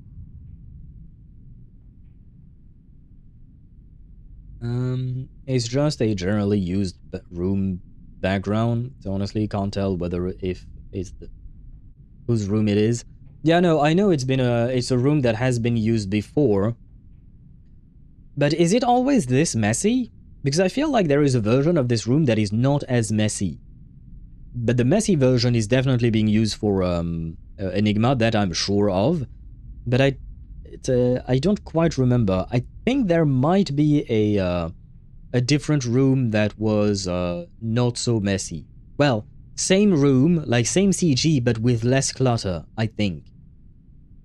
They stated it was an unnecessary information room. Oh, okay, so it's not actually an office and it's just a random background. Okay. Thank you, Dan, and thank you, Sam, for the precision. Did I read this? Are these coordinates?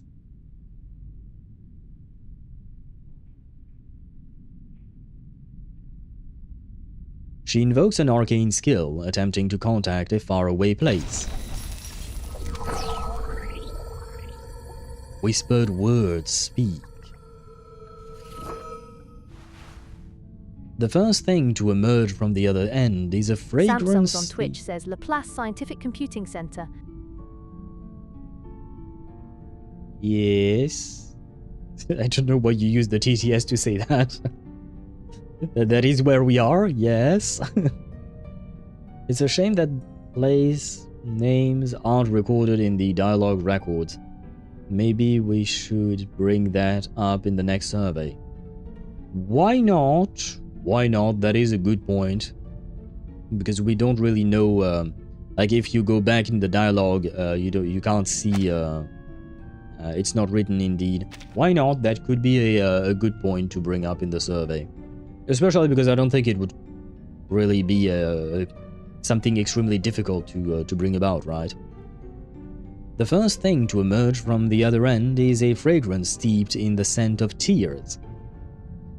Oh, so someone found the coordinates at last. You're the very first to decipher the puzzle I concealed within Laplace. That wasn't much of a challenge. Huh, perhaps so. But once you consider the surrounding challenges, it becomes significantly more difficult. For instance, it was hidden in a neglected file, one riddled with errors and liable to deletion at any time.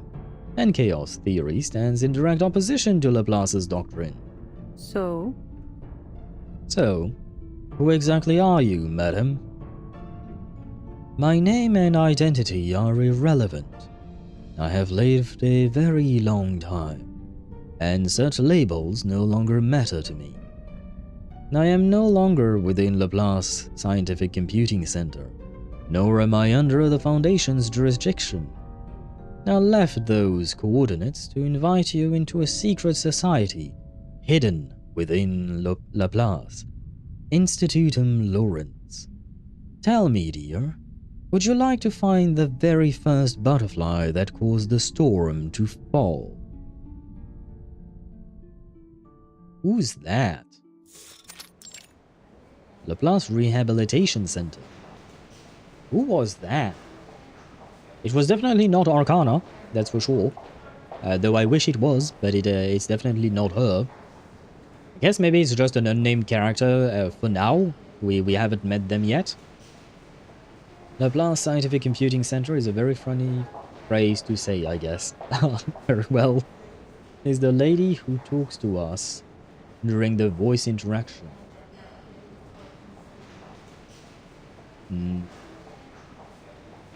What? Which lady who talks to us during the voice interaction? Do you mean like in main chapters, like the trails that are voiced by a character who's talking to us? Do you think that's her? But the thing is that we've had several characters who did that. So which one would it be? Because there was one man, and there were several women, I believe. At least two that I can think of. Those who talk to us directly. Yeah. I see who you mean. But there are several of them. That's why she's called Lorentz Butterfly? Yep. It would be the previous sentence indeed. I only remember one woman. Really? I think I kind of remember two separate old ladies. I think. Vague memories. Lorentz Institute and Butterfly from Chaos Theory. Yep, that would be the explanation indeed for her name. Although, well, her pen name, we should say, because apparently it's the name she uses to publish papers. But yeah, that is the explanation for her name indeed. We often sometimes have the explanation for a person's name through their character story, or even sometimes in the main storyline or things like that. Not always though, unfortunately, though I wish it were the case. The butterfly effect, and then you used an emote that I don't recognize. It's just butter. But is it flying, Sam? Because otherwise it can't be butterfly if it doesn't fly, you know? It would be very disappointing if this butter doesn't fly. The storm and the first circulation observation end abruptly. Beyond the ICU doors, Colwall and Ulrich stand vigil over a sleeping figure. Will she recover? I'm afraid I have no more insight on that account than you do. The medical personnel have relayed to me that Rachel was suffering from severe oxygen toxicity, resulting in severe respiratory distress and retinal damage. She hasn't been responsive to any attempt to wake her. In short, she's in a coma. Her monitoring equipment indicates that during the probe's recovery, she experienced some kind of unforeseen underwater accident. Something severed the instrument's cable, causing it to float several hundred meters away from its original coordinates. It greatly delayed our recovery time. There is no explaining how. We might as well conclude a shark decided to take it as a chew toy. Or Lorentz Butterfly timed it all. I mean, maybe she even asked X for some help with that, because he would certainly know how to do that. The truth of the matter will have to wait until she regains consciousness. She's also exhibiting mild symptoms of storm syndrome. Fortunately, the observation point was far from the epicenter of the storm, though thankfully her distance from the epicenter greatly reduced its effects. She handled it well. Fortunate indeed. Perhaps that too was part of the design. The ferrofluid does not grasp her meaning. This kind of work is simply unsuitable for fragile humans. Mr. Ulrich, I would not wish for even you, an awakened, to violate protocol by returning to safety at the very last moment before the storm falls. All for a single set of data. The ferrofluid rests placidly at the center of his helmet. But there are certain dangerous tasks we have no choice but to undertake, and we awakened are simply better equipped. Let's hope researcher Rachel wakes up soon. Otherwise, our natural physics department may be reduced to just Adler. One may as well just declare the whole thing defunct. Now then, I'm off to read Lorentz Butterfly's latest paper. She's calculated several coordinates where supernatural phenomena may occur, suggesting a connection to the core mechanism of the store. Though I really do wonder how these provocative letters always manage to bypass security and end up on my desk. Supernatural phenomena. That is indeed a compelling direction. Ulrich turns toward her in a sideway glance. You surprise me, Colwall. I thought you had little interest in exploring arcanum theory. Well, I've simply come to understand something. Her true objective is surprisingly simple. The words bounce off of his glass exterior without understanding. Who do you mean? Lorentz Butterfly? Forget it. Mr. Ulrich, if I had no interest in arcanum theory whatsoever, I would have never joined Laplace. After all, the storm is unquestionably an arcane phenomenon. But I don't believe science has become obsolete in the face of that fact. These rules of the universe have simply changed beyond recognition. It is time for science to embark on a new path. By integrating arcanum? Exactly. In that much we agreed. In that much we are agreed. At Laplace, most consider Institutum Lorentz an affront to science. I, however, remain undecided. As Lorentz Butterfly wrote in her letter, Only through pneuma can we understand chaotic energy. Only by monitoring the ebb and flow of chaotic energy can we measure the storm.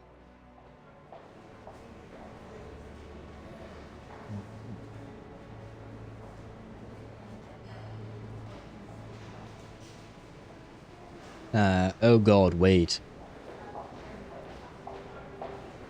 Oh no, Sam, why would you use such an emote? You used an emote where someone puts butter in a cup of coffee.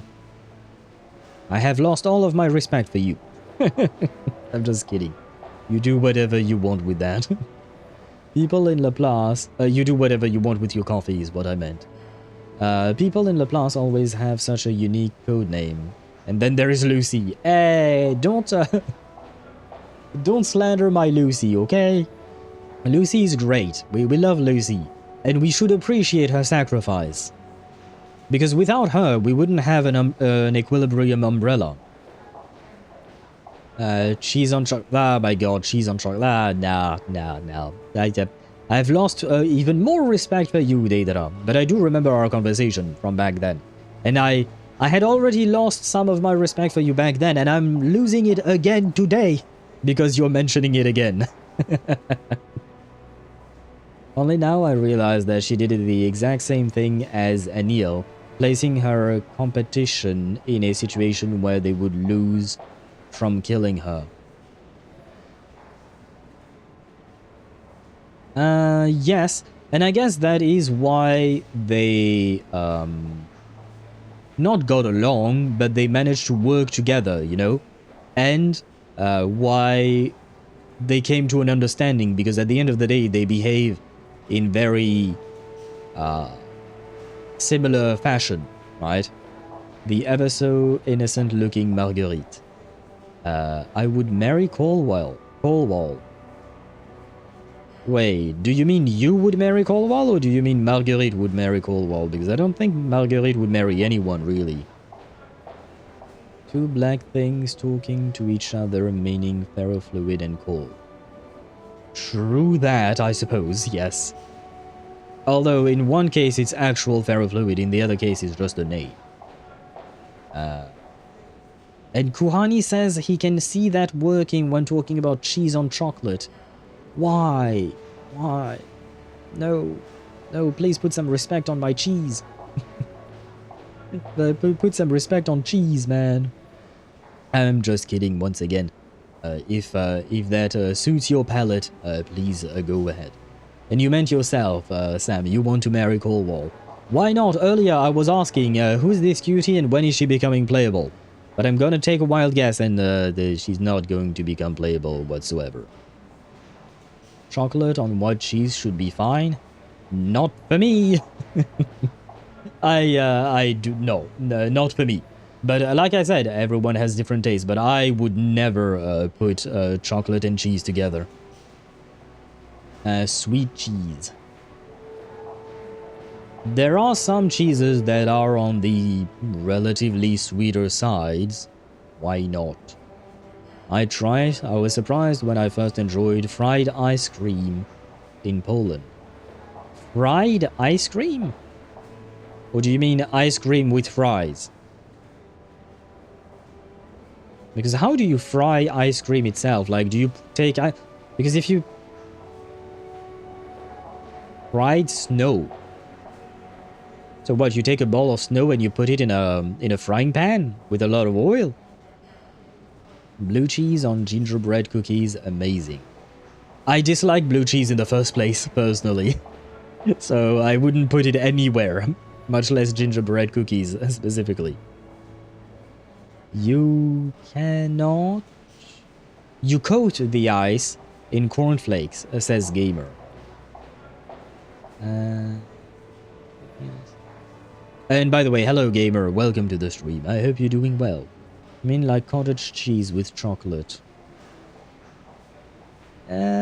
Still not my personal cup of tea. Or my cup of chocolate, I guess. Just add a layer of flour and egg. And then breadcrumbs and deep fry it. Huh. Why not? Yeah, I'm gonna remain with huh. It was actual ice cream, which got coated in coconut flakes and then fried for a few seconds. Ah, that on the other hand I could get behind. Why not? Why not? Okay. Why not? I'm slightly more convinced. Not entirely, but slightly more convinced. I mean, at the end of the day, I am willing to try these things just out of curiosity, but knowing what I know of my own taste, I have a feeling I would probably not like this. Because again, I'm talking about my own personal taste, right? Which is something that is deeply personal, and it's not like an objective truth as to what is good and what is bad, right? But for my personal taste, I highly doubt that I would like it. Tend to eat cottage cheese with sugar, so chocolate seems even better. I don't eat either. Well, oh yeah, then. Oh shit, now that I think about it, it's been a while since I've even eaten chocolate. Oh, maybe I should go buy some chocolate. And yes, Sam, I do have a mother. Dripping chocolate on vanilla ice cream. The same as I remember. Dripping chocolate on vanilla ice cream could be does taste nice. I have tried it. I have never tried Osmanthus wine though. Have you heard of Brunost? It's one of the cheeses that broke me out of my childhood hatred towards most cheeses. The name's Norwegian for brown cheese. Usually it's a light brown color. I have not. I don't think I've ever heard of that. Pronounced Brun Oost? I'm guessing? Maybe? Brun Oost? Yeah, I'm not sure. But no, I don't think I've ever heard of that. I don't think I've ever eaten Norwegian cheese in my life. Minced moomin. The heck is minced moomin, Kuhani? I've never heard of that either. I don't know what any of these things are.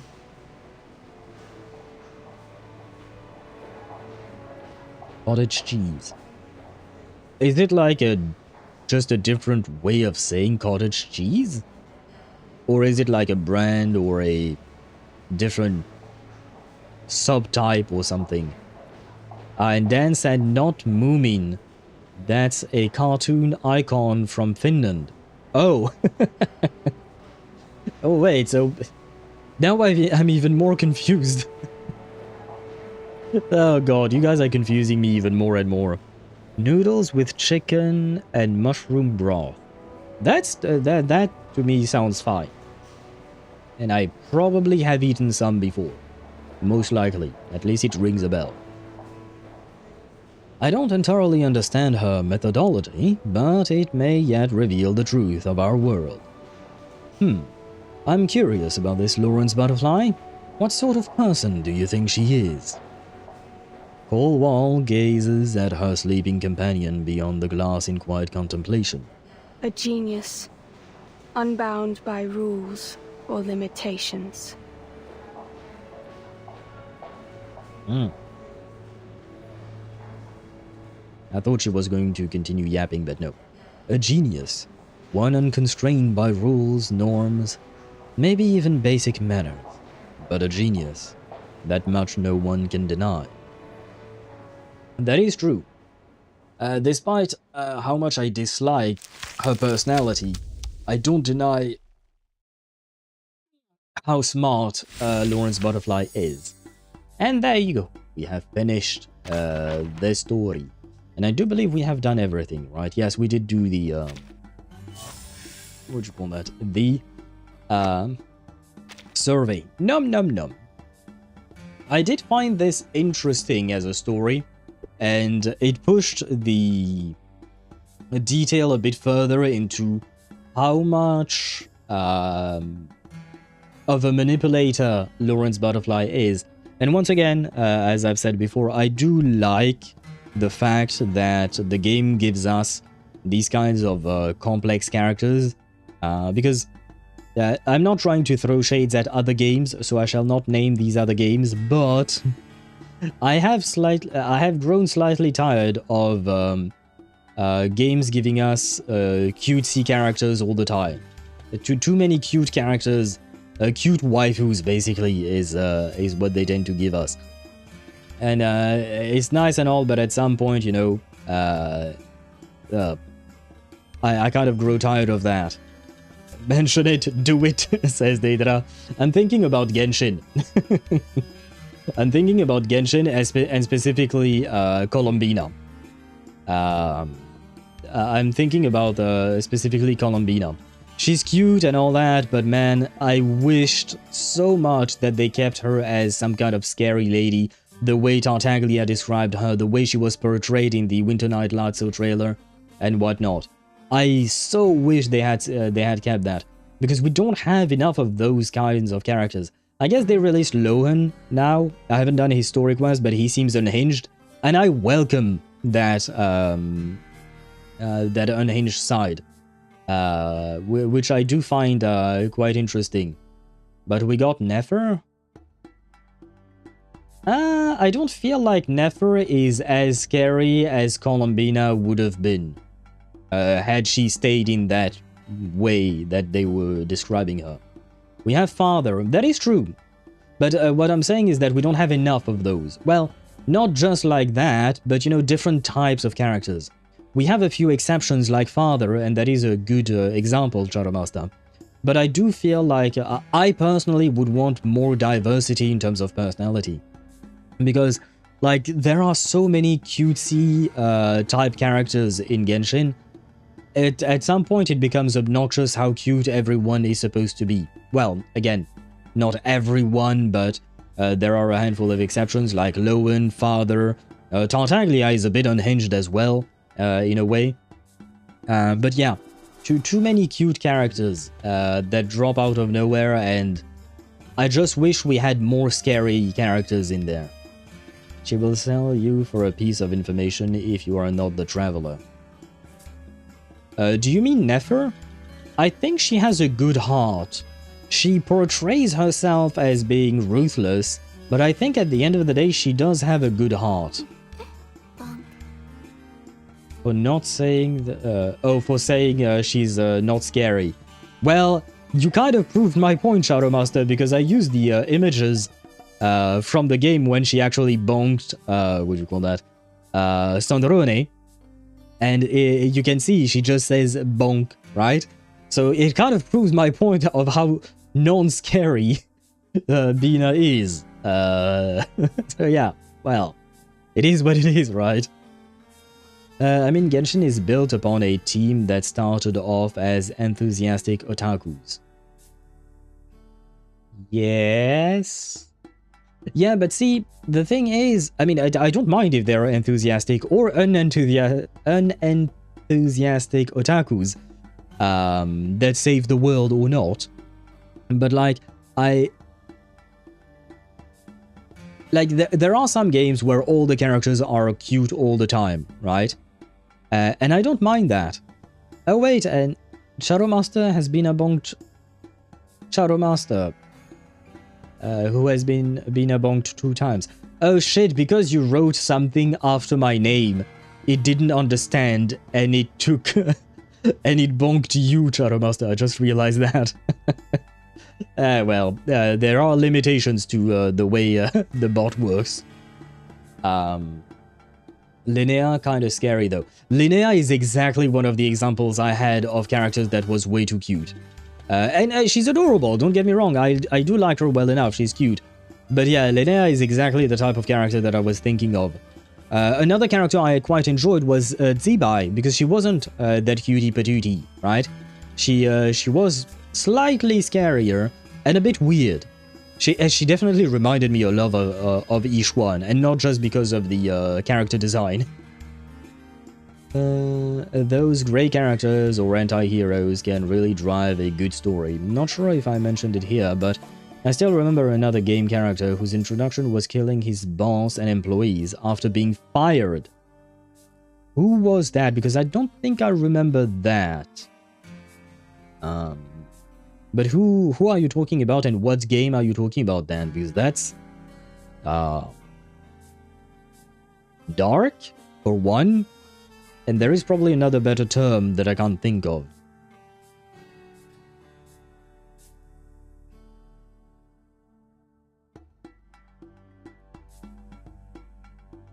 To be frank, most of the characters are built cute because it sounds like hotcake in JP, their main region for revenue. I believe their main region for revenue is actually China, but JP is probably not that far behind because they do be spending a lot on gacha games as well. I mean, I'm talking specifically about Hoyoverse because it is a Chinese company at the end of the day. And I do believe that their biggest market is China itself. But still, you're absolutely right, Sam. I do believe that the reason why we have so many cute characters in Genshin is just because it sells well. The same reason why we have mostly female characters as well. It's because female characters tend to sell more than male characters. There are a few exceptions for male characters, like Finon, for instance. He was definitely a major exception, and he sold extremely well. But most of the time, like, people tend to get excited more about female characters than male characters, which is sad, but it is what it is. Bina was good. The story justified her cute side. I'm not saying her cute side was not justified. I'm saying that I didn't want her cute side. I didn't want her to be cute in the first place. But yes, they did justify it. They did write her well enough, but it's just not what I wanted. Again, I'm not saying that the character is bad. There is a big difference. This is exactly what I was saying about chocolate and cheese. This is my personal preference, not a statement of fact, just an opinion based on my own personal taste. So yes, the character is well written, just not what I wanted out of the character. But bonking Sandrone like that means she's not scared of her in the slightest, so Bina is quietly terrifying. Not sure I understand the reasoning there, not gonna lie. I mean, Zibai is great, but why do we get to know her now? She should have been released like 3 years ago. Why do you think she should have been released 3 years ago or more? Because I believe that the events that set Zibai and led to her, led to her storyline that we saw in the Lantern Rite, it was set up because of everything that happened in Nordkrai with the moon and whatnot. I think that was part of it, if I recall correctly. Ashvale? I don't think Ashvale sold particularly well, did he? I mean, he sold, but I don't think he sold extremely well like Columbina did or something like that. Yeah, if I recall correctly, there are quite a lot of female players for Reverse 1999 from the demographic. I believe you're correct, Sam. I believe you're correct about that. Igor was a thirst trap. And it worked! Honestly, I think it worked. I mean, I don't know the numbers for Igor's banner, but for me it worked. I mean, I'm not a woman. I think that much is kind of obvious, but it worked just because I like having a diverse cast of characters. I want men, women, I want everything. Well, Igor was one piece of the puzzle that I call everything in there.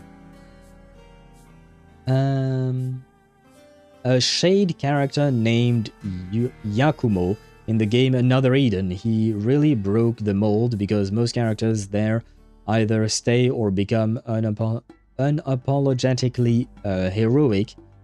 He was a disillusioned employee who got his powers from a magic puppet he designed as a mascot. Okay, interesting. I remember you mentioned playing Another Eden before.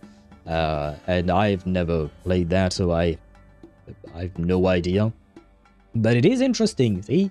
And it brings something fresh to the table, you know, something new from everything else that you see. At least Father is still Father. They did some whitewashing on Nefer. They whitewashed the entire cast of Sumeru. Let's be honest with Genshin. They whitewashed the entire cast of Sumeru. None of the characters in Sumeru are all that dark-skinned. Most of them are just pure white. Caucasian-looking. And even Dia, for instance, she's probably one of the darkest-looking character, darkest skin-looking character in Sumeru's, what do you call that? Sumeru's lineup, I guess. And even she is not that tan. I was also thinking of Yansan, but Yansan is not from Sumeru. She's from Natlan. So, again, different region. But again, wait, what? No, Ktosh. Yansan is not from Liyue. Yansan is from Natlan.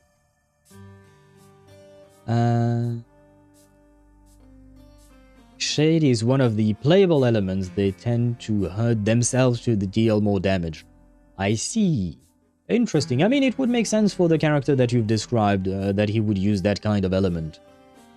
Well, nobody else would dare. You meant that Columbina is scary because nobody else would dare bonk Sandrone? Oh, I don't know if it's really because Columbina is all that scary, and I feel like, for me, my personal explanation is more like they built that kind of relationship. Like, she can do that with Sandrone because of the relationship they've built over the years. Whitewash? I mean morally, not skin.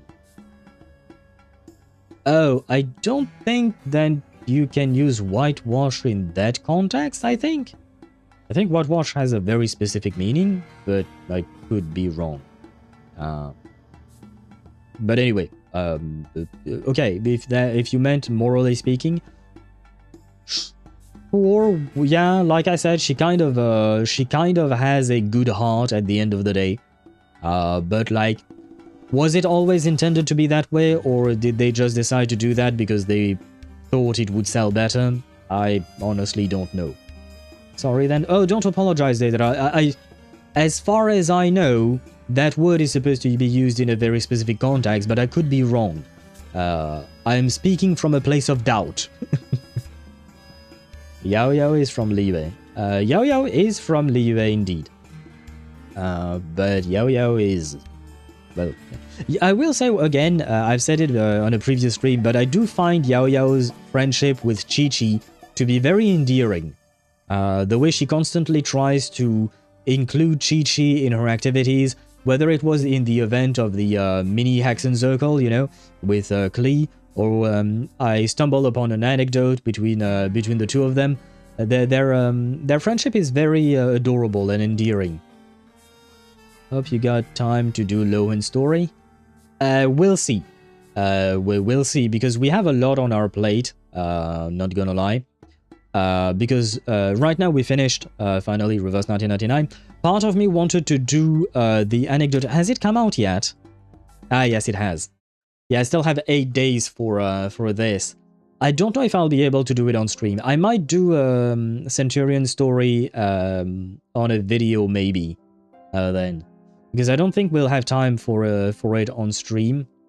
Because tomorrow we have Honkai Star Rail. Saturday we have Expedition 33. Next Wednesday we have Honkai Star Rail again, because I kind of doubt finishing that would be able to finish Honkai Star Rail in one go. And after that we have Wuthering Waves. Chances of playing it next week? Hard to say. Let me check the calendar. Hard to say, because that would push back Wuthering Waves. And the thing is, I have to start farming Wuthering Waves as well, because I want to pull for Lucilla first, and then ideally, if I could pull for Lucy, I would like to try that, but I need to start farming the event and whatnot. And well, I haven't started shit in the event, because I'm waiting to be able to stream it. Especially because in Wuthering Waves, we have 2 different stories to do. We have the Lucilla storyline, and we have the collaboration storyline to go through as well. And this is 8 days, right? 8 days, 12 hours, so it would end on what? Next Saturday, I guess. Not next Saturday, the Saturday after that, right? I'm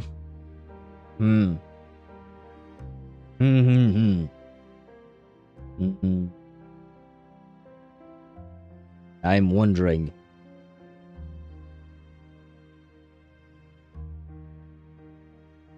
If we somehow manage, yeah, I highly doubt it, but if we somehow manage to finish Honkai Star Rail tomorrow in one go, which is extremely unlikely, maybe we could slot Centurion story for next Wednesday, you know? But unsure. Not Friday? No, it's 8 days. Yeah, no, it would be next Saturday. So let's do it on stream. Yeah, but we have to find the time to do that. That's always the problem. Time. Time is a currency that is very hard to grasp. Wait, is that her ass? I thought it's her pants. No, it is her ass that you're seeing right now. Centurion is wearing a bikini. She's wearing a swimsuit on the image that you're seeing right now.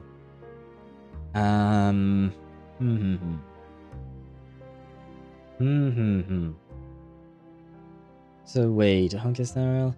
I guess maybe we could do it next Thursday. Is a big maybe.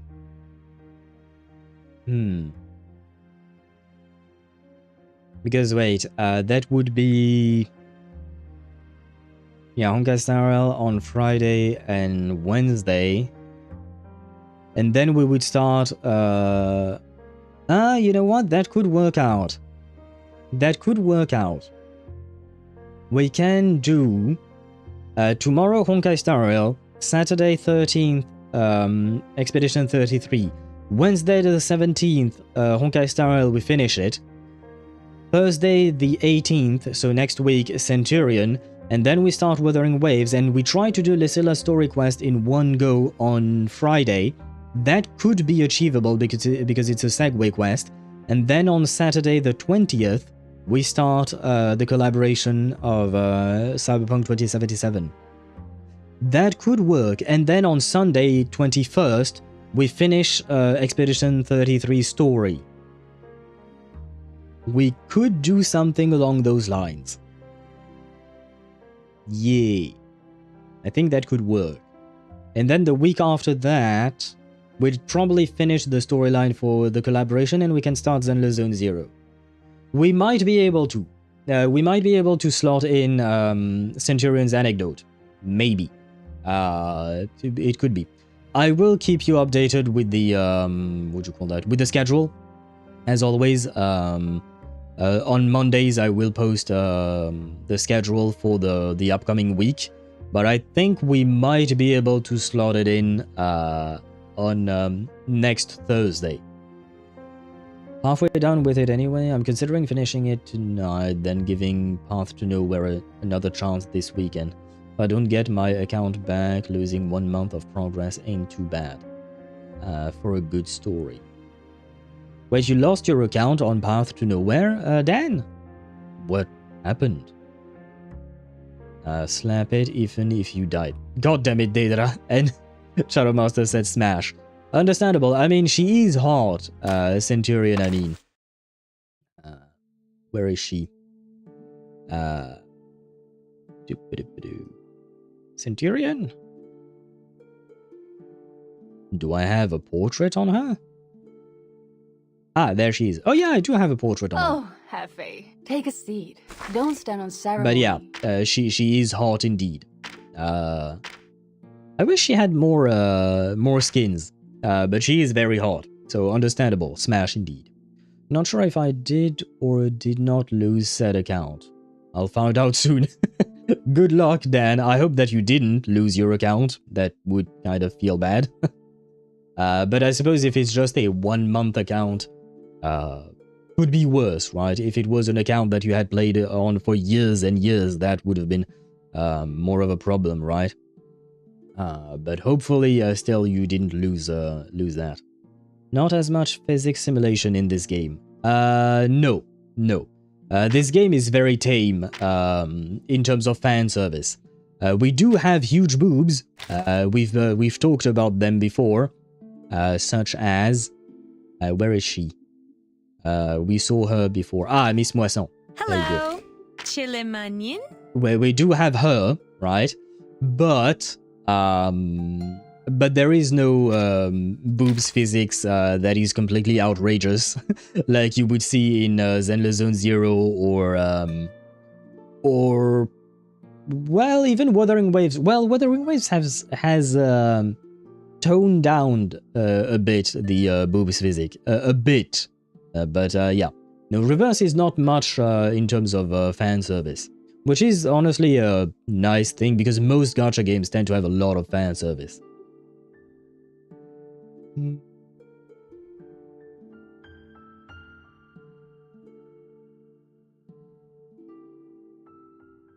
Latina hottie? For Centurion, yes. And she's dark-skinned beauty, it makes more worthy. She's beautiful, and I do like the fact that she's dark-skinned, and we do have a handful of dark-skinned characters in what do you call that? In Reverse 1999. I would say among the games that I stream, Reverse is probably the one with the most diverse cast. Even if you don't take into account the dog, right, or the apple or stuff like that, like humanoid-ish looking characters, I do feel like their designs in Reverse 1999 are the most diverse. And Kanjira, yes, Kanjira also is tan. Where is she? There she is. She is also relatively tanned, although she could have been tanner, to be fair, because she's supposed to be Indian, if I recall correctly. So well, I mean, there are all shades of Indians in the world. But she could, but again, like I said, like we don't have that many tanned characters or dark-skinned characters in gacha games, so I appreciate any and all efforts that they would make at some point. And Shamaine as well, and he's Indian as well, and he's Well, I heard your footsteps when you... And well, we do have a bit of some fan service as well, if you're interested in men. We do have a bit of fan service with this guy not wearing a shirt, showing his pecs and abs.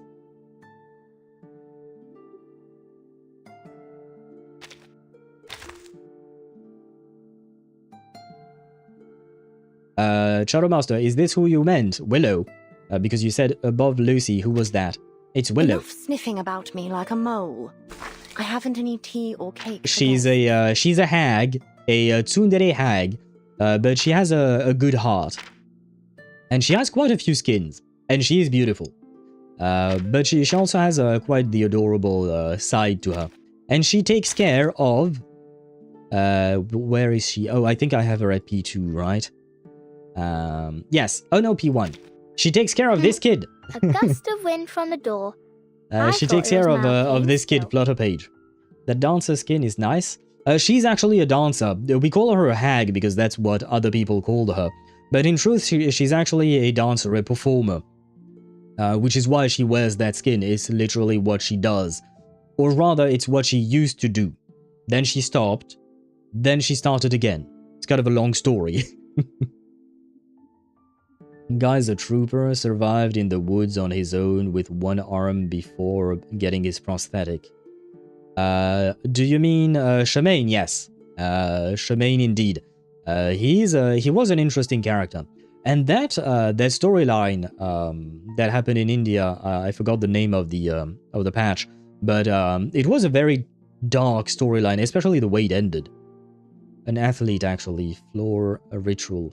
You're right, yes. It is akin to dancing, but it is actually a ritual that she performs. It does look like dancing, but it does involve Arcanum as well. Well, if you want a lot of different character types, then check out Arknights.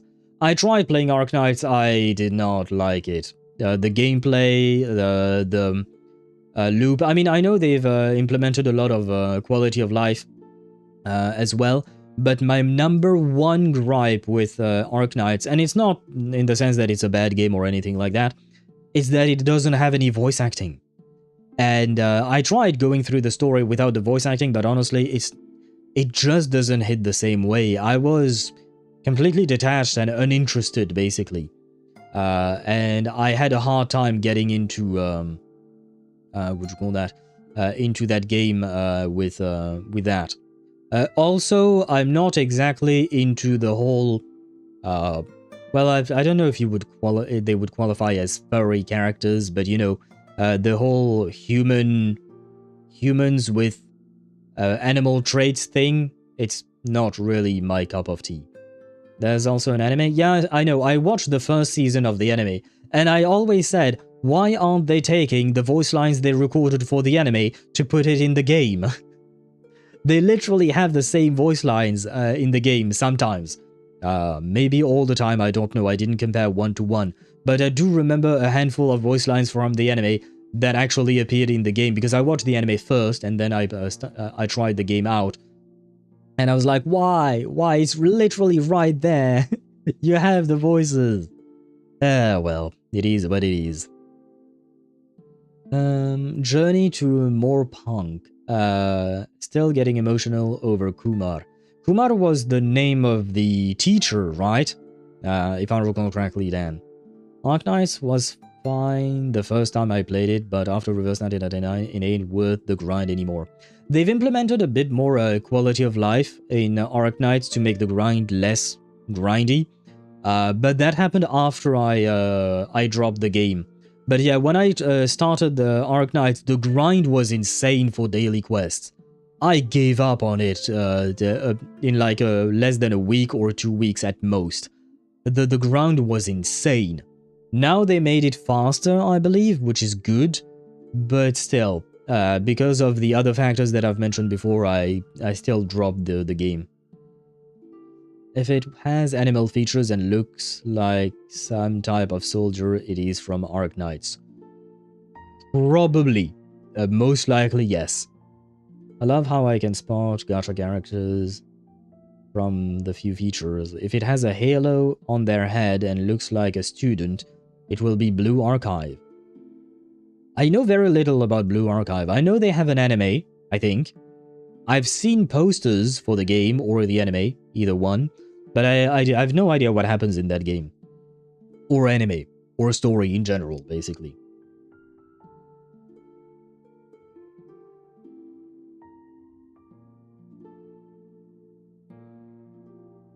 I believe I have caught up with chat indeed. Okay, I think we can, what do you call that? We can put an end to today's stream. My voice is starting to die slowly but surely. And we can, what do you call that? We can start Honkai Star Rail tomorrow with, what do you call that? With, Blade, I guess? I'm not going to pull for him, just so you know. I'm not going to pull for Blade. But we can learn more about him and see what happens to him in life, I guess, or something. Check out Discord. Sure, what did you send? For example, she has two sides of herself. Mafia enforcer and caring mom. The Mafia enforcer, I see that. Oh, that's her daughter, okay. I was like, at first, Shadow Master, when I saw your message, I didn't see that's her daughter. So I was like thinking that the first image you sent was the Mafia enforcer and the caring mom was the second image. And I was like, wait, that's not the same person. Why does she turn into a child? But no, never mind. That makes more sense. That is actually her daughter. But yeah, the misunderstanding for a quick second there was quite funny for me.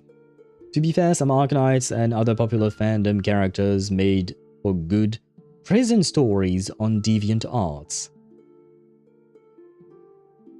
I don't know what that means, prison stories.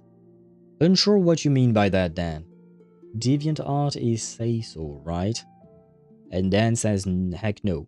What was the meaning of say so again? I don't remember. Her daughter is an operator as well. And see, this is where where you lose me. When you start using children as soldiers. I'm not saying that it doesn't exist. But, you know, not my cup of tea. With a handful of exceptions, like Flutterpage, for instance. Why not? Sotheby was not a choice. I lost 50-50s on her. But it is what it is. Oh, right, say so is pure. No, I think I've seen some NSFW stuff on DeviantArts. I think. It's a vague recollection. I haven't been on DeviantArts in a very, very long time. So I can't confirm, but it seems that Dan can confirm that indeed. Suzuru-zan,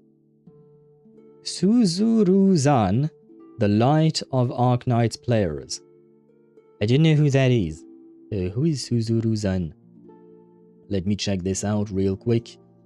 Suzuru-zan, Arknights. Oh yeah, that is the character that that Shadow Master sent me, yes. And I thought for a second that she was supposed to be a Mafia enforcer. I misunderstood there, but yeah, that's the daughter, indeed. Anyway, I am going to leave you on that note, on that misunderstanding. Let us, on Twitch's side, we can raid Shiny. I think she should be streaming today. Although I don't think she's streaming Anya Shiny. But, TV, can I write her name? Yes, I can. Good. Ah, she's on Uma Musume. If you're interested in Umas, she's in the middle of a race, it seems. I hope she wins. I know literally nothing of Uma Musume, so I will learn alongside you. And for those of you who might not know Shiny, she's also streaming some Reverse 1999 a lot. Among other things, she streams Reverse 1999, Uma Musume, a lot of Mahjong as well. She plays Mahjong online. She always tries to convert people to play Mahjong alongside her, which is kind of funny. And yeah, most of you probably already know Shiny. But yes, let us start the raid. I am going to leave you on that note. I thank you all for watching. I hope you had a fun time with Miss Lorentz Butterfly story. Where is she? She's here. There you go. And I will see you tomorrow at 6 p.m. Central European Summer Time for some Honkai Star Rail and Blade being Blade, or perhaps Blade being a dad. Why not? Maybe we'll see a new side of Blade. I wish you all a great rest of your day or your night, whatever time it may be for you, and see you tomorrow. Bye bye.